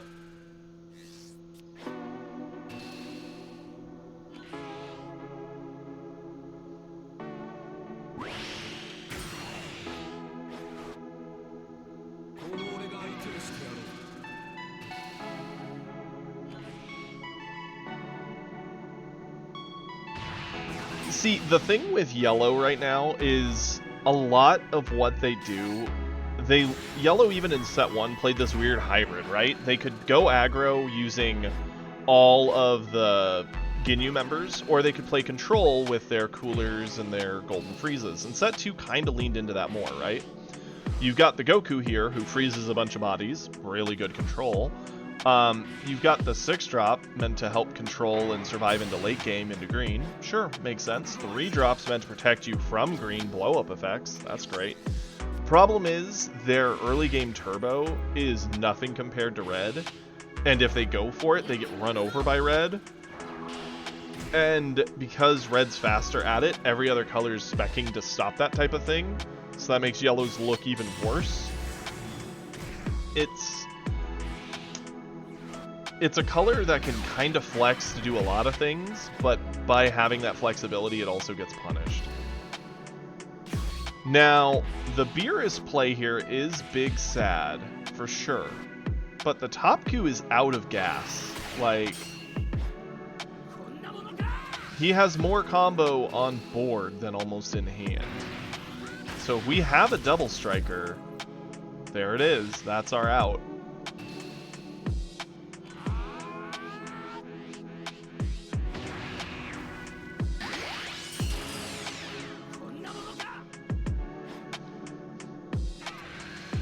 Yeah, June 20th, we do get the new ban list, slash restricted list. Based off that, it's probably going to be a restriction, would be my guess. I doubt they're going to outright ban any card. I would hope. I can't think of any card I want them to completely smack out of the game, but...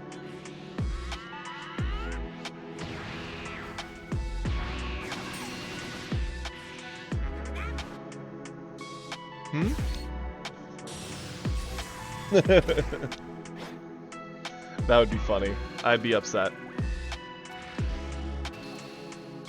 Interesting you went golden here. Given that we don't have the ability to win the game this turn, I would have likely gone 4-drop and froze down more bodies.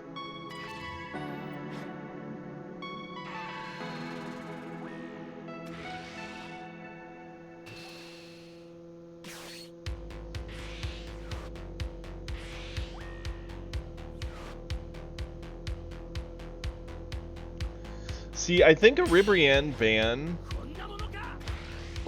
for C Cooler. There's already so much hate for 4C Cooler. If they ever banned him, I would be so triggered.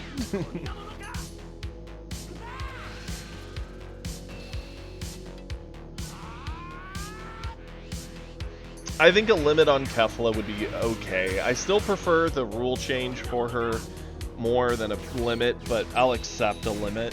It does help. I don't know if there's a card in the meta I would want them to ban, though. I get Ribrianne is spooky, but she kind of needs to exist. Without her, Topku is just full of negatives that makes it almost unplayable. And again, I want Topku to still be playable, just not tier 0. And it's a hard balance to find.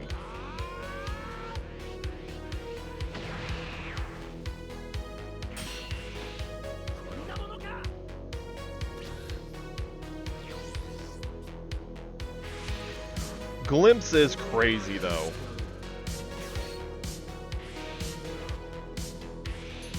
Glimpse does a lot of work beside her. I could see a world where they limit Glimpse and limit Kefla. I could see that.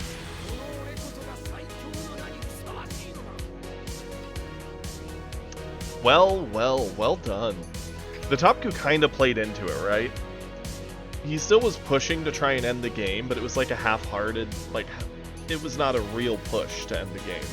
He was just kind of checking to get value out of you, while not keeping enough defense, because obviously you could turn it around on him pretty quickly. Well done, Kage.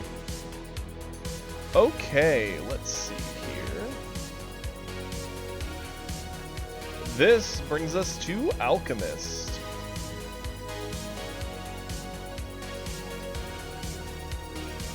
Starter Ku into top Ku, saying he had no chance.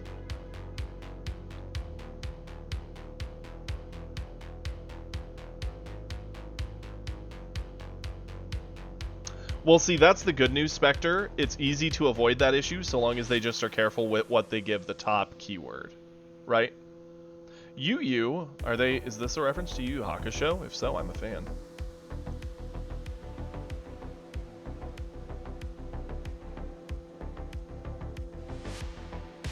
There's a lot of different angles you can look at that are the various problems of him, right?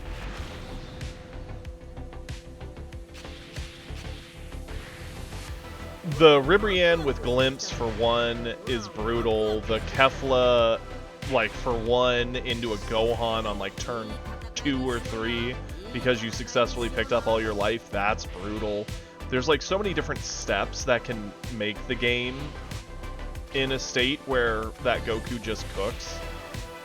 But it's hard to figure out what would be the most balanced way to handle it, which is why I still stand by her reading as a 25 would really help.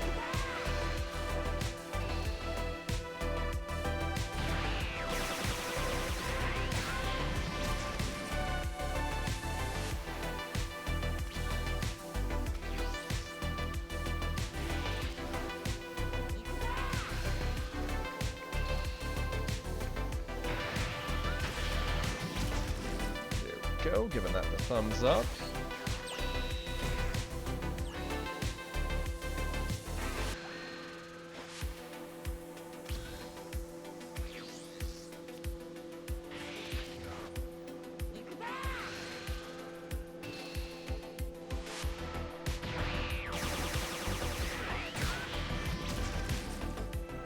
Yeah, like one Kefla you can get around.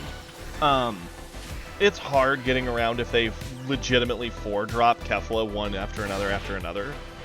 Especially since they can cheat her for 1 energy. It's absolutely bonkers. What up, Sal?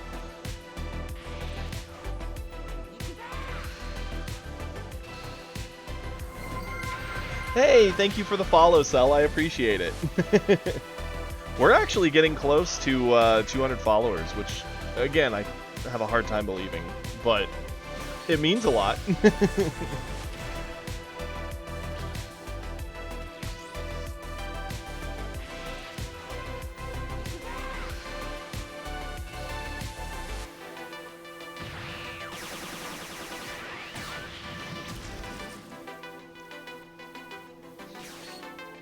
That's fair, but at the same time, it's hard to find a way to weaken the list without either changing a card effect or limiting how many of it you see. They have to pick a road, and from what I originally heard, it sounded like they were going to just change what Kefla says, or change like the ruling of how she works, which that is still my favorite way to handle it, but restricting the number of her in the deck is another angle to go by, It still gives him the ability to pop off and use the Kefla. It just limits how often he'll be able to turbo it out.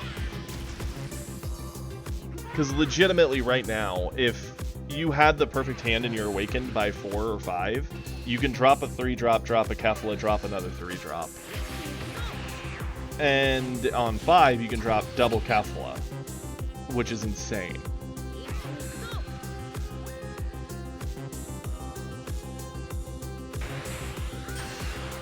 You're good, Cell. I just appreciate you're willing to follow.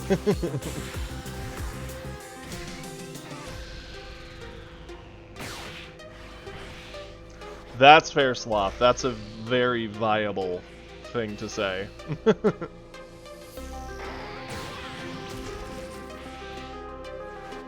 Sloth jamming with the song. Trust me, I'm bobbing along with it, bud. So, Basil being hit, I wouldn't be against. I think Basil's a very good card for that list. Roshi, I think, is worthy of a hit for Topku, but the problem is, if you take away Roshi, other decks like Beerus become almost unplayable in some situations. As a crit lead, he really needs the 1-drop Roshi. So I'm a little spooked of doing anything to Roshi himself.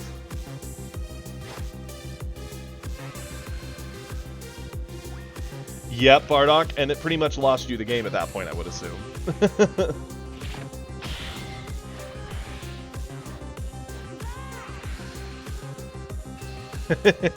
I'm right there with you, Boxface. I pulled all the Gohans. Holy, the noise is gone. Huh?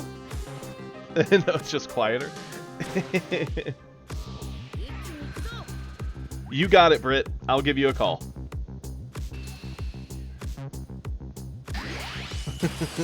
I can actually hear myself think. It's so nice. Ugh.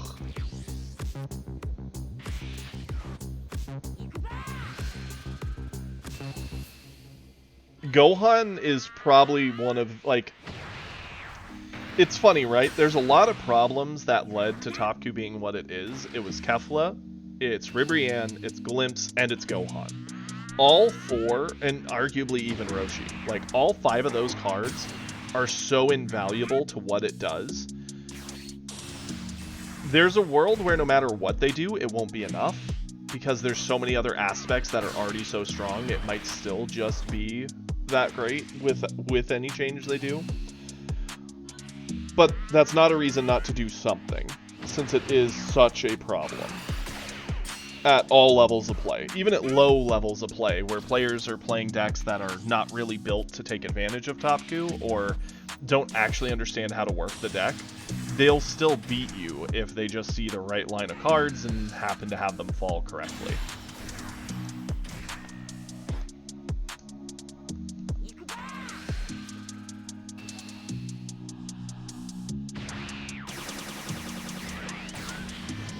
Red just got some crazy cards this set, which is funny, because Red was in a decent spot in set 1. But now it's the king of set 2.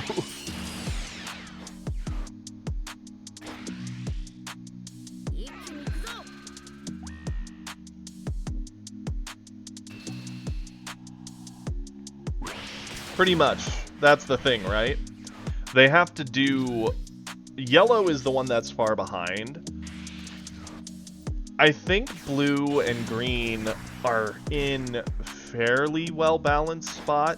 I think red just needs a slight tone down, and yellow needs something to make them better, but it's hard to do that for yellow. So the next best thing would be to bring every other color back a bit, but then how much are you over-tuning, what will break, those kinds of things.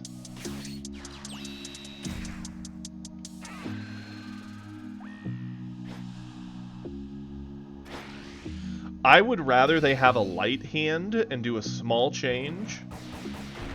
Nerf yellow, Sloth. What are you on?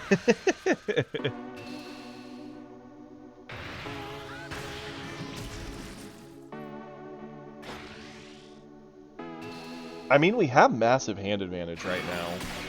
How are we going to translate it to a win? Well, pretty easily, actually. We have a double striker.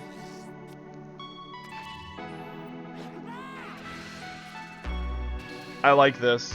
Let's see if we can bait a card out of their hand. They say no.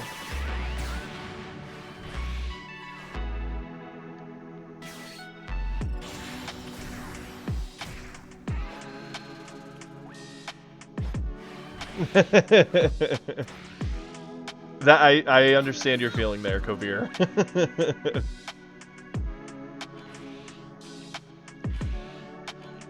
I guess Starter Q's better than Top Q. I mean, don't get me wrong, Starter Q can definitely work. But if I had to pick percentage, like what the win rate is with two very high-end players, like a very high-end Top Q and a very high-end Starter Q playing the best decks, I would still give the edge to Top Q. But I'm happy to see someone giving love to Starter Q, because there's just not enough of him out there.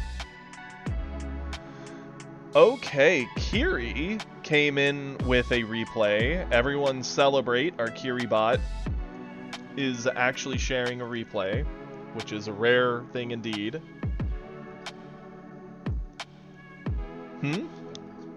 Don't ask questions, is all Kiri says, okay?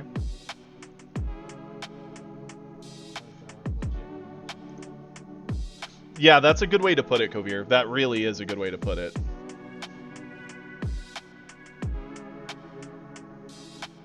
That's fair. I mean, he can definitely play it pretty well. He definitely gets punished by some of the long game value that blue gets, but he can hold in there better than some. Sell into Ginyu. Kiri, if you think I'm not going to be looking at you like you are crazy multiple times during this, you're probably wrong. Ooh, what a hand. I am Arkham. Thank you so much. I had a migraine Sunday and it kind of bled into Monday, and I decided just to take a quiet day. Did very little other than sleep and sit in the dark.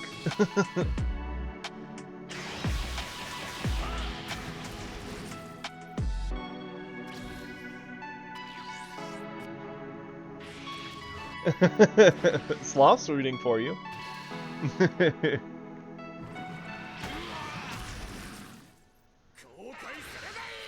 Okay.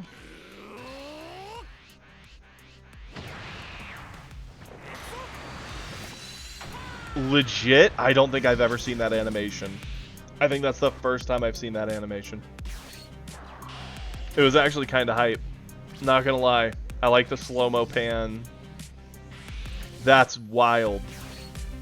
That there's still a set 1 lead that I've not seen the like boosted attack animation of.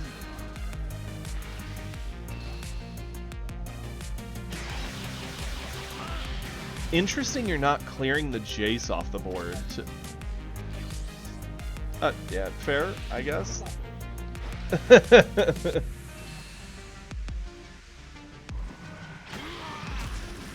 Cell Games Arena is nutty. I know Uda, one of our many followers who's a big player, hates Cell Games Arena, and I don't blame them. Cell Games Arena is insane. Kiri says he finds all 5 pieces of Exodia, whatever that means.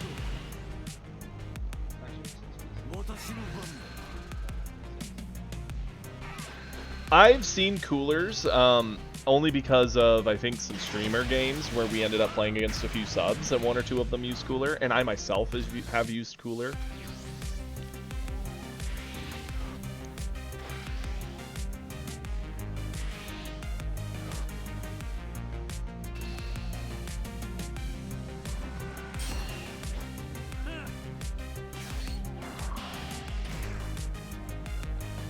Huh?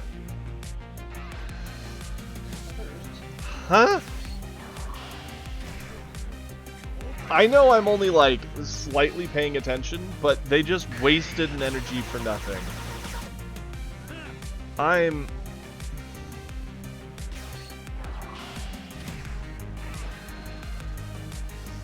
Respect for wanting to play Ginyu. Ginyu is a leader who you need a really good list for.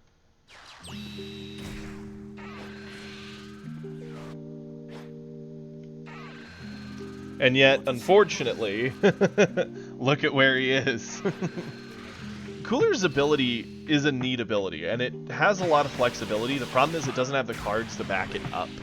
And in a meta where aggro turbo wide lives, it's hard to take advantage of that while losing cards from hand.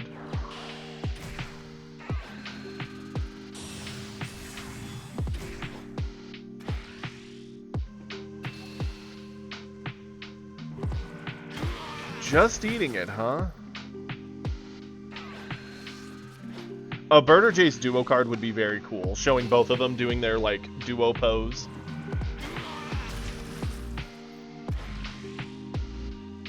Yeah, you did forget to ramp the lead, but... Just going to one, huh? Just chilling at one. Interesting. I mean, if it doesn't kill you, I suppose. Why bother? Why is the Ginyu comboing over this? I just don't get it.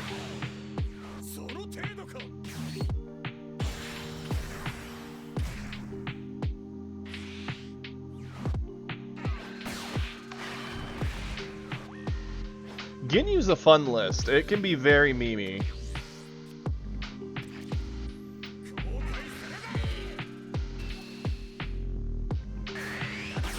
I mean, Ginyu's entire momentum is gone. Like, yeah, he can slap down the bodies, but who cares?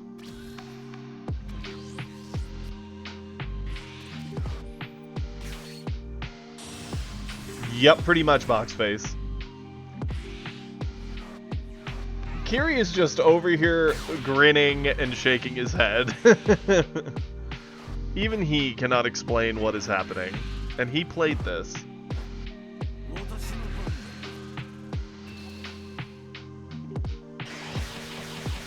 Kiri's card pool is quite small too, so Kiri's missing a lot, but... Sure?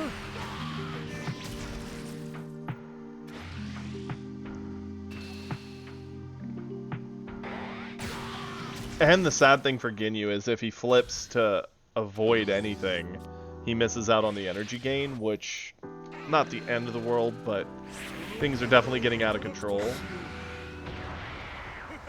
He didn't spend anything.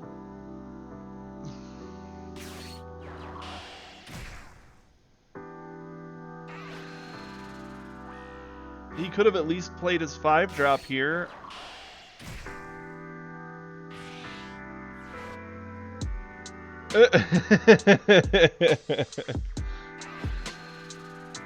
This is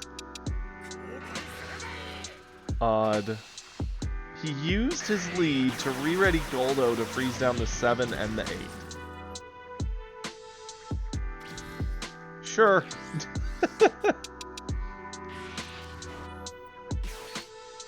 Yep, the double striker. Will do the work.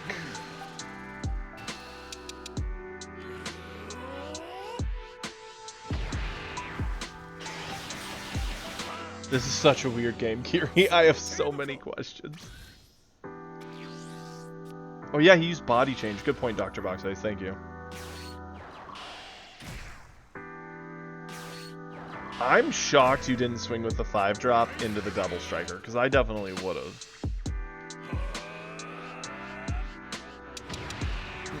Yeah, that's fair. Considering you had 2 cards and you have 80. Well, 15 to be exact, but that's a whole different story.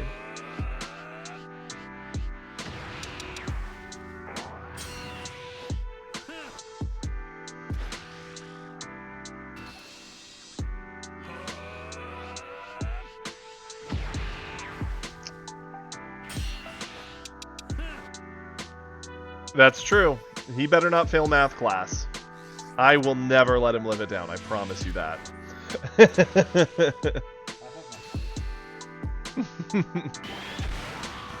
What? You found the arena. Yeah, you did. Odd that you swung with the double striker first. I definitely would have done all the other stuff first, but to each their own. Although I get the feeling I see what you're doing. I would have put all this on Cell just to flex.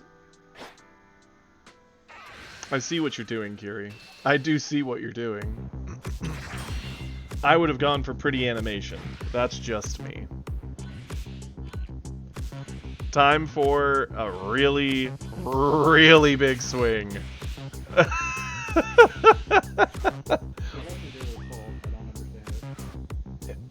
Probably just because he wants to see where it's going. I do that. How big is this gonna get? I mean, that alone is 100. And we're already at 130, now going to 145. 245. Congrats, you set the record, Kiri.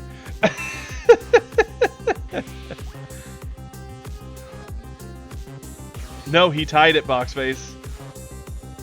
It's two. Well, no, because he can also eat Cell. I think he beats it. He can go up to 250. Assuming I'm mathing right. 25 makes it 95. Yep. Right now it's 45. Kiri, just eat the 5 drop. You would have made it 250 exactly.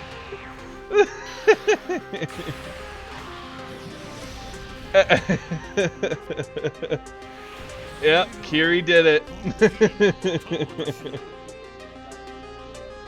Yeah, you did get that one. True. I'll give that to you. Yeah, that was a good one. Yeah.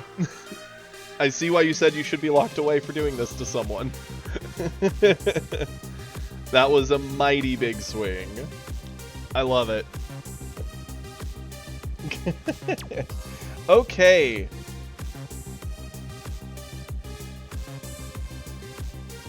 Let's go to this one. This is Asu up.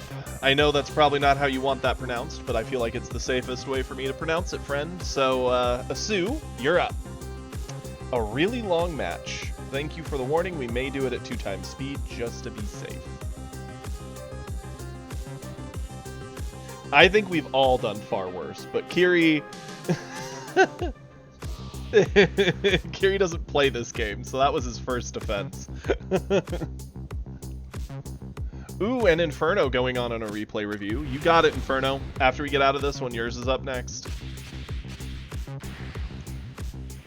Vegeta into Cell. So this will be interesting, right? Vegeta's one of the few who can really punch into Cell with big numbers that might threaten him, but at the same time, Cell's healing is the problem. I'm excited to see this. We'll do it on 2x speed for the first bit, and then we'll slow it down, because the early turns should be a whole lot of very little back and forth.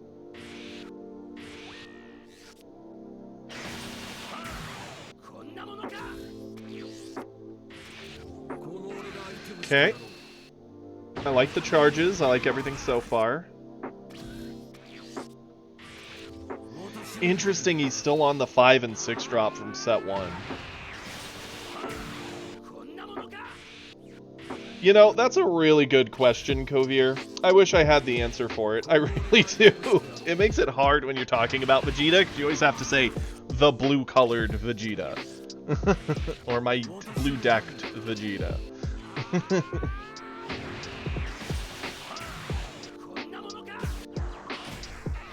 You got it, Inferno.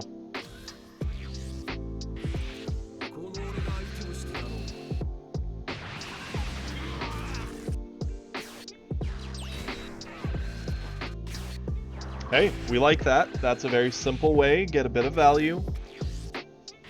He's obviously letting us hit him, so that way he can get Cell off. I'm assuming he'll do the card draw off the arena.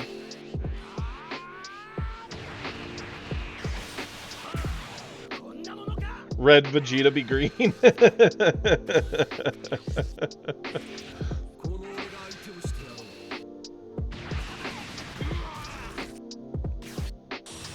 I love that, Inferno. You just gave Kovir a new fear.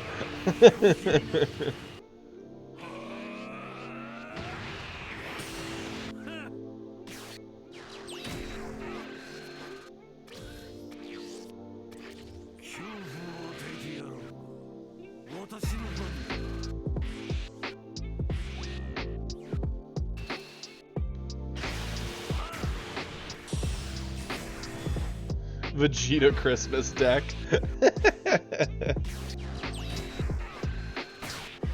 Okay, yep, that KOs it, and then it pops back, and that happens.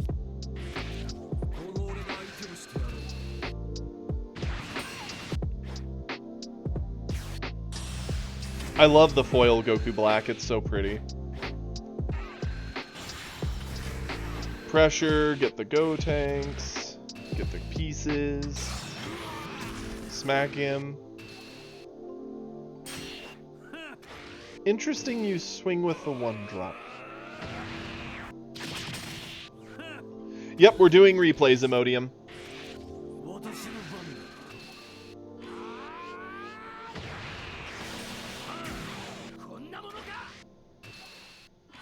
I mean, it is downright impressive sitting at 7 life while we've got Cell at 3.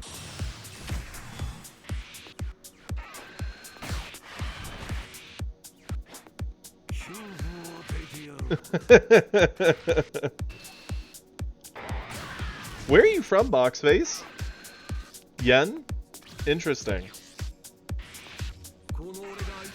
It would be funny if they kept putting Vegeta in these, like, odd colors where his, like, Saiyan color never matches the color he's in.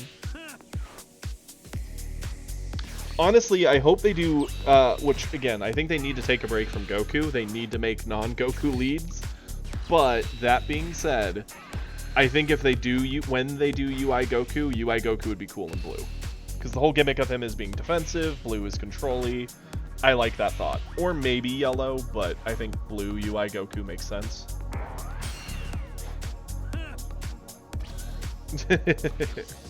No, that's what Super Saiyan 4 Goku is. Oh, of course. It's true.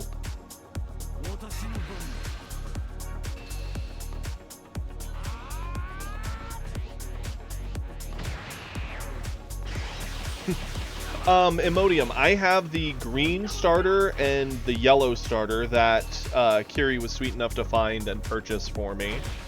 And he has his own blue starter. We have not started collecting the real cards yet, although I do want to build one and go to a real, like, regional event and potentially meet some people there. I think that'd be a lot of fun. But I do not have any decks currently crafted as of set 2. Although I have a pretty good idea of what I would build.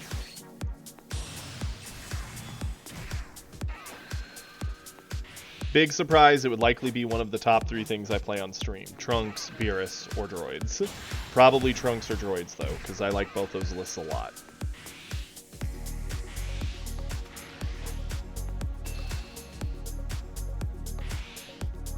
Oh, Spectre. See, that's us with our other card game. Me and Kiri have always been the people who front-loaded a lot of the cards and bought them, and we would always, like, give away free common decks to newbies to get them in the game, or uncommons. We'd even stick in some URs if we had extras, just to try and get our scene to grow.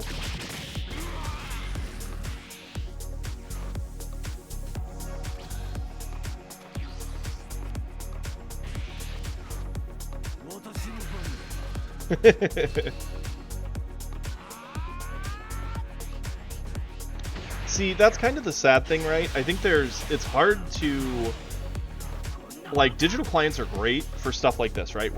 I'm streaming, we're all talking about the game, watching it together, interacting, and it creates its own sense of community. But it's hard to beat going to a local store, seeing your friends weekly, talking about the builds you're doing, and play testing. That is something that's so hard to replicate.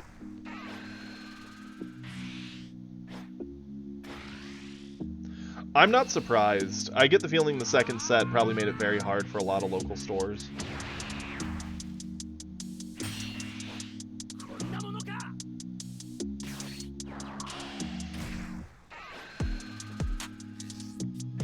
it always seems like whenever a new card game comes out, it's the first like set or two that a lot of places have trouble with stock, and then it's by set 3, set 4 that problem's gone. It's just a question of how did the card game survive the initial issue. Like, I know here for us, there's the Digimon card game that my friend was really into, and I dabbled in it. It was a lot of fun, but like the local scene is basically dead. If I wanted to play the Digimon card game, I'd have to do it digitally or go travel to go play it.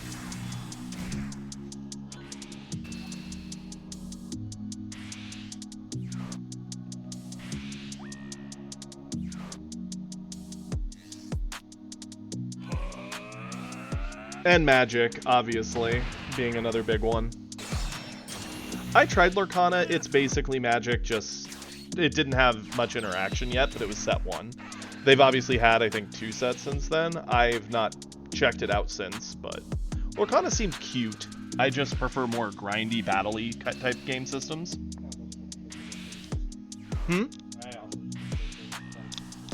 Yeah, that's fair. Their pricing system is nutty.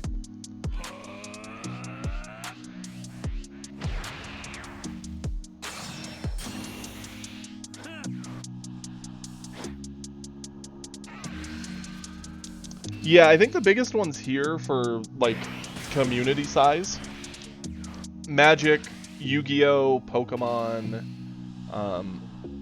yeah, those would probably be the king 3 for us. Lorcana has been growing, but not to any crazy amount that I've seen. Our playgroup is sometimes decently sized.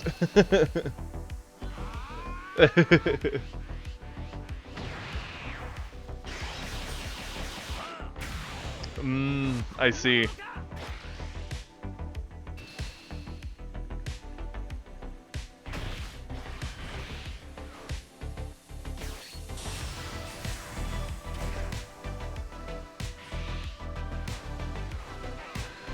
Man, you weren't kidding about this being a long one. Both players are just grinding it out. The double Goku Black gets blown up, which is heartbreaking, because that's obviously a lot of long-term value for us that's gone.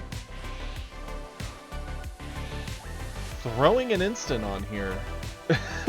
We've got the man going full tilt.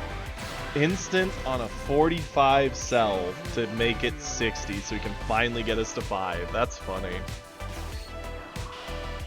Deck out is likely the win con both players are paying attention to here, I would hope.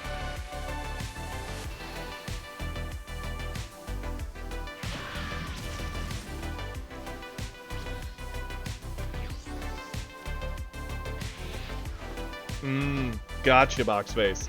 See, here, I know at least with our locals, most card games, they do a good job of promoting it and giving it a shot and seeing, like, how it can grow.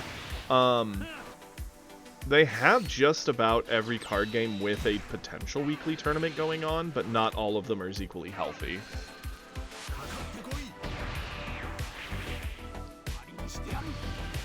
Okay, transforming.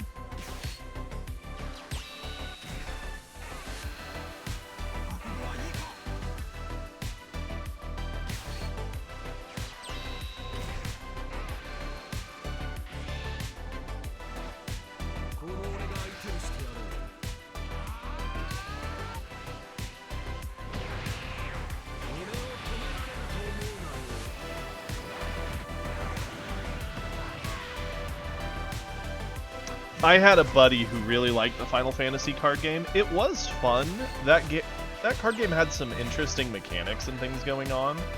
I don't think their cards were all that well balanced. There was definitely some cheeky things people could get away with in it. Meteoring over makes sense.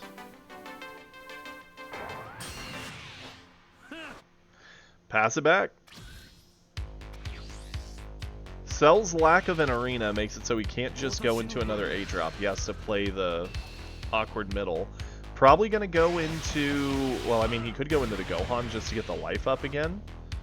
Keep the game going along.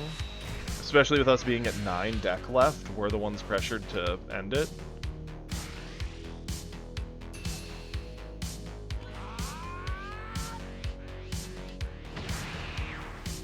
I think the card game I've invested the most money into in all my years probably has to be the Panini DBZ game.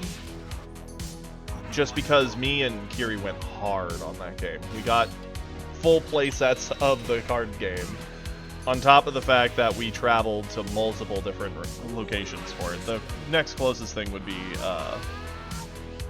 Universes.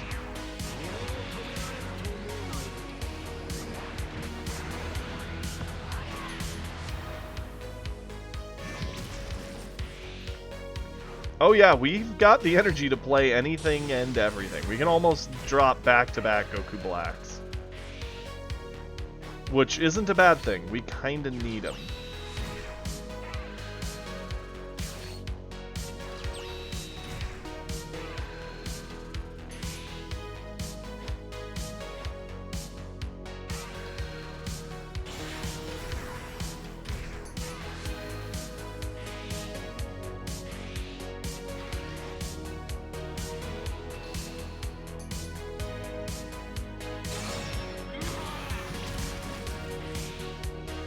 This is a little spooky for Cell.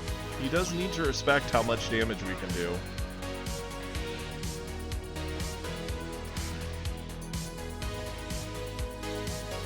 Go in at 45, force the Meteor Plus. Probably the one drop? Yeah.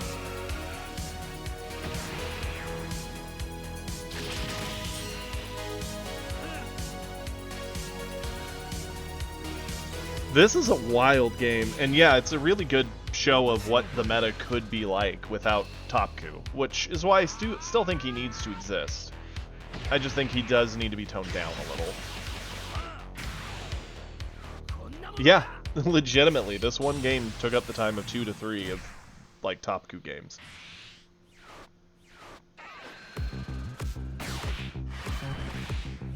Agreed. That's why I want them to have a soft hand with any changes they do.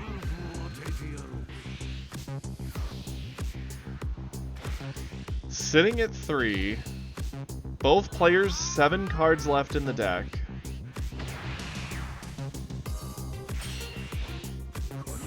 We're out of super combos at this point.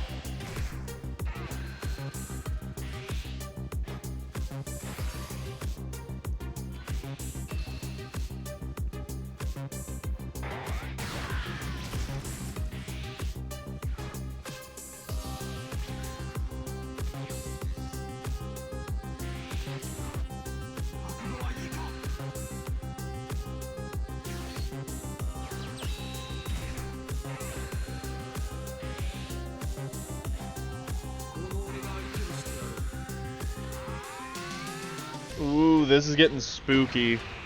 5 cards left. We know 2 Goku Blacks are... Or, no. We know, 2 Goku Blacks died. Let's see. 3 have died. Every time a card gets played, it keeps messing with this thing. 4 have died. So no Goku Blacks left in deck.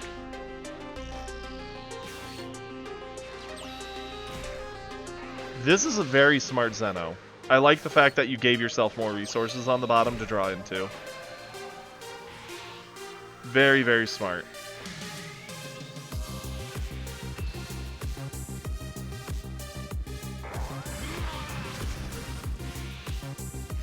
I don't know how much I love him eating that.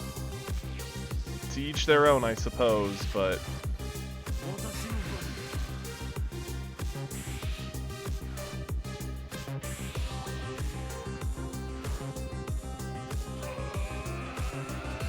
What was that?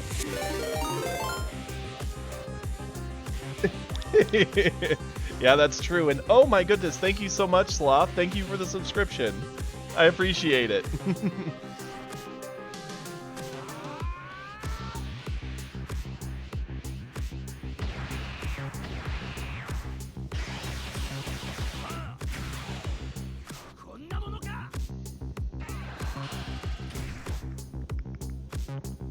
He took the turn off to set up the arena.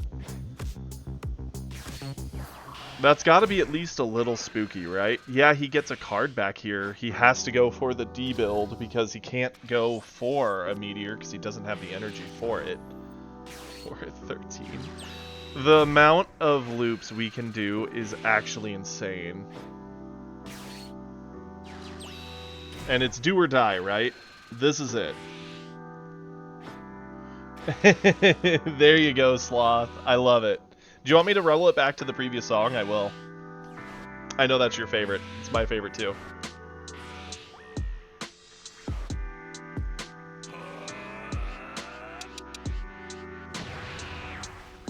Okay. I'll roll it back.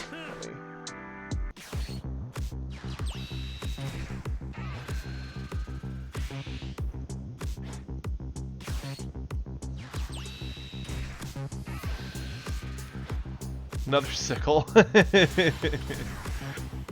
Every time I hear the song now, I see your little dancing dinosaur emote, and it's hilarious. The peel-off wall, indeed.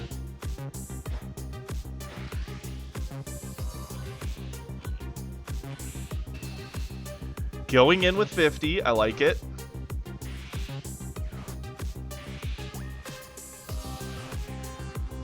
That plus super combo, getting to 55.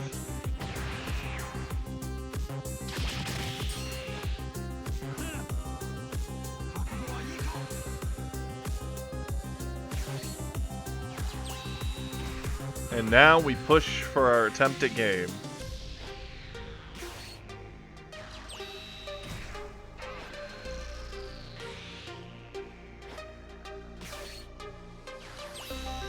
Triple peel off, obviously very valuable. Into the trunks to get just a random card draw, see what we get. Ooh, get another card draw off our swing. Legitimately counting every single card. And putting it all in, 105, and Cell can't stop it. That was awesome. That was a sick game. It was a long game, but really well played. Keeping your life high in the early, like, counting out every card, making sure you bottom deck the 2. Very, very smart. Oh no. Sorry. Sneezing. Really smart, because if you didn't bottom deck those 2 with your Zeno deliberately, you would have decked yourself. That's wonderful. Very, very cool. Uda's gonna wish he'd seen that one. Okay, next up we have Box Face. Oh wait, no, Inferno paid for one. That's right. I remember. Let's see here. Inferno, which one did you want me to do?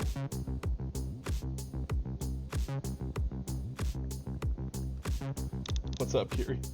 Okay. I appreciate it. Normally when you give me a dumb look, it's for a reason.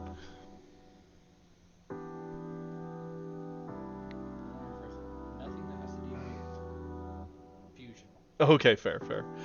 Inferno, are you there, buddy? I'm pretty sure. The one that says embarrassed Topku. Okay, you got it. Topku getting embarrassed. And then we'll come back to Box Faces. Copy that. Give the good old thumbs up. Booyah. Yeah, no, I really like that Vegeta game. That was pretty sick. Is Vegeta your main list? I now need to blow my nose from all the sneezing I've been doing. Give me 1 second.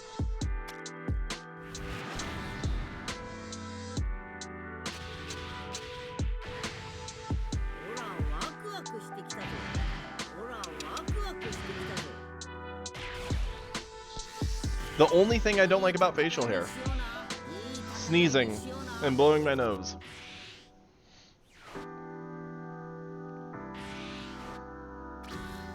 Let's see his hand.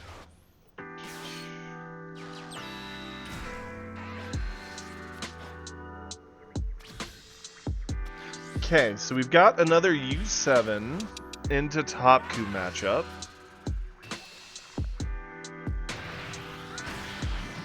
He's got the Roshis for days.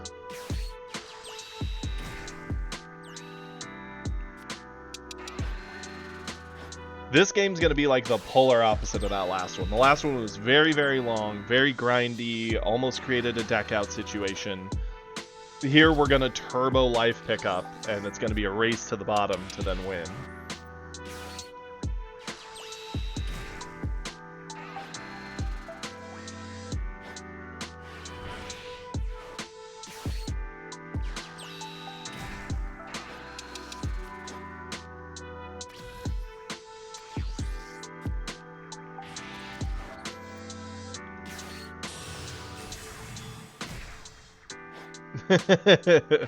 Yeah, that last one was a lot more than 9.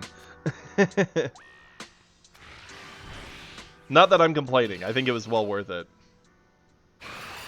Yeah, it is. It's a whole lot of non-combo, but it does have a kind of beautiful flow to it in a way. And with him raising himself down to 3, these things are good ways to try and end the game. We just want to be careful of having not enough combo to keep ourselves up.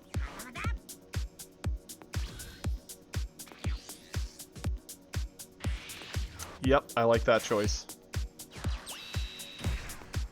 Interesting that you're going for the double Whis.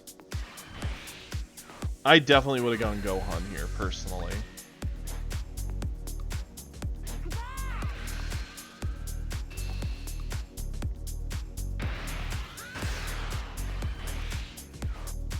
That's fair, Boxface. That is one thing I kind of hate when you have alt arts and regulars. They go in different stacks in the thing. It drives me nutty. But at the same time, it's fun to show off when you have a nice foil alt, and it's like, ugh.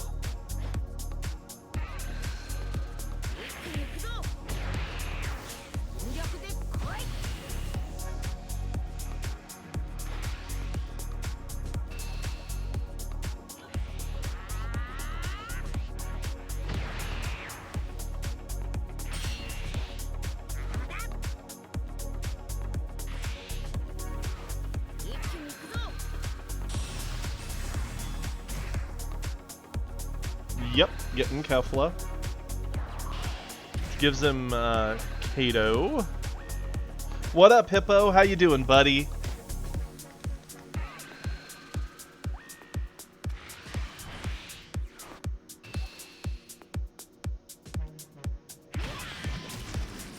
Kato hits us, sure.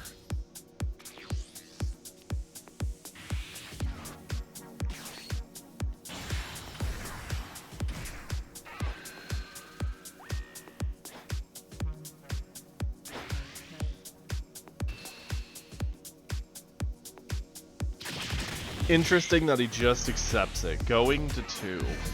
Well, our double striker's now a threat.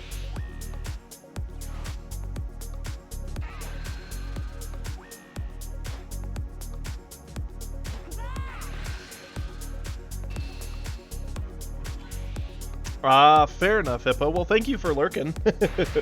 Glad you're able to actually chat a little.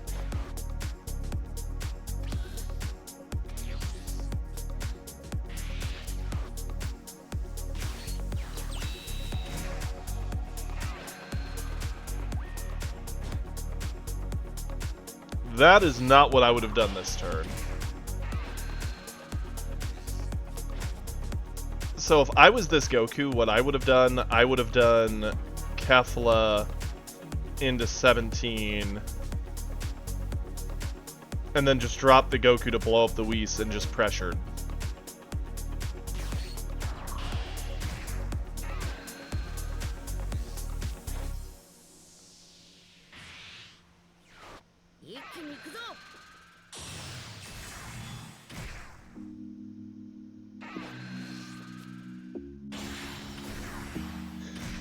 And he found a Gohan, unfortunate.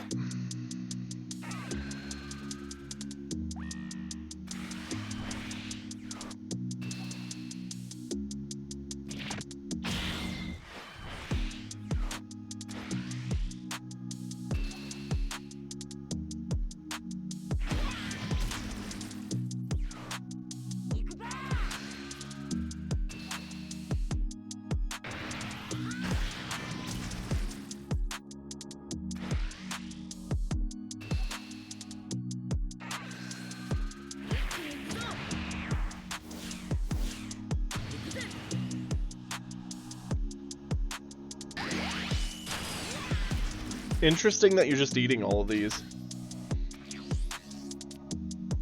Oof, so many non-combos.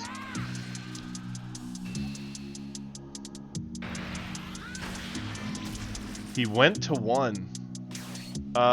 He's gonna regret that.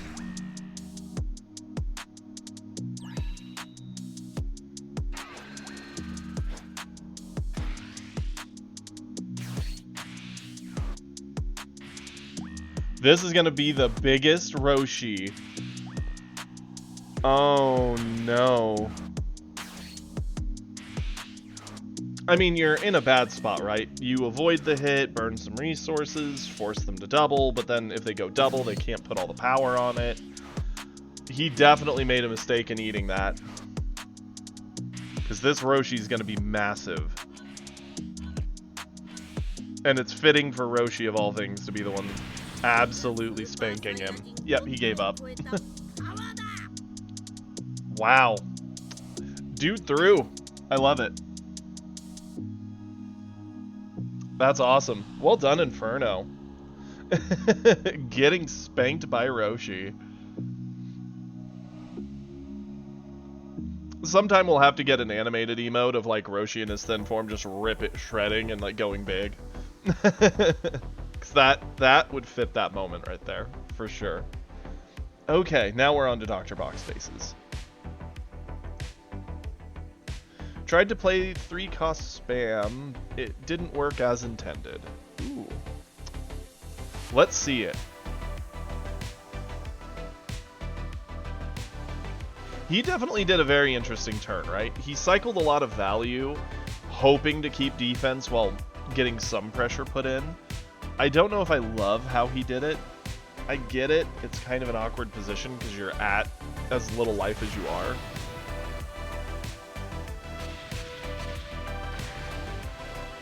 Ooh, Trunks. Love it. Into Topku, a matchup we are very, very familiar with.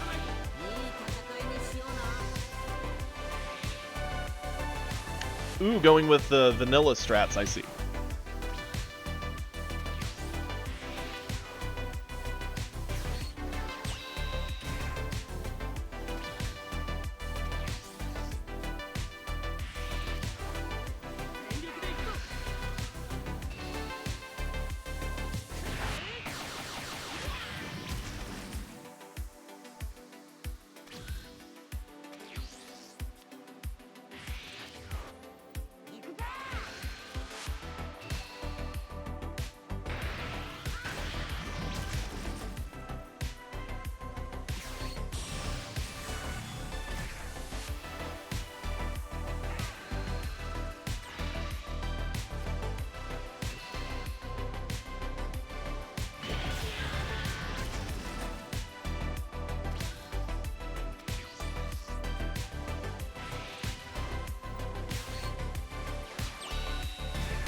Fair. I like this. I don't mind this. It keeps us on coin.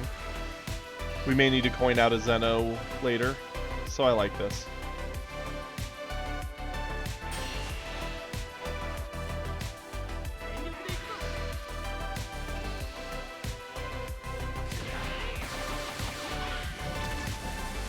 I likely would have swung at the hit personally, but I'm fine with it.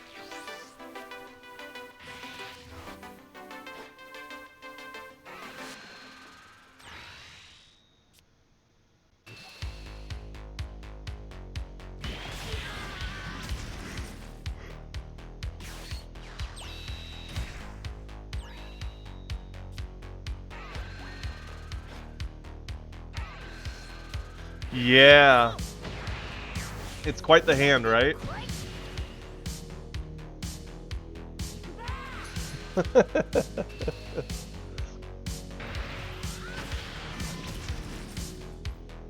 It does. There's a lot of like power in it that he can just drop out of nowhere. Do need to be cautious of it.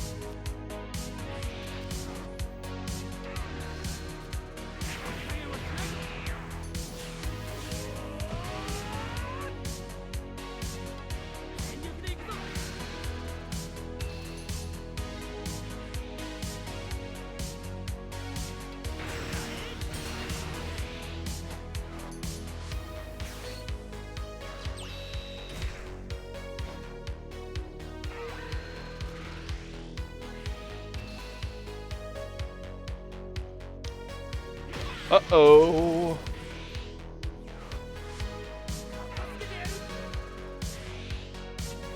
I'm shocked he ate that. Legitimately shocked.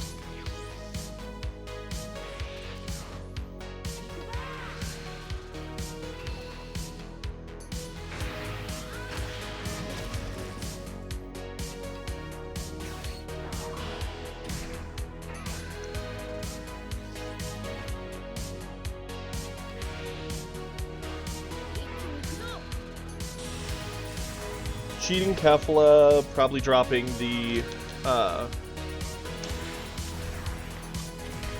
yeah, Gohan, brain blank.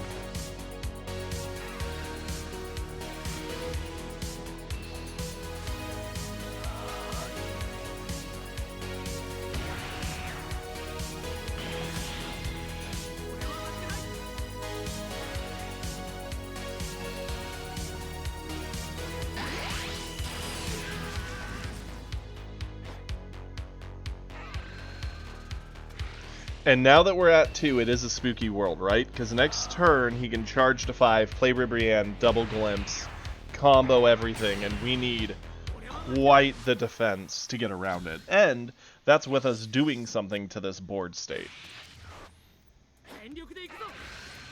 But I get the feeling we're not going to deal with that.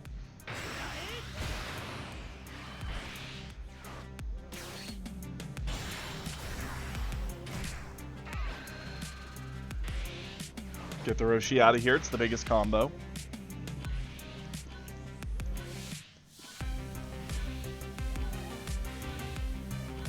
The full dump going up to 125.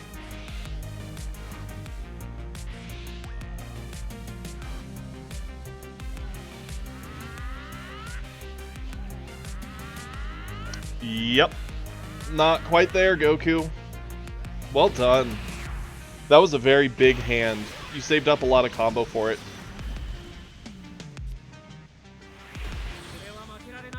Yeah. Hey, sick. Well done. Obviously, like, your deck would just be better if you got another energy or two, because then you'd have stuff like Hope Slash ability, you could loop some small babes, and then do the full thing, like... But you made it work. I like it.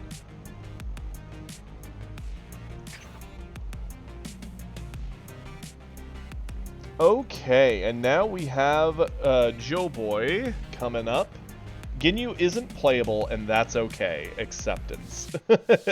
I mean, Ginyu is playable, but it's a high roll if you play my list.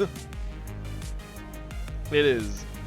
You are playing and rolling some dice, that is for sure.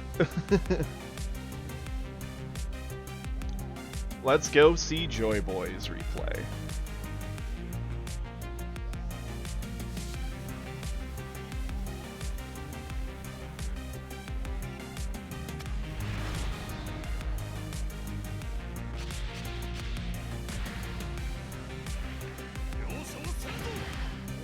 Ginyu into Topku. Yep, figured as much.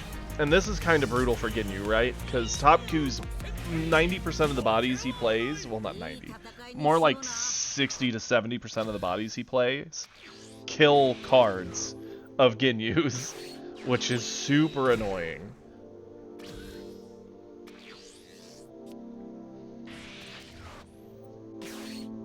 I appreciate that, Inferno. Replay days are quite fun.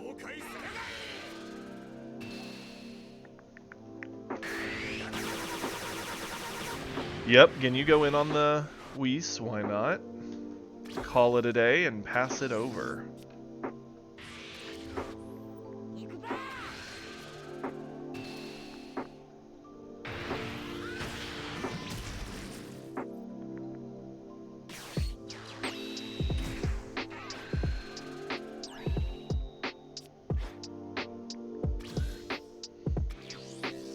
Yep, you and Super both have one more coming each.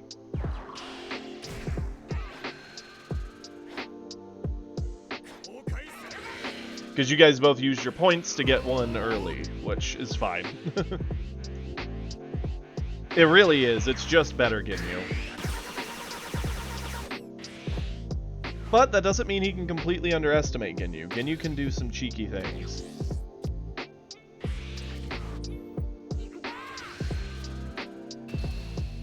I honestly would have been tempted just to set the one drop down. Worst case scenario, he has an answer and kills it, but...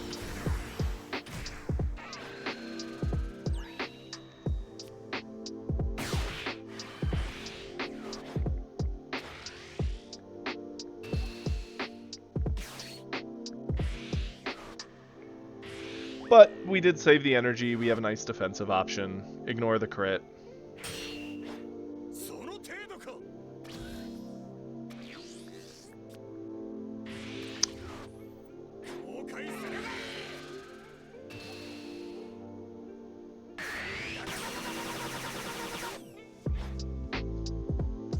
I mean, we could go Ginyu into Jace and then get a card draw popped off. Not bad.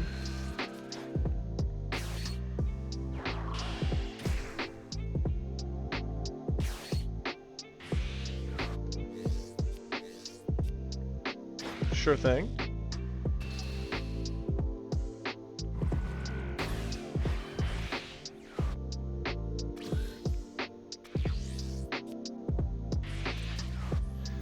Ew, he got Gohan. So you can Kefla into Gohan, get a life pickup, still answer the Ginyu on board without wasting an attack into it. Gross. And get moved to his win con. I hate it.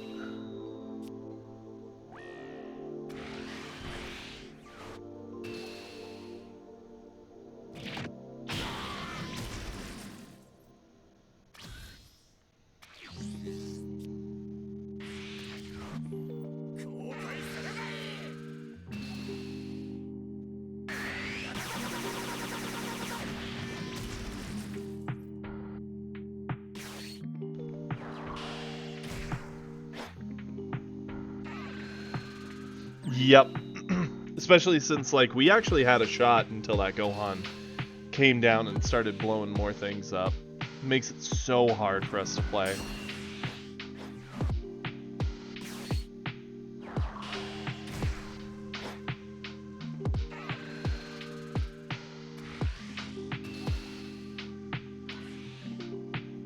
He really is. Anything that, like, controls stats, answers the body. The 3 drop's annoying because most of our things die to it coming down. Kato's annoying because he kills things through negative effects. Gohan does it too.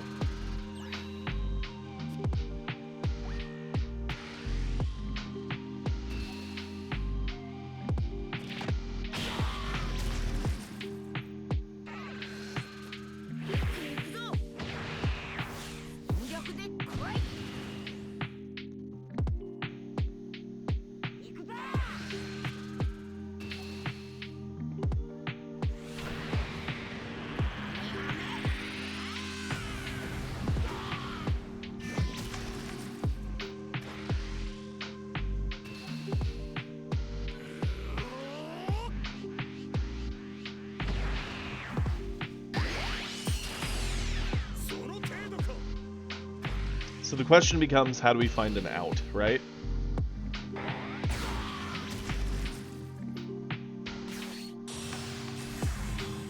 Oh, brutal.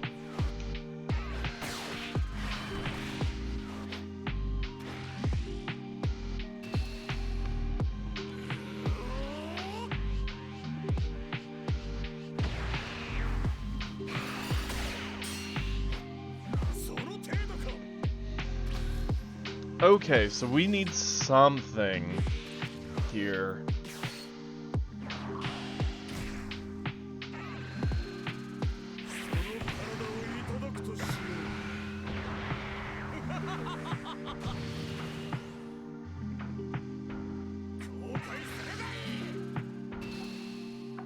Oh yeah, any good top 2s would know the attack order they want to swing in to avoid the value of Death Ball.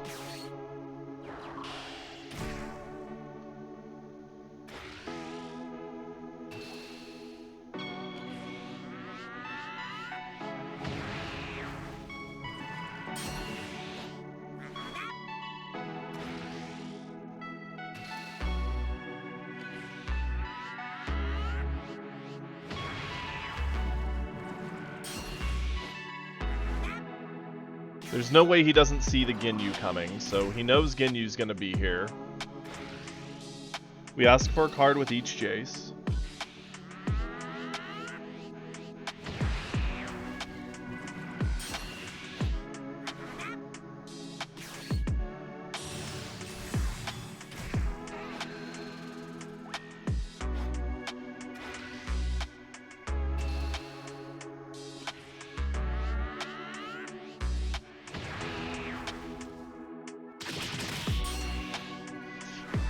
Oof, this is brutal, right? Gotta try for it.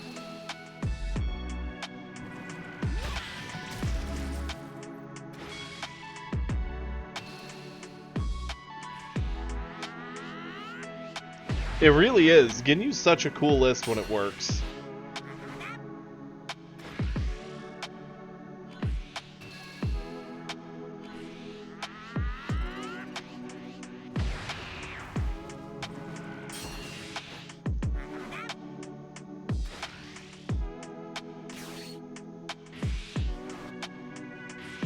Get that Bonds of the Ginyu Force going, and we're up to 60.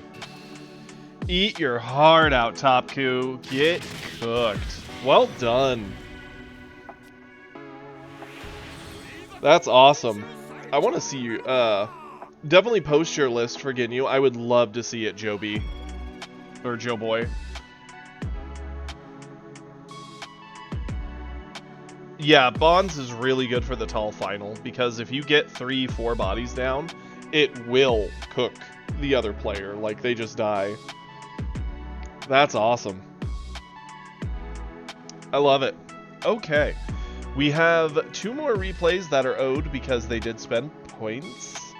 We've got another Inferno and another Super, so we will go the Super one here. Yeah, definitely, please. Kiri touched up the entire deck list area of the Discord, so if you...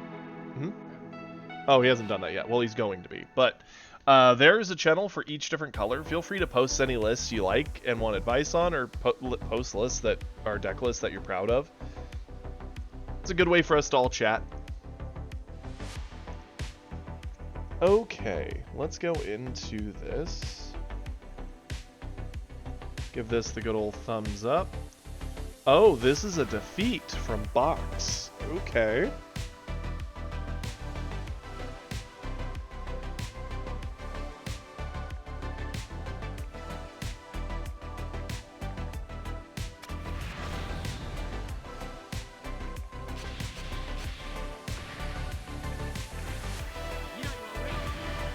Trunks into Topku. Figured that's what that would be.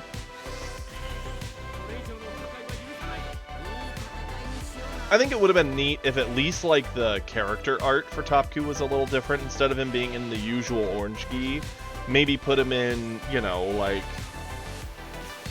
his blue gi or something, you know? Give him some more variety model-wise in game so it's a little more distinct. It'd be a small touch. It's as easy as just color swapping.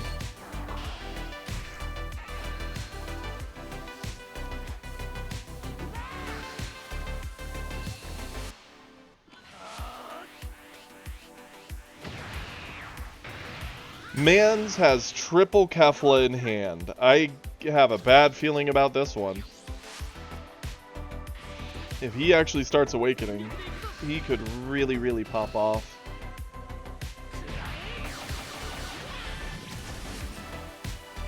See, I likely wouldn't have swung there. I'm a fan of, if he can't pick up his life, not swinging. Yeah, we lose a card, but it also slows him down, which means we get to higher energy levels, meaning we get to play our big late game and win that way.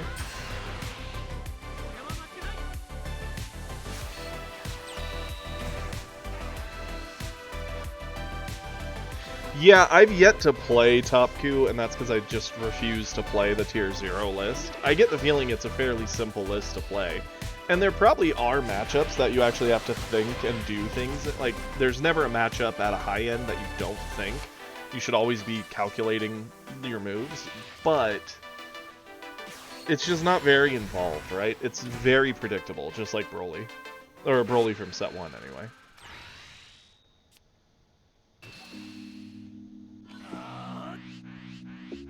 And I get the feeling the mirror would come down to a lot of who saw more Gohan, who saw more Kefla, and just seeing who high rolled better, which does not sound fun.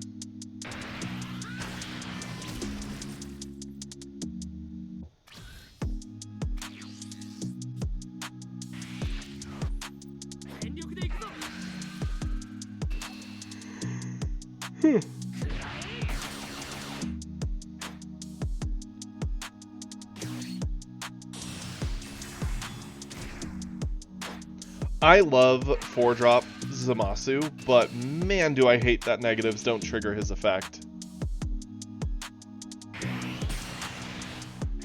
All he needs is another Gohan, which, spoiler alert, we already see he has, and our 4-drop might as well just be a vanilla card that draws his card on swing. Drew another Gohan. Oh no.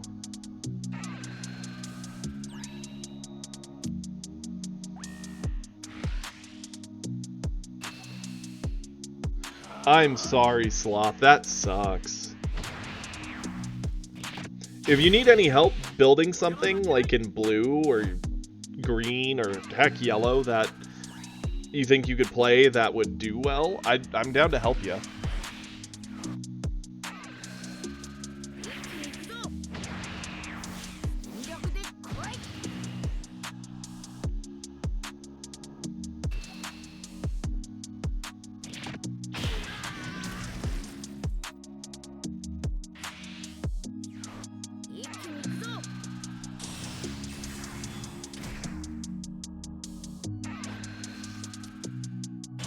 Ugh, this is a gross field.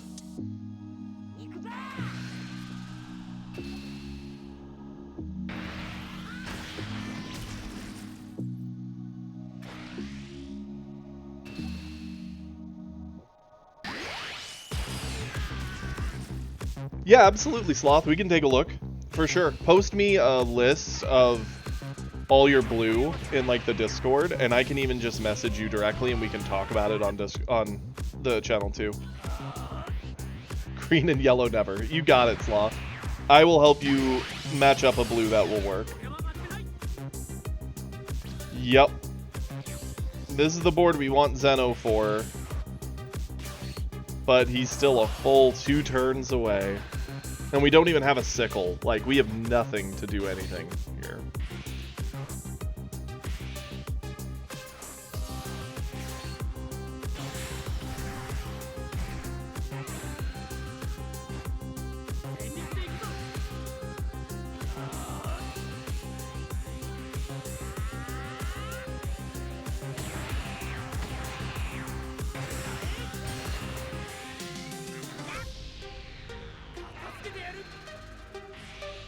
Yep, bouncing the Gohan. I like that.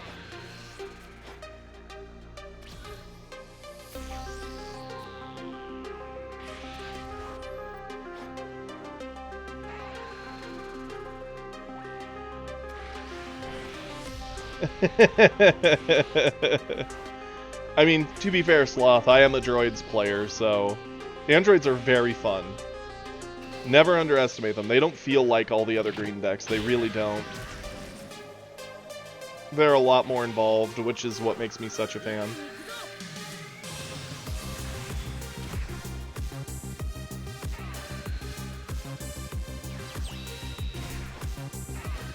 For sure, Joe Boy. I stand by the fact they just need to overhaul the crafting system and make it so we can... Ultimately, if you're pulling that much for a deck, you should be able to break it and make a deck you want to play. That's my opinion. I hate that we can, like, oh look, we pulled all of the stuff for, I don't know, green, but I'm not a green player, I don't want to play green. Well, too bad.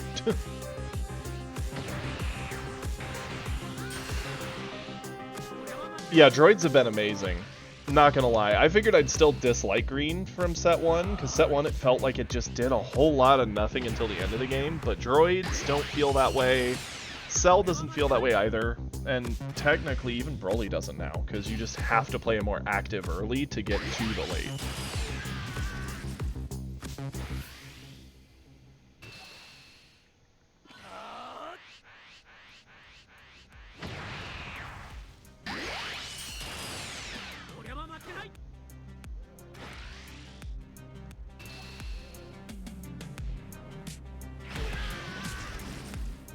brutal.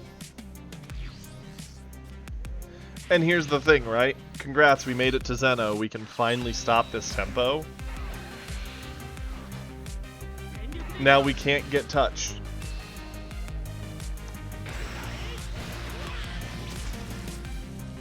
And he is likely going to drop quite a few bodies to try and get that final touch. Or never mind, he'll just draw a double glimpse. Are you kidding me? Oh, that's nutty. Yeah, he has no reason not to do this. Yeah. Gohan, then glimpse, glimpse.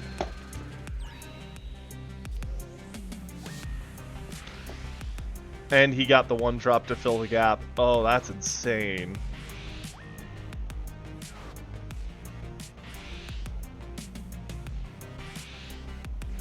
Yep, I'm there with you, Sloth.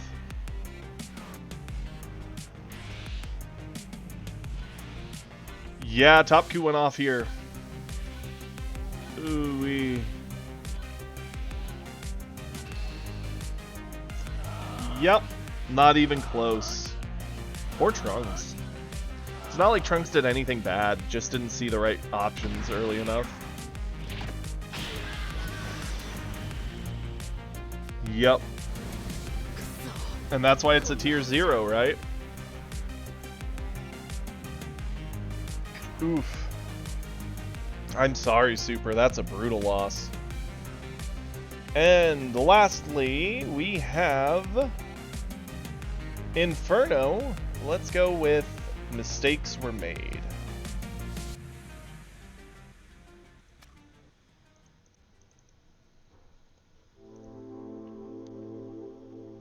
And then I think we'll go out on a game or two after this one.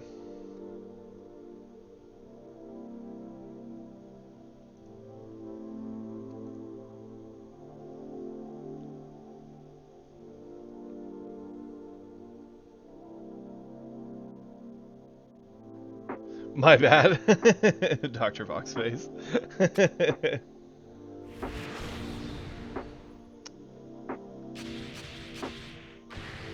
Ooh, okay. We have Starter Coup into Cell.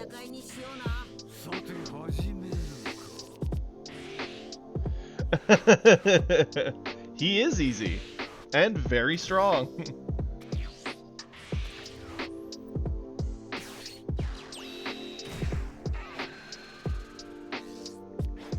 Yeah, that sounds about right.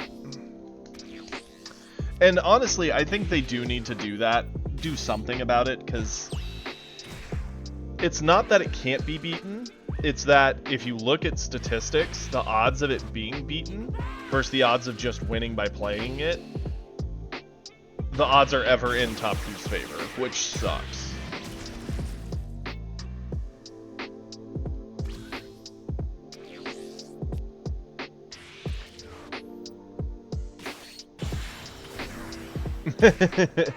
I mean, to be fair, they probably were a little spooked with where the stuff is, right?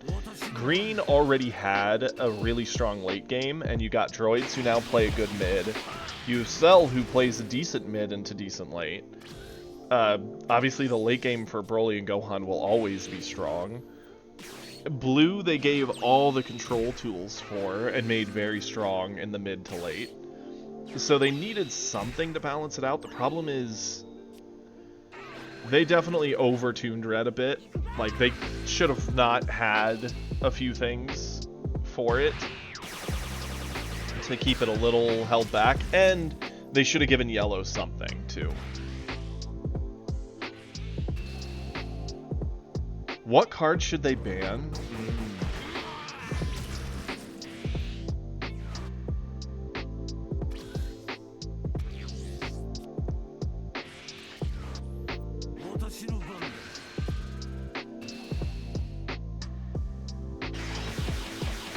I mean, yeah, if every hero is busted, none of them are. See, I'm not a fan of outright bans. I don't think there's any card in the set that is so powerful that we can't allow it to exist. I think restrictions I'm okay with, although I want them to be cautious with how much they restrict it. At most, I would say restrict, like, Kefla down to a 2 or 3 of. That legitimately would lower stuff like what just happened in that last replay, right? It'd make it a little bit more bearable. Or restrict Glimpse. Glimpse is a crazy kill card for them. Or restrict Ribrianne a bit. But again, I think you need to hit the Kefla, because part of what makes the Ribrianne so successful is the Kefla runs you over early while helping them keep that card advantage.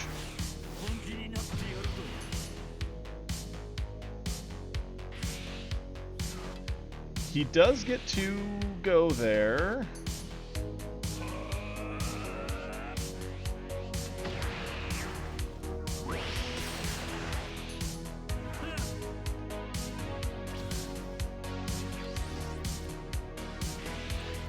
Ban Gohan 3C. Gohan 3C is a brutal card. It really, really is. It would make them have a much harder time answering big bodies, too. That's not a bad idea to limit the Gohan or ban it. Although, again, banning is a little extreme. I think a light hand would work really well. And then, if there's still an issue, revisit it and retune. I'd rather them do small steps to fix it 2 or 3 times rather than just one giant lop the Hydra's head off and then it's unplayable.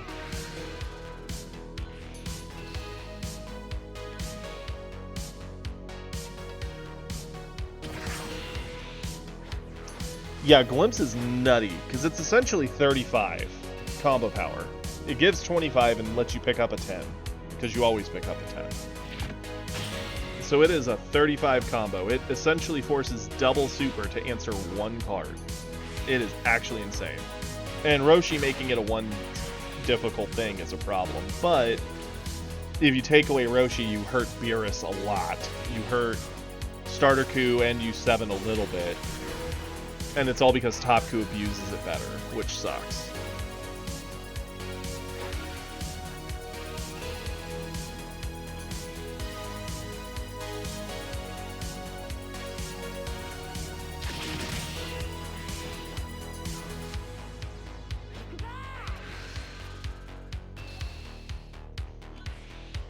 Ban the Android 16 blocker.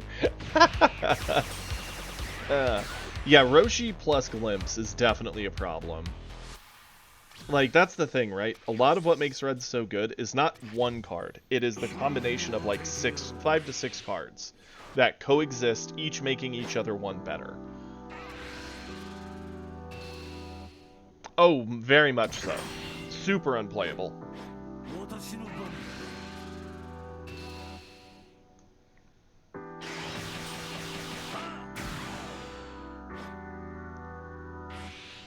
See, I'm always a fan of erratas over bans and restrictions. I would rather you just change the wording or effect a bit to bring it in line over just outright get rid of it. Because then people feel like they wasted money and time getting the cards they got. At least with an errata, it can be playable. And you can always un-errata something if it is no longer too strong later. You can also remove a restriction, don't get me wrong, but I am a fan of erratas, personally. Like, it wouldn't be hard to make it so Gohan only gives the minus stats if you do the life pickup. Force the life pickup to get the stat control. Because that makes it very spooky. Now, in order for them to control the stats, they have to do a life pickup, and if they're already at 3 life, and they're just trying to chip away at you, that life pickup gives you another option to kill them. Gives an actual weakness to the strength.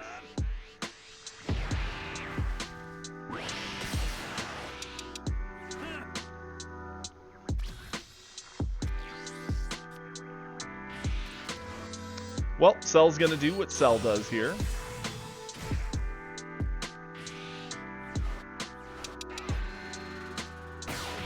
Kaboom. And the fact that we're not awakened means 17 doesn't get protection, which sucks.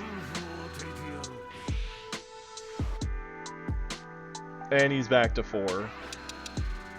And he's properly doing the link, so now he's guaranteed back to 8 next turn.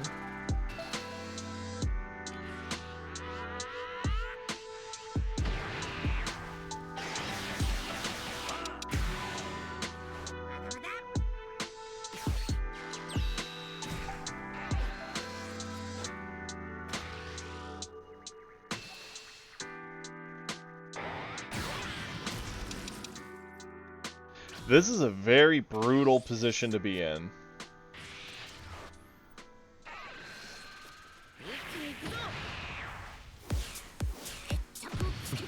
To awaken on 1. I mean, that would make him the ultimate kill card with Ribrianne for sure. Although I think that's a bit extreme.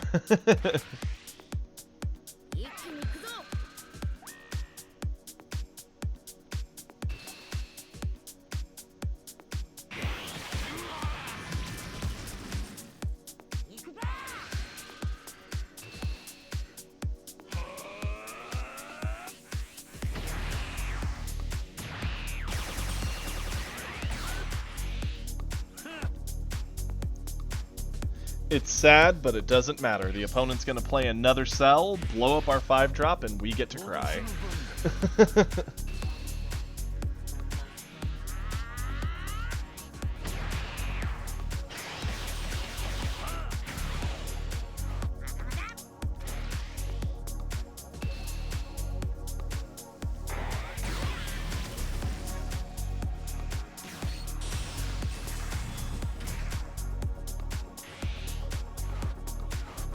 Yep.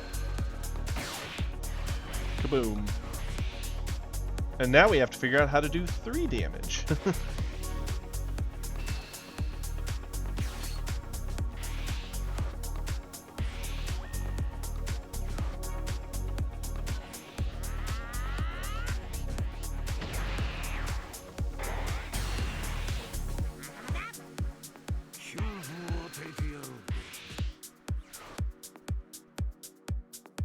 And no matter what we go into, he has another cell lined up to already go. Little on the fact he gets the free junior to pick up a defensive piece.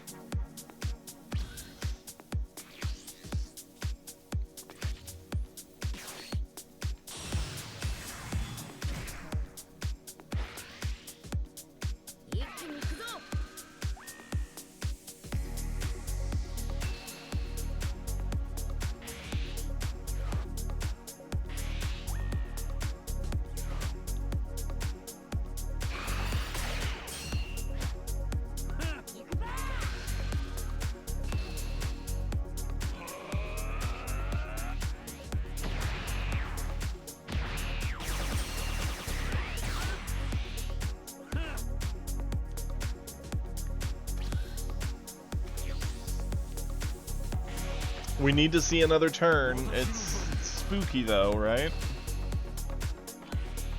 He chose not to charge.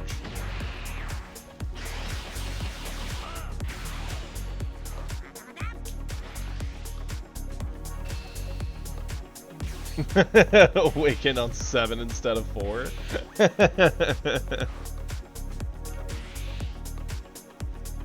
I love it.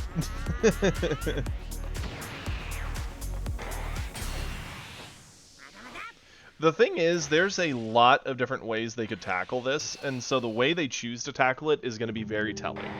The fact they said there's going to be a ban/restricted list says a lot. Because originally, from everything I'd heard, they were looking to actually errata and change the rules around how Kefla works, or potentially even change Topku himself. I hope they don't just outright ban Topku. That would be a really, really bad response, in my opinion. Because that would just be begging to open the door to to green and blue control. Yep. Brutal. I mean, even if we saw another turn, right? Trying to get the 3 damage is going to be so hard.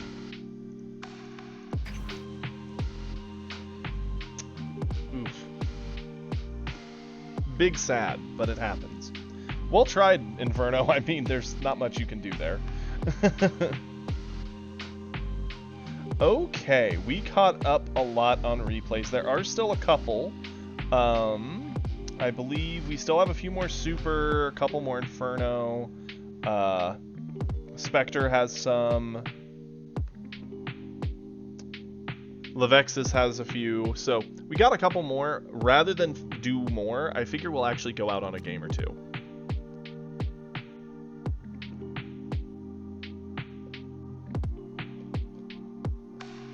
So, what we're gonna do, let's change up our list.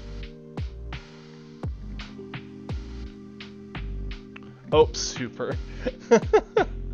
I mean, it's literally the last replay at this point, so sure. This will be the last replay for time anyway. And then I'll still do a game, and we'll call it a day.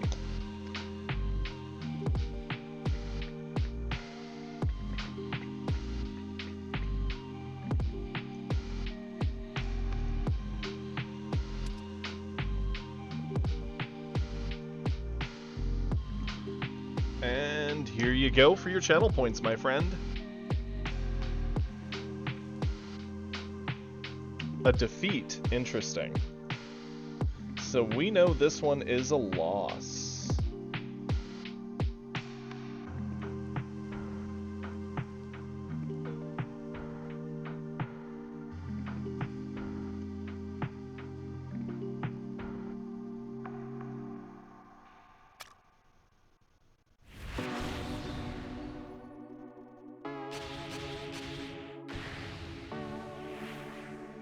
Trunks into Beerus. Yeah, we have showed some else today. Yeah, I really hope they don't just outright ban him. I do think they just need to find a healthy way to bring him in line. I've seen other card games do it, though. I've seen them do it when they really over or underestimated something.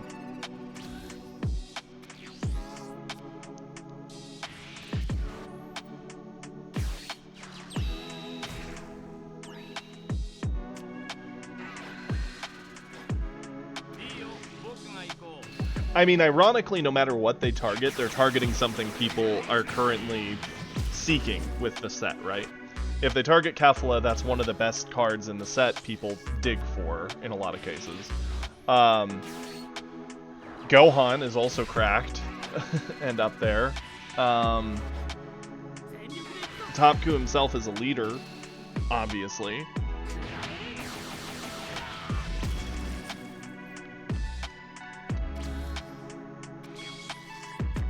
I am a big fan of Beerus in this meta, though.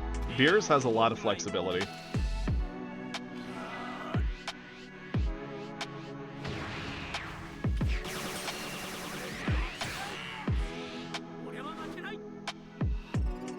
I'm assuming he'll go into the 2-drop crit, sure. Do the life pickup, then threaten Trunks.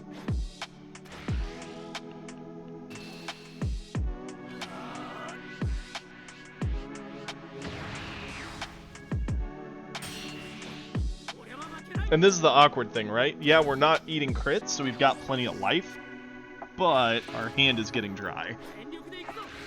We have very few things to do with our turn. Oh, but we did draw into Vegito. That's a good thing.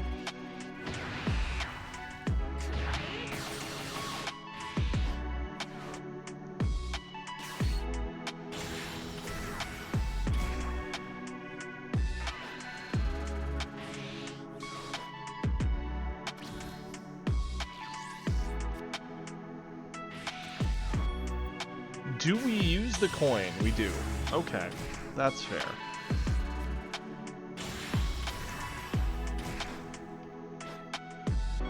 Gohan gets to swing in, it gets to pick up the life, we get to flip over, which is pretty cool. Giving the Gohan a bigger stat face to swing with. We now can give -10, which means we get the Vegito without even swinging into it.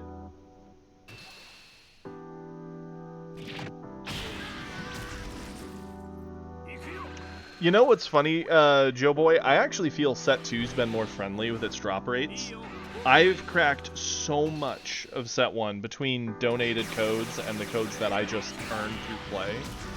And yet it took an insane amount of codes that were gifted to me in order to get our 4 set of Mai that we never pulled any of, in order to get our 4 set of Goku Black, which we only ever got 1 of, and to finish the 4 set of everything else. Like, the drop or the pull rates for set 1 felt terrible. Set 2, at least from the bit I've cracked, feels a lot better.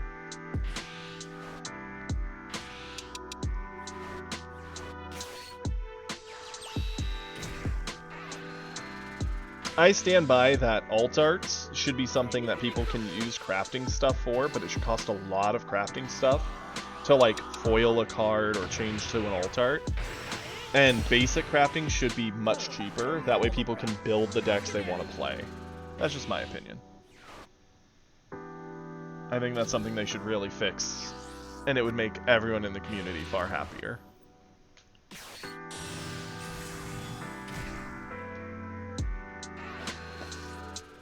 That's interesting, Joe Boy. Yeah, no, set 1 was really unfriendly for me. I had multiple 10 pulls where I got 1 SR and it was just a duplicate of something I already had a 4 set of. And I was like, that's great.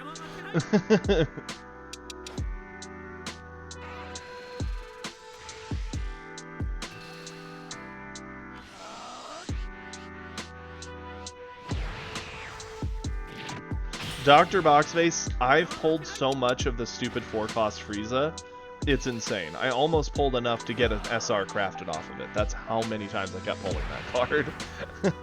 And welcome back, Cal.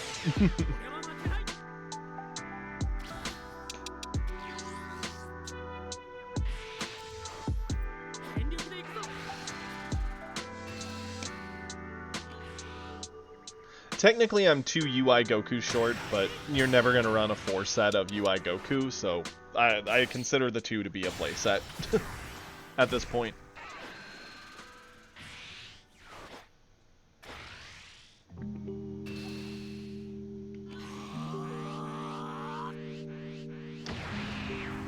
See, and here's the cruddy thing. I would have bottom decked the Gohan. Yeah, we can bounce him, and we can't bounce the 4-drop, but the stat control the Gohan gives Beerus is worth so much.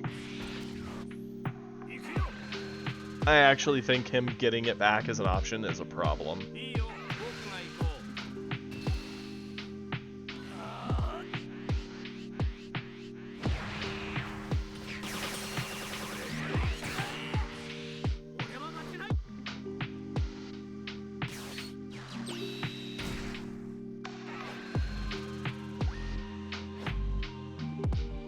And his 3-drop gets to blow up our 5-drop, which sucks, but it is what it is.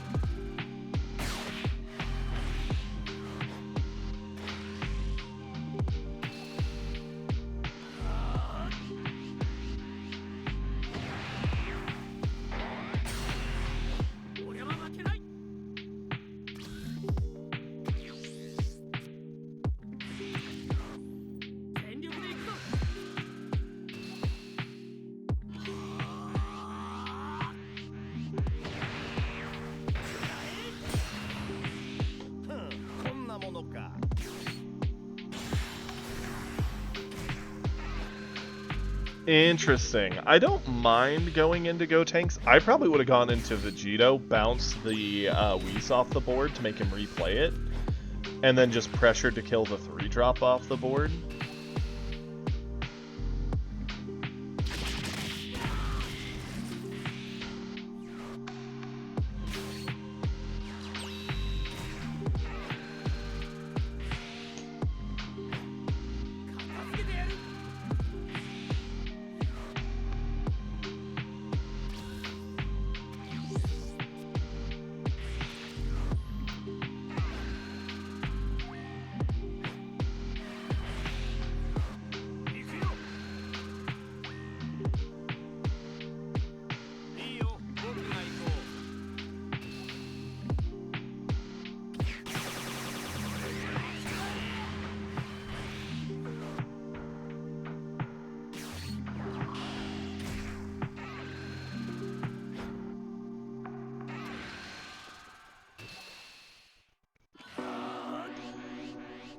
I'm assuming he's going to go into the 3-drop that draws him a card, save the Gohan for now.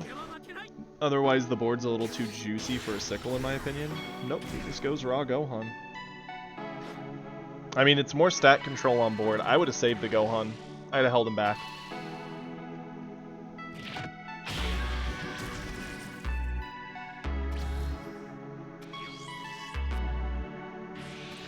See, there's the Sickle.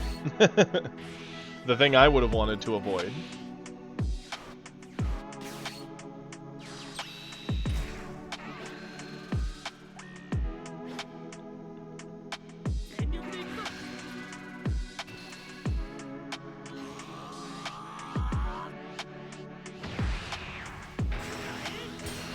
I can post mine for you, Spectre. I certainly liked mine. It was playing well in gold. It would have climbed us to plat if I didn't flub the one thing.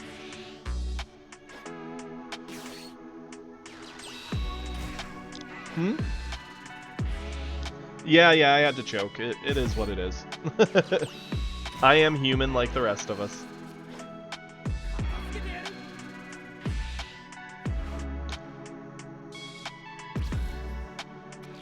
See, it's not the Cell Jr. that you really need for Cell, it's actual 8-drop Cell that matters a lot for him. You don't need a full 4 set, you could probably get away with like a 2 or 3 of.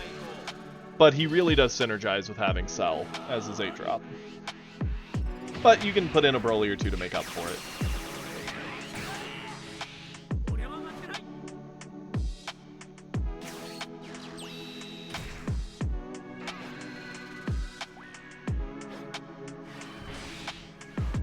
Then yeah, you should be fine.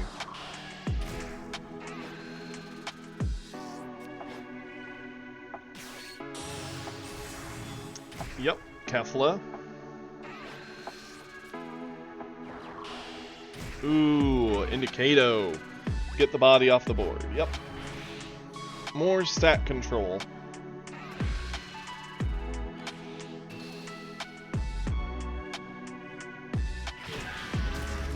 I think I see how this is going to play out. He's going to ask us for more cards. We're going to combo to avoid, likely. Oh, no, just go into 1. That's fine. With us on 1, he can just kill us wide now. I was going to say, if we're sitting on 2, he can just do that double striker next turn and finish that way.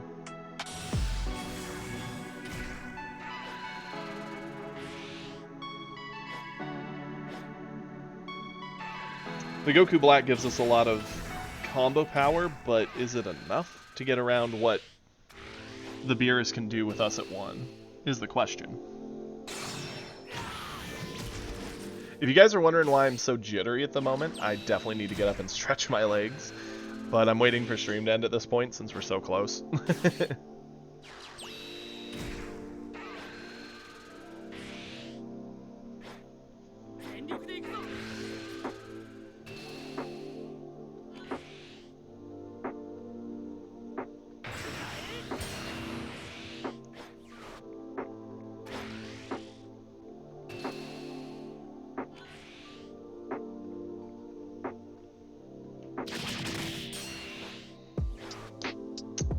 Not getting the bodies off the board is going to be a problem. I can appreciate bouncing the Kato.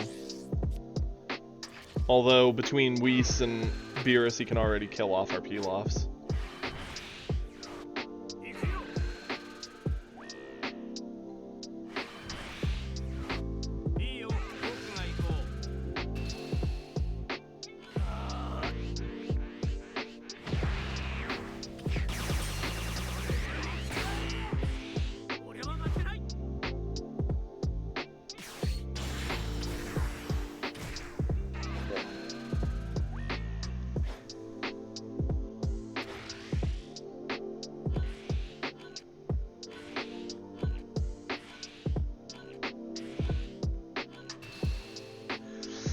Well, that does it. Sad thing is, we're not terribly far off either. Like, we're just within reach of getting over it. Brutal.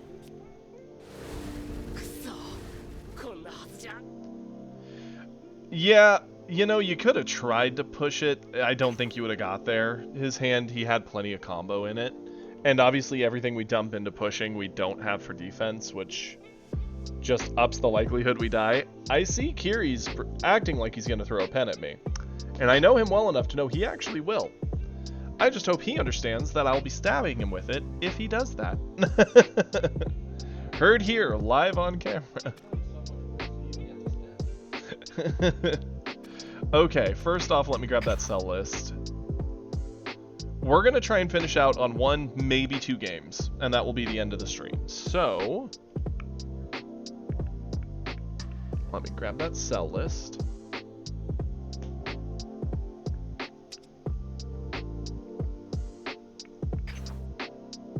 Wait, no. I want the code, not just to copy it. Yes, because I need 2 of my cell lists sitting in here.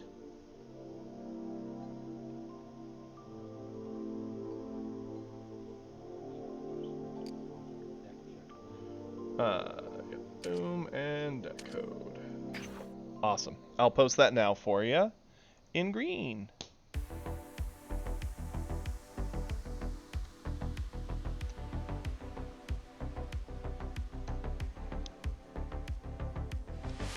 And you can also see it on stream, obviously. I'm not going to say it's flawless. I was experimenting with this as my list, and I actually did really like it.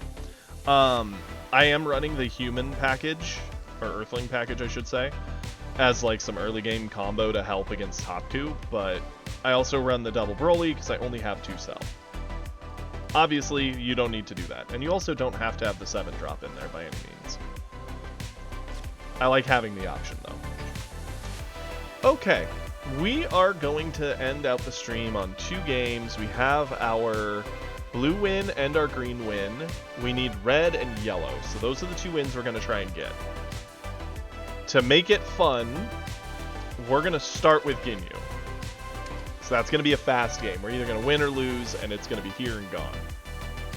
So all of our yellow lovers, all of our Ginyu lovers, I hope you're excited. We're going all in on our aggro Ginyu. Preferably, we don't want to see a blue, and we don't want to see Beerus. Those are the 2 things we don't want to see. No blue, no Beerus.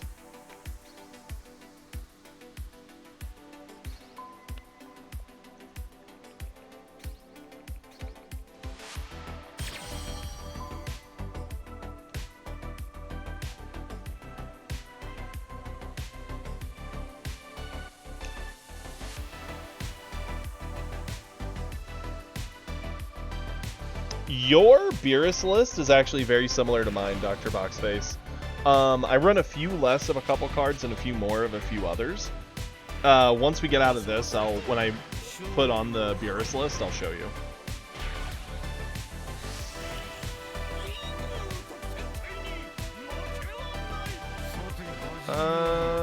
Change it. It's not a bad hand, but it's missing too many of the Ginyu squad. Okay, that's better. Into Cell. So this is someone we can actually bully pretty well, and we get the coin.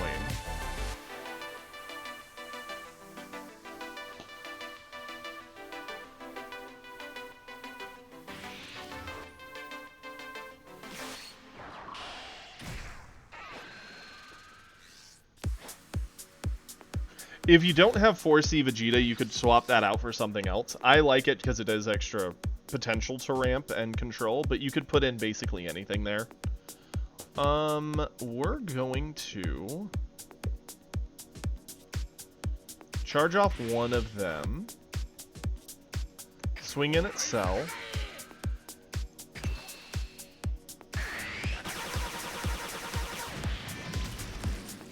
we're gonna just play Sorbet,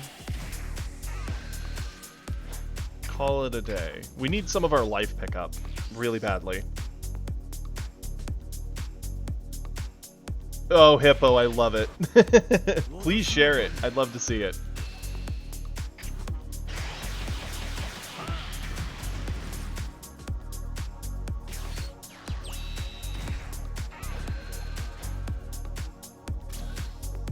You monster.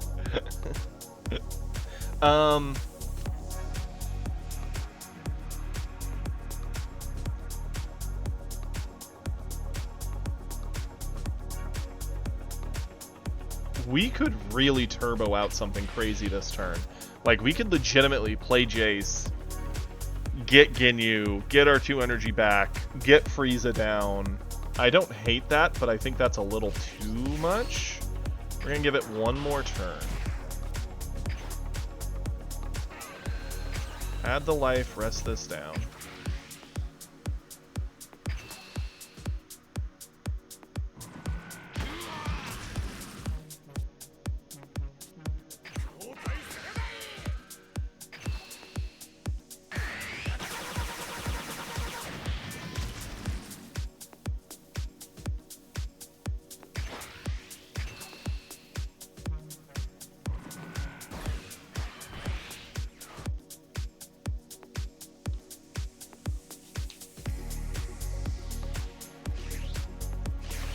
Yeah, I think I am going to do this, though.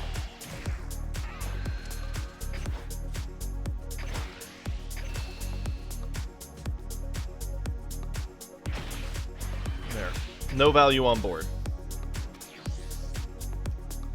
Next turn, we go hard. We get a free Ginyu along with Vegeta and Jace. Yep, that's fine.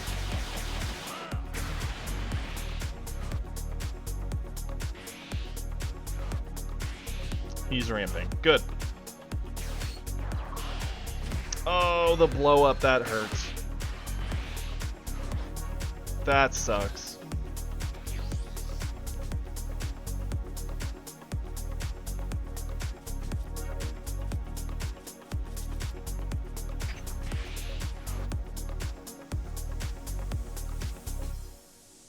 Swing here. Add the life, rest that down.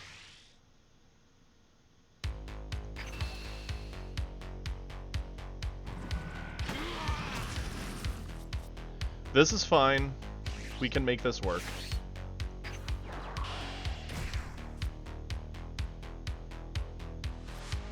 Just gonna use Ginyu here.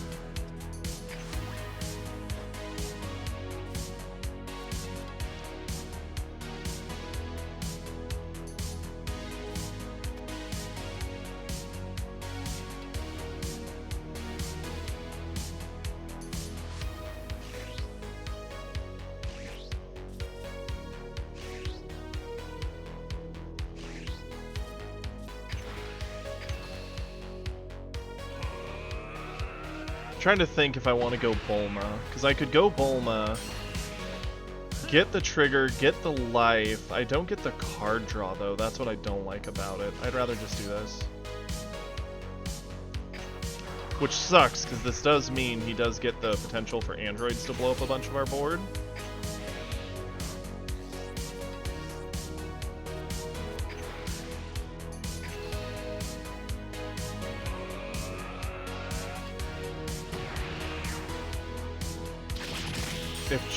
Man, I wish we'd have kept Frieza up. Had we kept the 1-drop Frieza up, we'd have been fine. And this turn would have popped off really hard. Go for it. We got punished for that.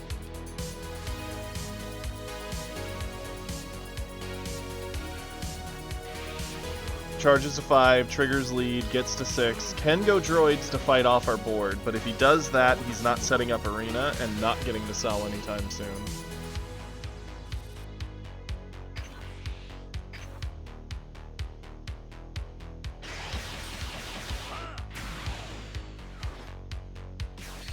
Yep.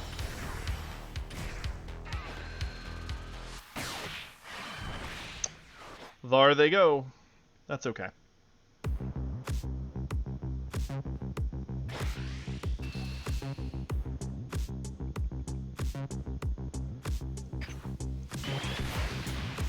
We're not out of the game yet.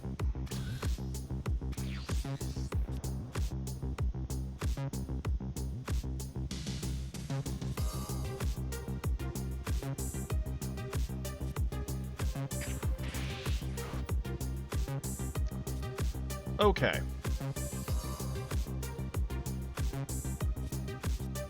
We're gonna go 3-drop.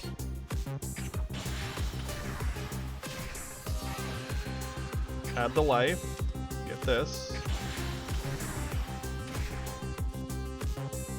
Gonna get our flip effect on. Getting this back.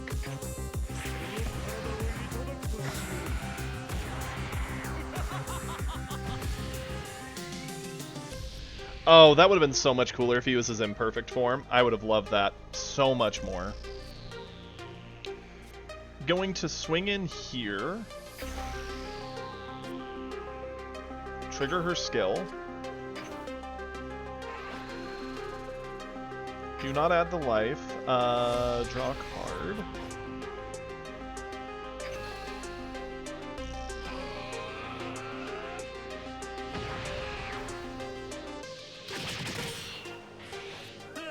Swing again.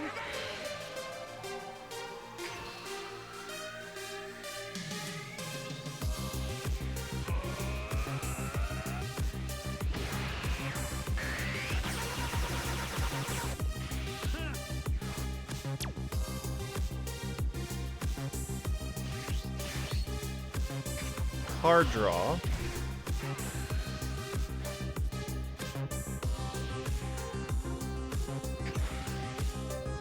Jason comboing this.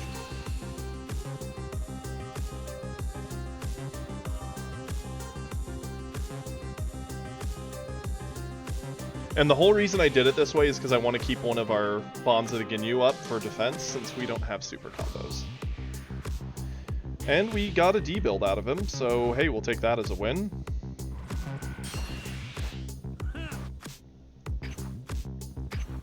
Sure.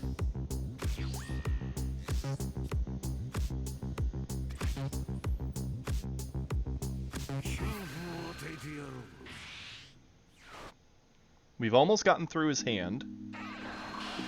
He takes the turn off to go for Arena.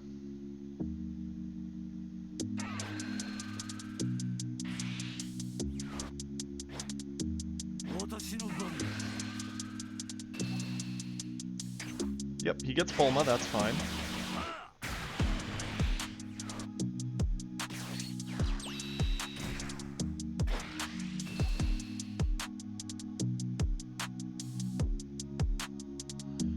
Sure, we'll give up Jace.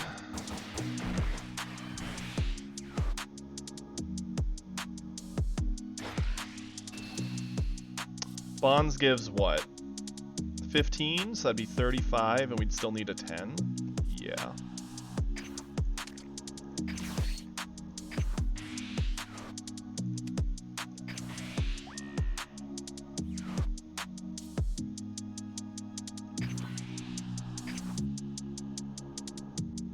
Yes, we're doing one more. It'll be the last game of the day, and we'll do a Beerus game, more than likely. Okay. Don't love this hand.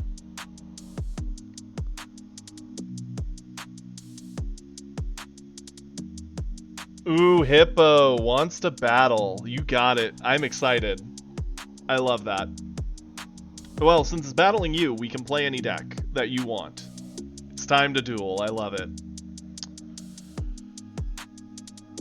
I love it, Hippo. Let me know what you want me to use against you.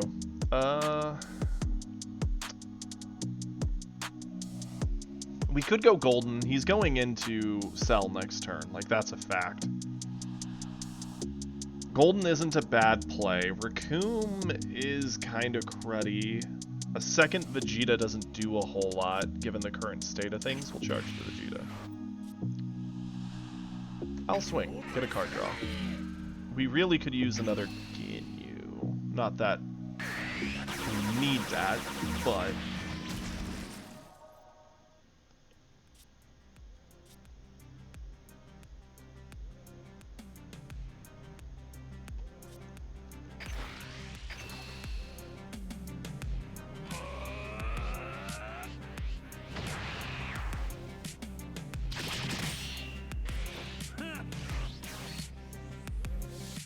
Let's go for it.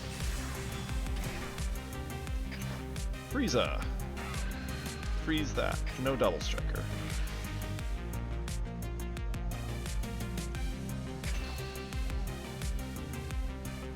He eats it down to 1.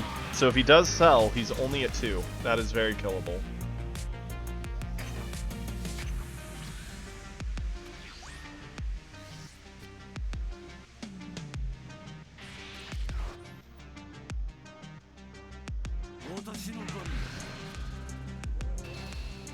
Sure, I'm fine with that, Hippo. Unless there's something in particular you want to test against, because I am down to play anything.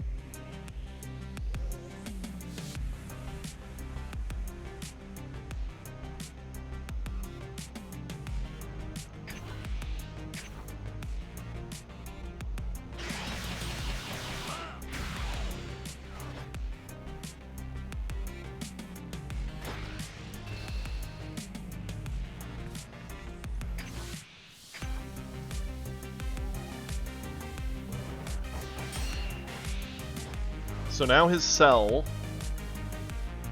doesn't feel as good. Still what he goes to.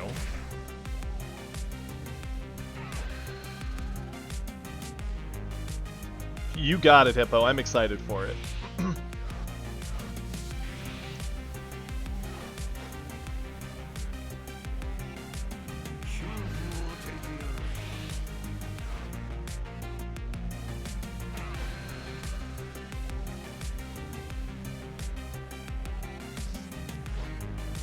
It's sad, had we just kept one more body up, we would have had protection from the droids. And this game would have been so different.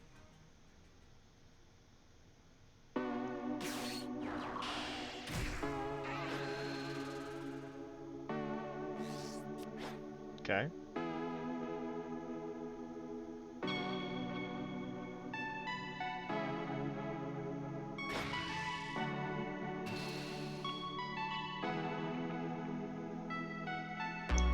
Yeah, I have nothing I can do about that one. You can have Vegeta finally. Well, he gave us an entirely optional way to kill him, so that's pretty fun. You do say Frieza Army. You do. Do we gain anything from charging here? I think we do. So what we're gonna do, we're gonna play Recoome.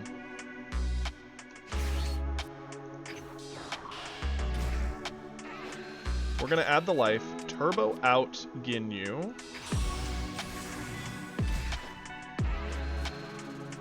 Gives us back these energy. We're gonna draw some cards.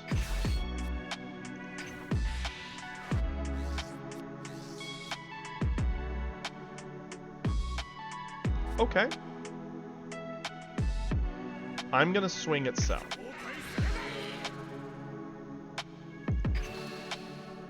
That was a terrible draw. That's okay.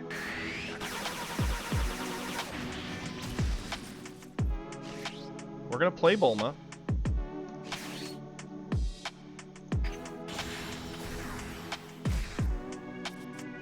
We're gonna swing Recoome. What up, dude? How you doing? Thank you for stopping in with everybody. Sorry, I'm a little distracted. Pop our skill.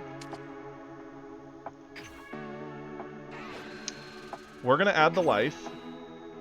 And we're gonna switch him to rest mode.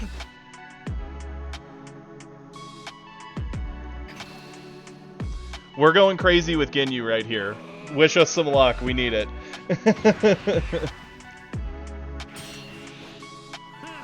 Okay.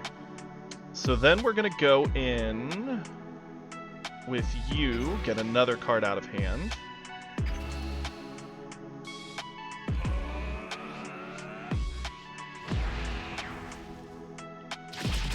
And here we go.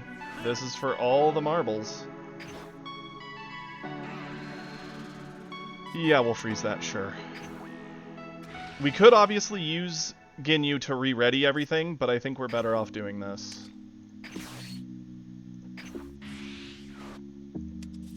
Going very, very tall.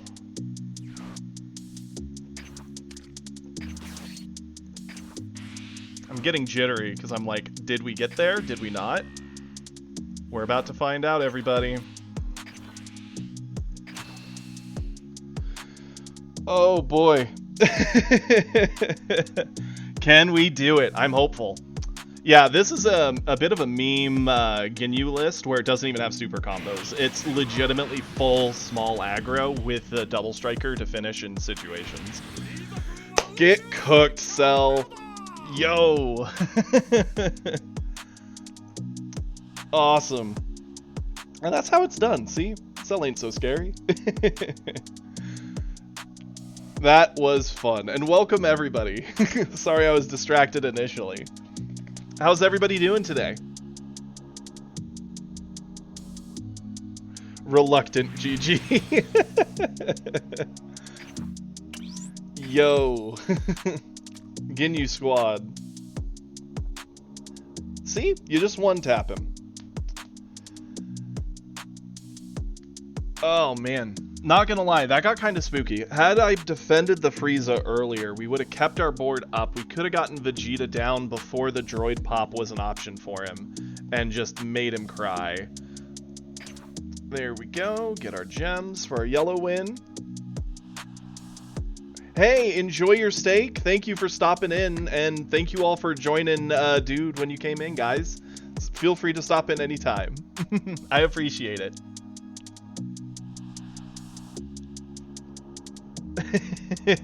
It's a fun little list. It is like all aggro. Yo, Hippo. Approve this request. Let's do this game. And hey, Joy Boy, thank you so much for the follow. It means a lot. Okay. We owe Hippo a game. Hippo said they're down to play anything that we want to play. Originally, we wanted to get the Beerus win out of the way, so let's just go Beerus. Not saying I'm gonna win, but we'll go Beerus. Speaking of which, I do know that we have Boxface's Beerus list. Just to show you, Boxface, this is the list I'm cooking with. It's similar to yours. I lean a little more on control. I obviously run the 3-drop that kills, whereas you run the Kefla that draws. You have more draw power, I have more, like, board control. Pretty similar. The biggest difference is that, and I don't run the double striker, I run the elephant, because combo power and body blow up. Really good into the green matchup. Okay, and let's... Oh, not battle record, I gotta go to change it to room match. Room match. Invite. Yo, Hippo, let's go. Good luck, Hippo. I'm very excited. And we haven't done a bet today, so let's do it. We're going to put up the prediction.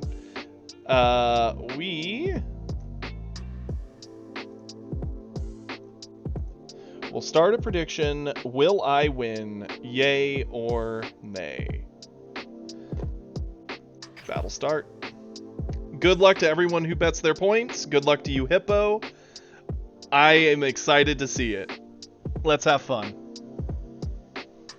I love whenever people put in their points for a duel match. These are fun. We should do another sub goal to do a long stream with sub battles. No.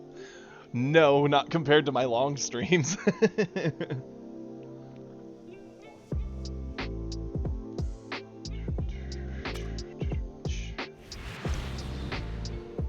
Ooh, this'll be fun.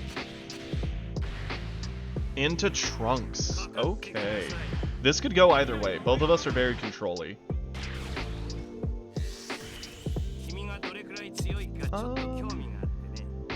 Yeah, we'll keep it.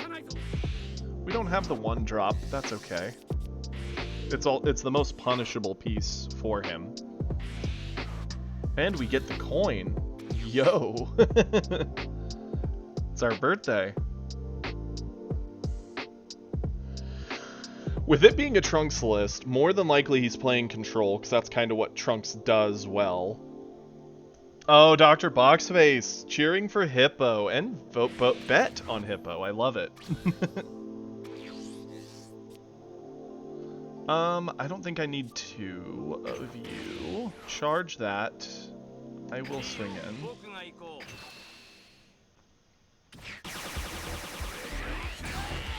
And what are we dumping off? We hit the 2-drop Zamasu, okay. The Sloth, all in on the red, I love it.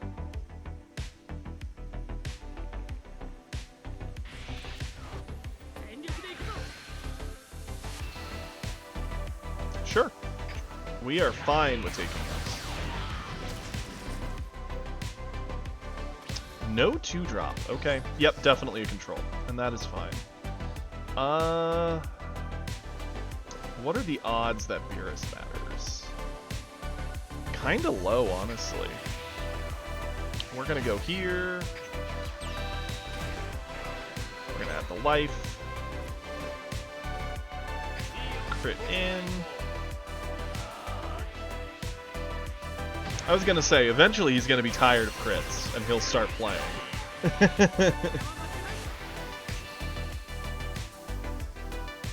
No, it's okay, Bardock. I respect it. That is a big payout if I lose, so I do not blame you. Shoot, the amount of points on the line, whoever the winners will almost have enough points to challenge me tomorrow.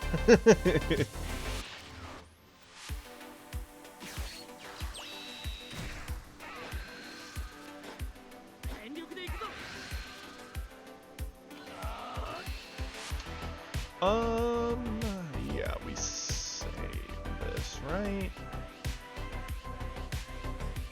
Yeah. I'm tempted to let it go. It's not like we need crits to bring down Trunks. But pressure over another turn does sound good.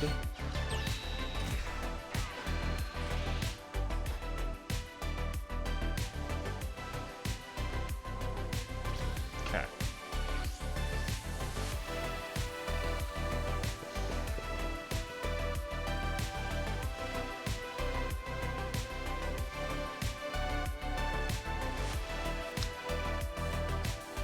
Yeah, we're gonna charge Piccolo. Going Gohan. Gohan will swing in. Add the life, kill the Pilaf before he gets value.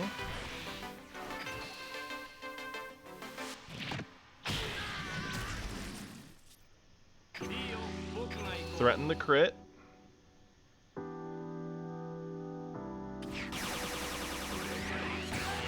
Okay. And the real game begins now. Likely next turn he's tempted to sickle, which we're okay with. If we bait out a sickle on 4, means he's playing off turn. He'll probably just drop like a Pilaf to get the Pilaf we killed back. All of that I'm okay with.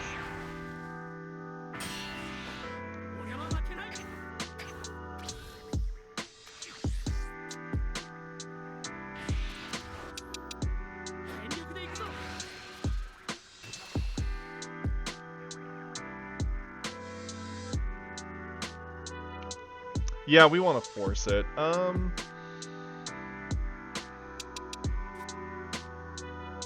Kato.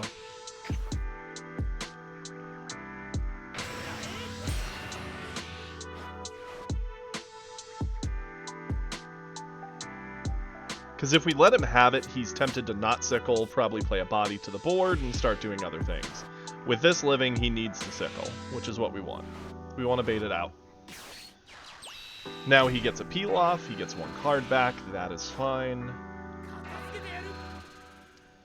Bounces it back to keep it safe, because he doesn't want us breaking his toys. At this point...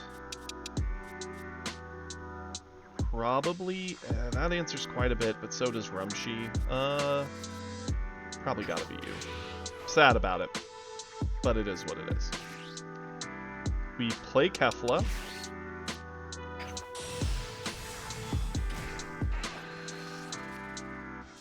Get out the Gohan. Gohan swings. Gives us the life pickup. lets us flip, and we're now in this with our real effects.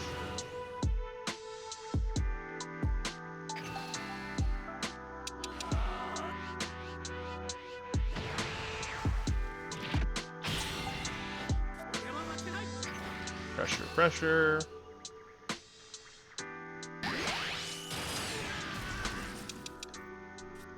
Beerus in.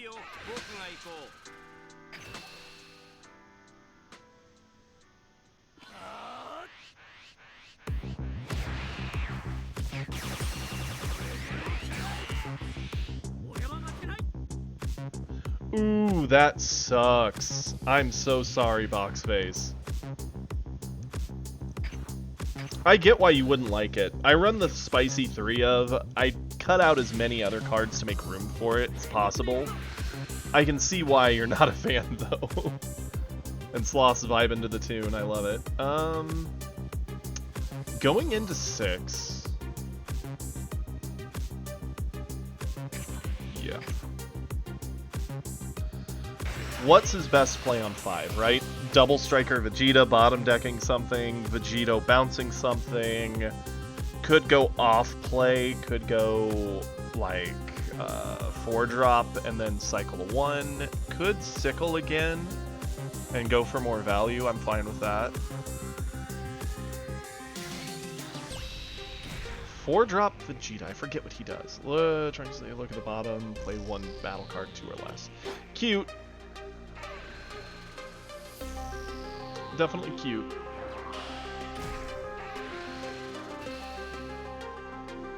We need to well, do we need to save Kefla? Not really.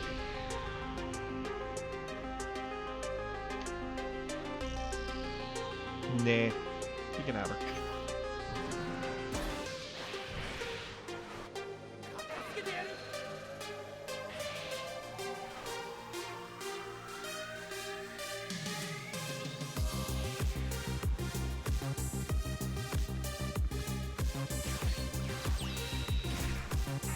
Okay. Awesome. I'm fine with this.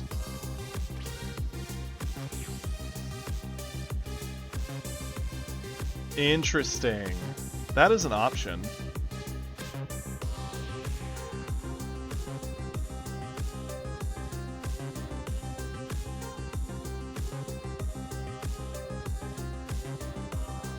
I don't like that option as much, though.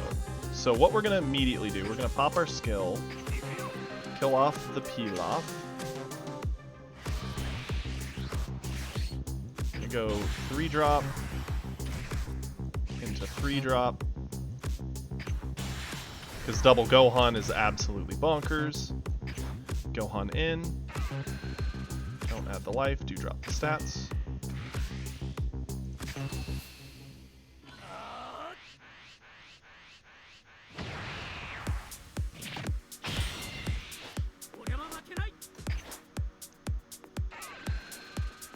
Do not. Then kill.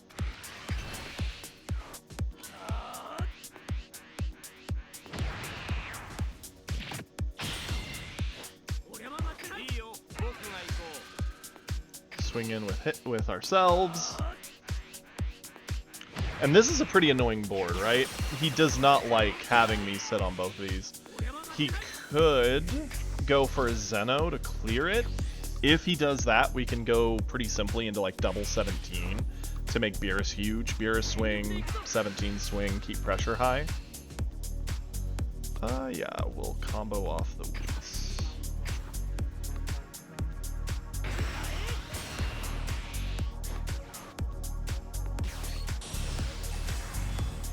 He went Goku Black.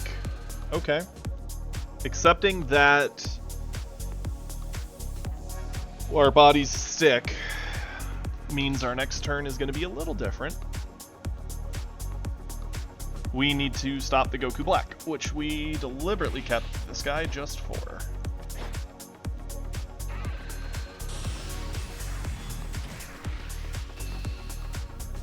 No shot do I save that Gohan. It would require too much from our hand at this point.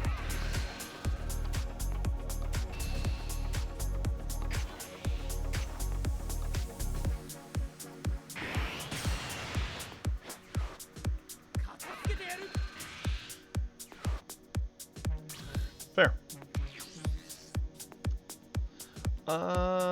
What's our charge? Probably, it's a bit greedy to keep both these at this point.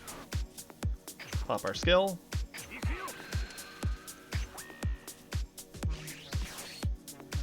You may not keep your big guy, sir. He must leave.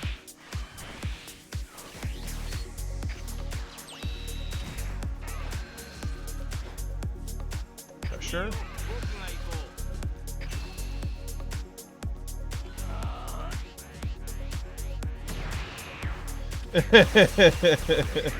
Yep. Goku Black unfortunately got trampled by an elephant.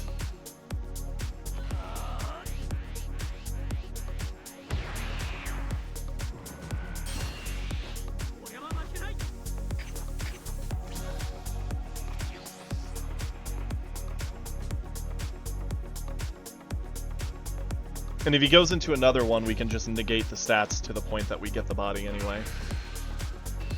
I'm fine with eating this. We'll drop to 3.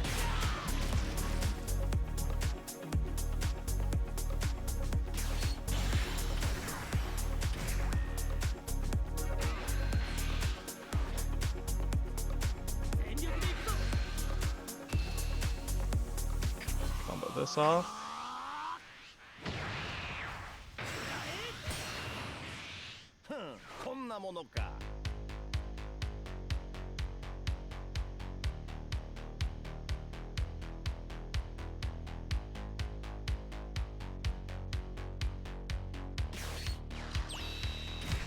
Figured the peel-off loops were coming, that's fine.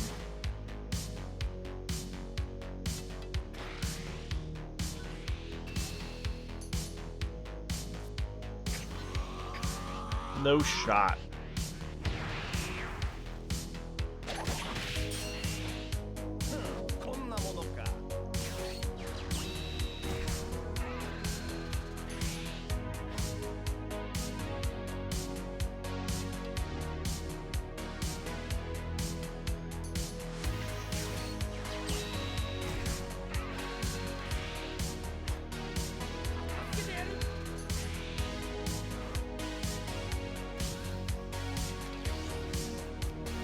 Okay.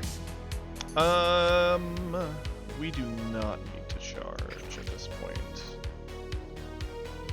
We are gonna play Gohan for sure. Pop. Actually, hold up. We're gonna hit. No. Well, we could hit with Piccolo. That way we can get rid of the peel-off, we can get rid of this.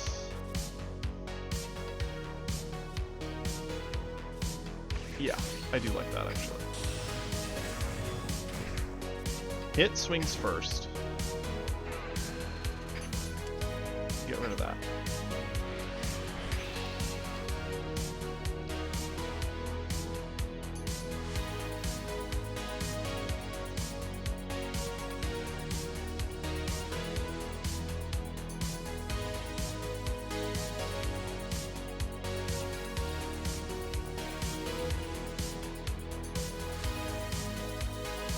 You can tell Hippo wasn't ready for that one. I was gonna say, Hippo's gotta have combo power in that hand. The question is how much. Pop our skill.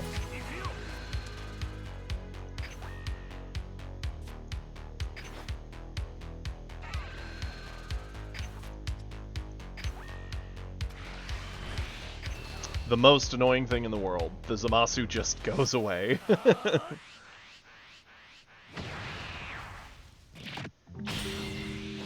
Cool. I will try to kill the Vegeta with Rumshi.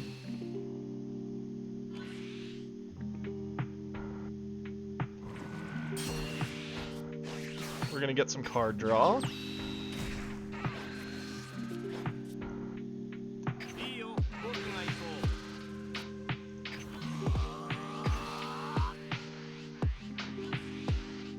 Okay, that's fine.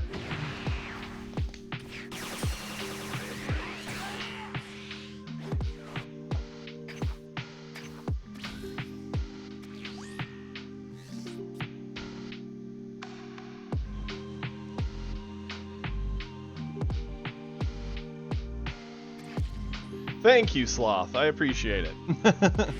Denied him as much value as possible. Here comes a sickle to get rid of the Rumshi Gohan. That's fine.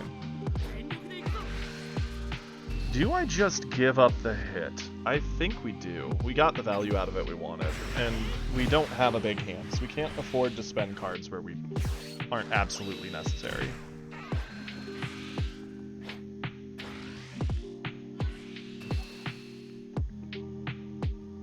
Yeah, I'll go to 2.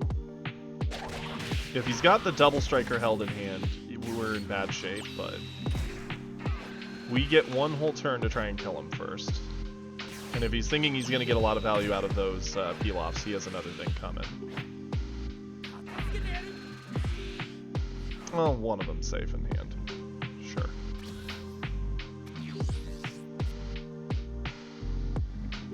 Yo, let's go with the options.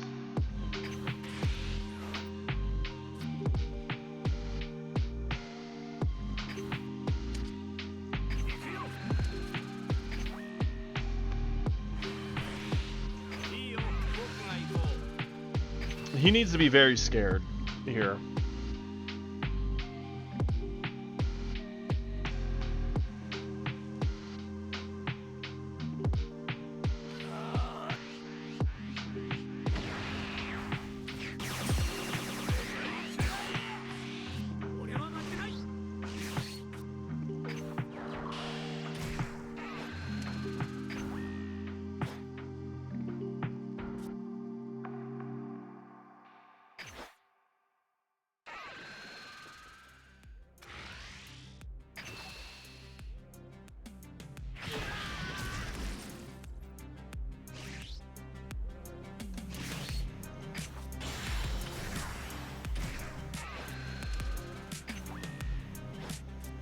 Technically, I messed that up. I should have done this, saved his swing, and then done the swing to kill this if he saves it, but whatever. Here we are on the other side feeling like a fool. Messed up that interaction completely.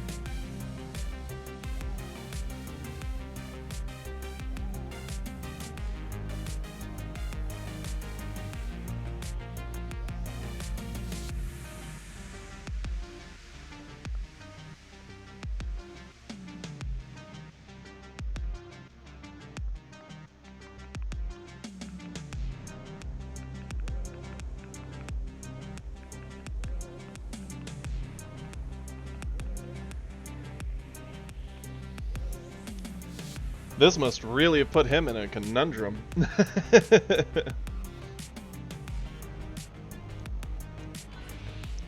Going for it to save it. Okay.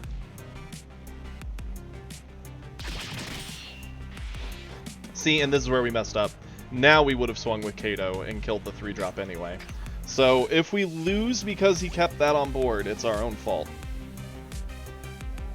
We'll find out.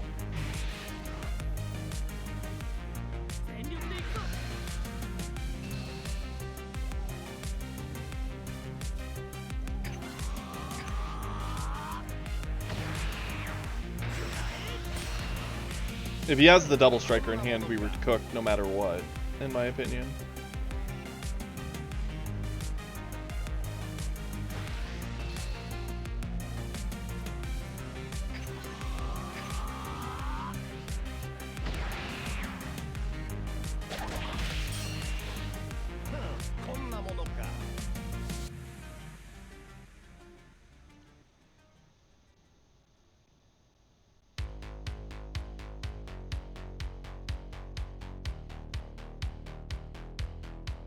If he does have the double striker, he could be worried that we have a super combo in hand. I think we've only used, what, 2?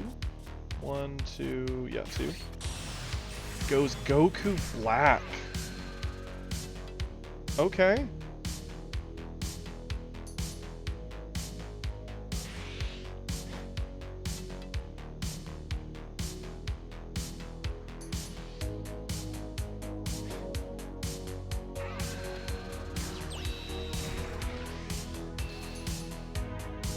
While we're eating this,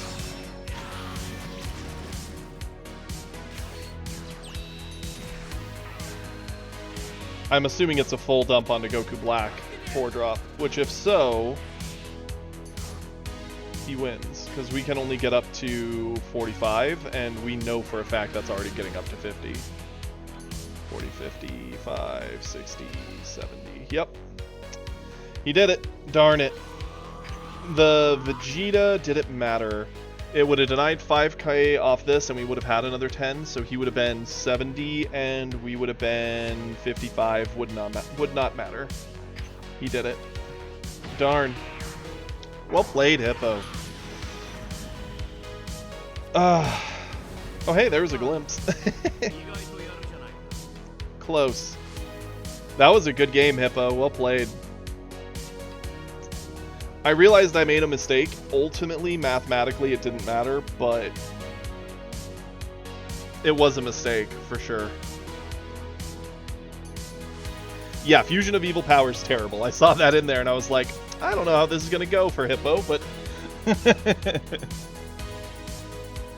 Like, the problem is, even when it does work, there's too many ways for the opponent to answer the card anyway.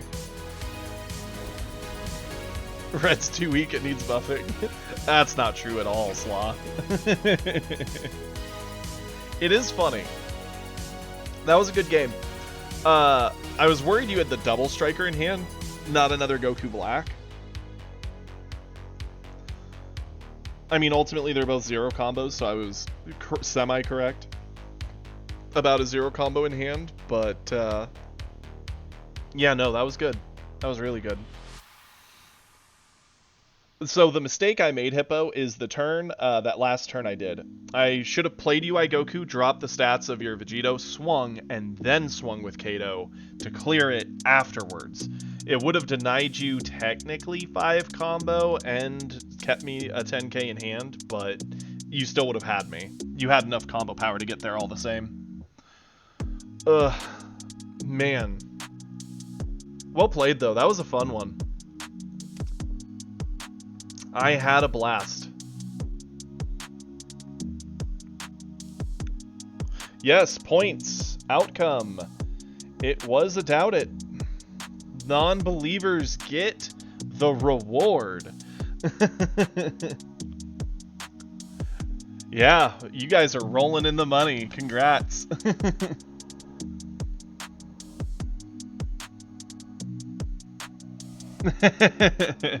No, I'd used Beerus to get over the Pilaf. No, I needed to save Kato's swing to after UI, so it would have been UI in, and then Kato guaranteed Vegito dead. Again, you had the combo power. Might it have spooked you off going all in? Maybe, but I doubt it. We were at that point in the game where someone needs to pull the trigger, and it was close both ways. But that was good. I had a lot of fun.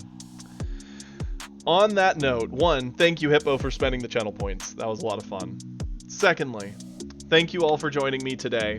If you haven't already, please feel free to give a follow. It costs you nothing. It means a whole lot to me. We are 8 people away from 200 followers, which I never ever thought I'd hit that many people, let alone what we already have, so it just means a whole lot. Absolutely, Hippo, and I would love for us to do a rematch soon. That'd be a lot of fun. Obviously, if you are new here and you haven't already, please join the Discord. We have an entire channel for replays. We love to help each other deck build. We like to chat about various things in life. Sorry I was pretty quiet this whole weekend on there. Saturday ended up being a very, very busy day. And then Sunday, Monday, I had that migraine. So sorry about that. But I will be more active on there than this last weekend. I'm so sorry, Matt. We'll win them back. Continue being a believer. We'll get those back one day, I promise. So yes, we have one of the best communities out there. And if you haven't already, please join our Discord. Finally, if you like the content and you want to help support me making more of it, feel free to donate at the link down below, or just sub to the channel and ignore the pesky ads that get in the way. Whatever's easier for you, and no pressure either way. Thank you all for being here with me today. I will be here tomorrow, and I look forward to seeing you all here again. Peace, everybody.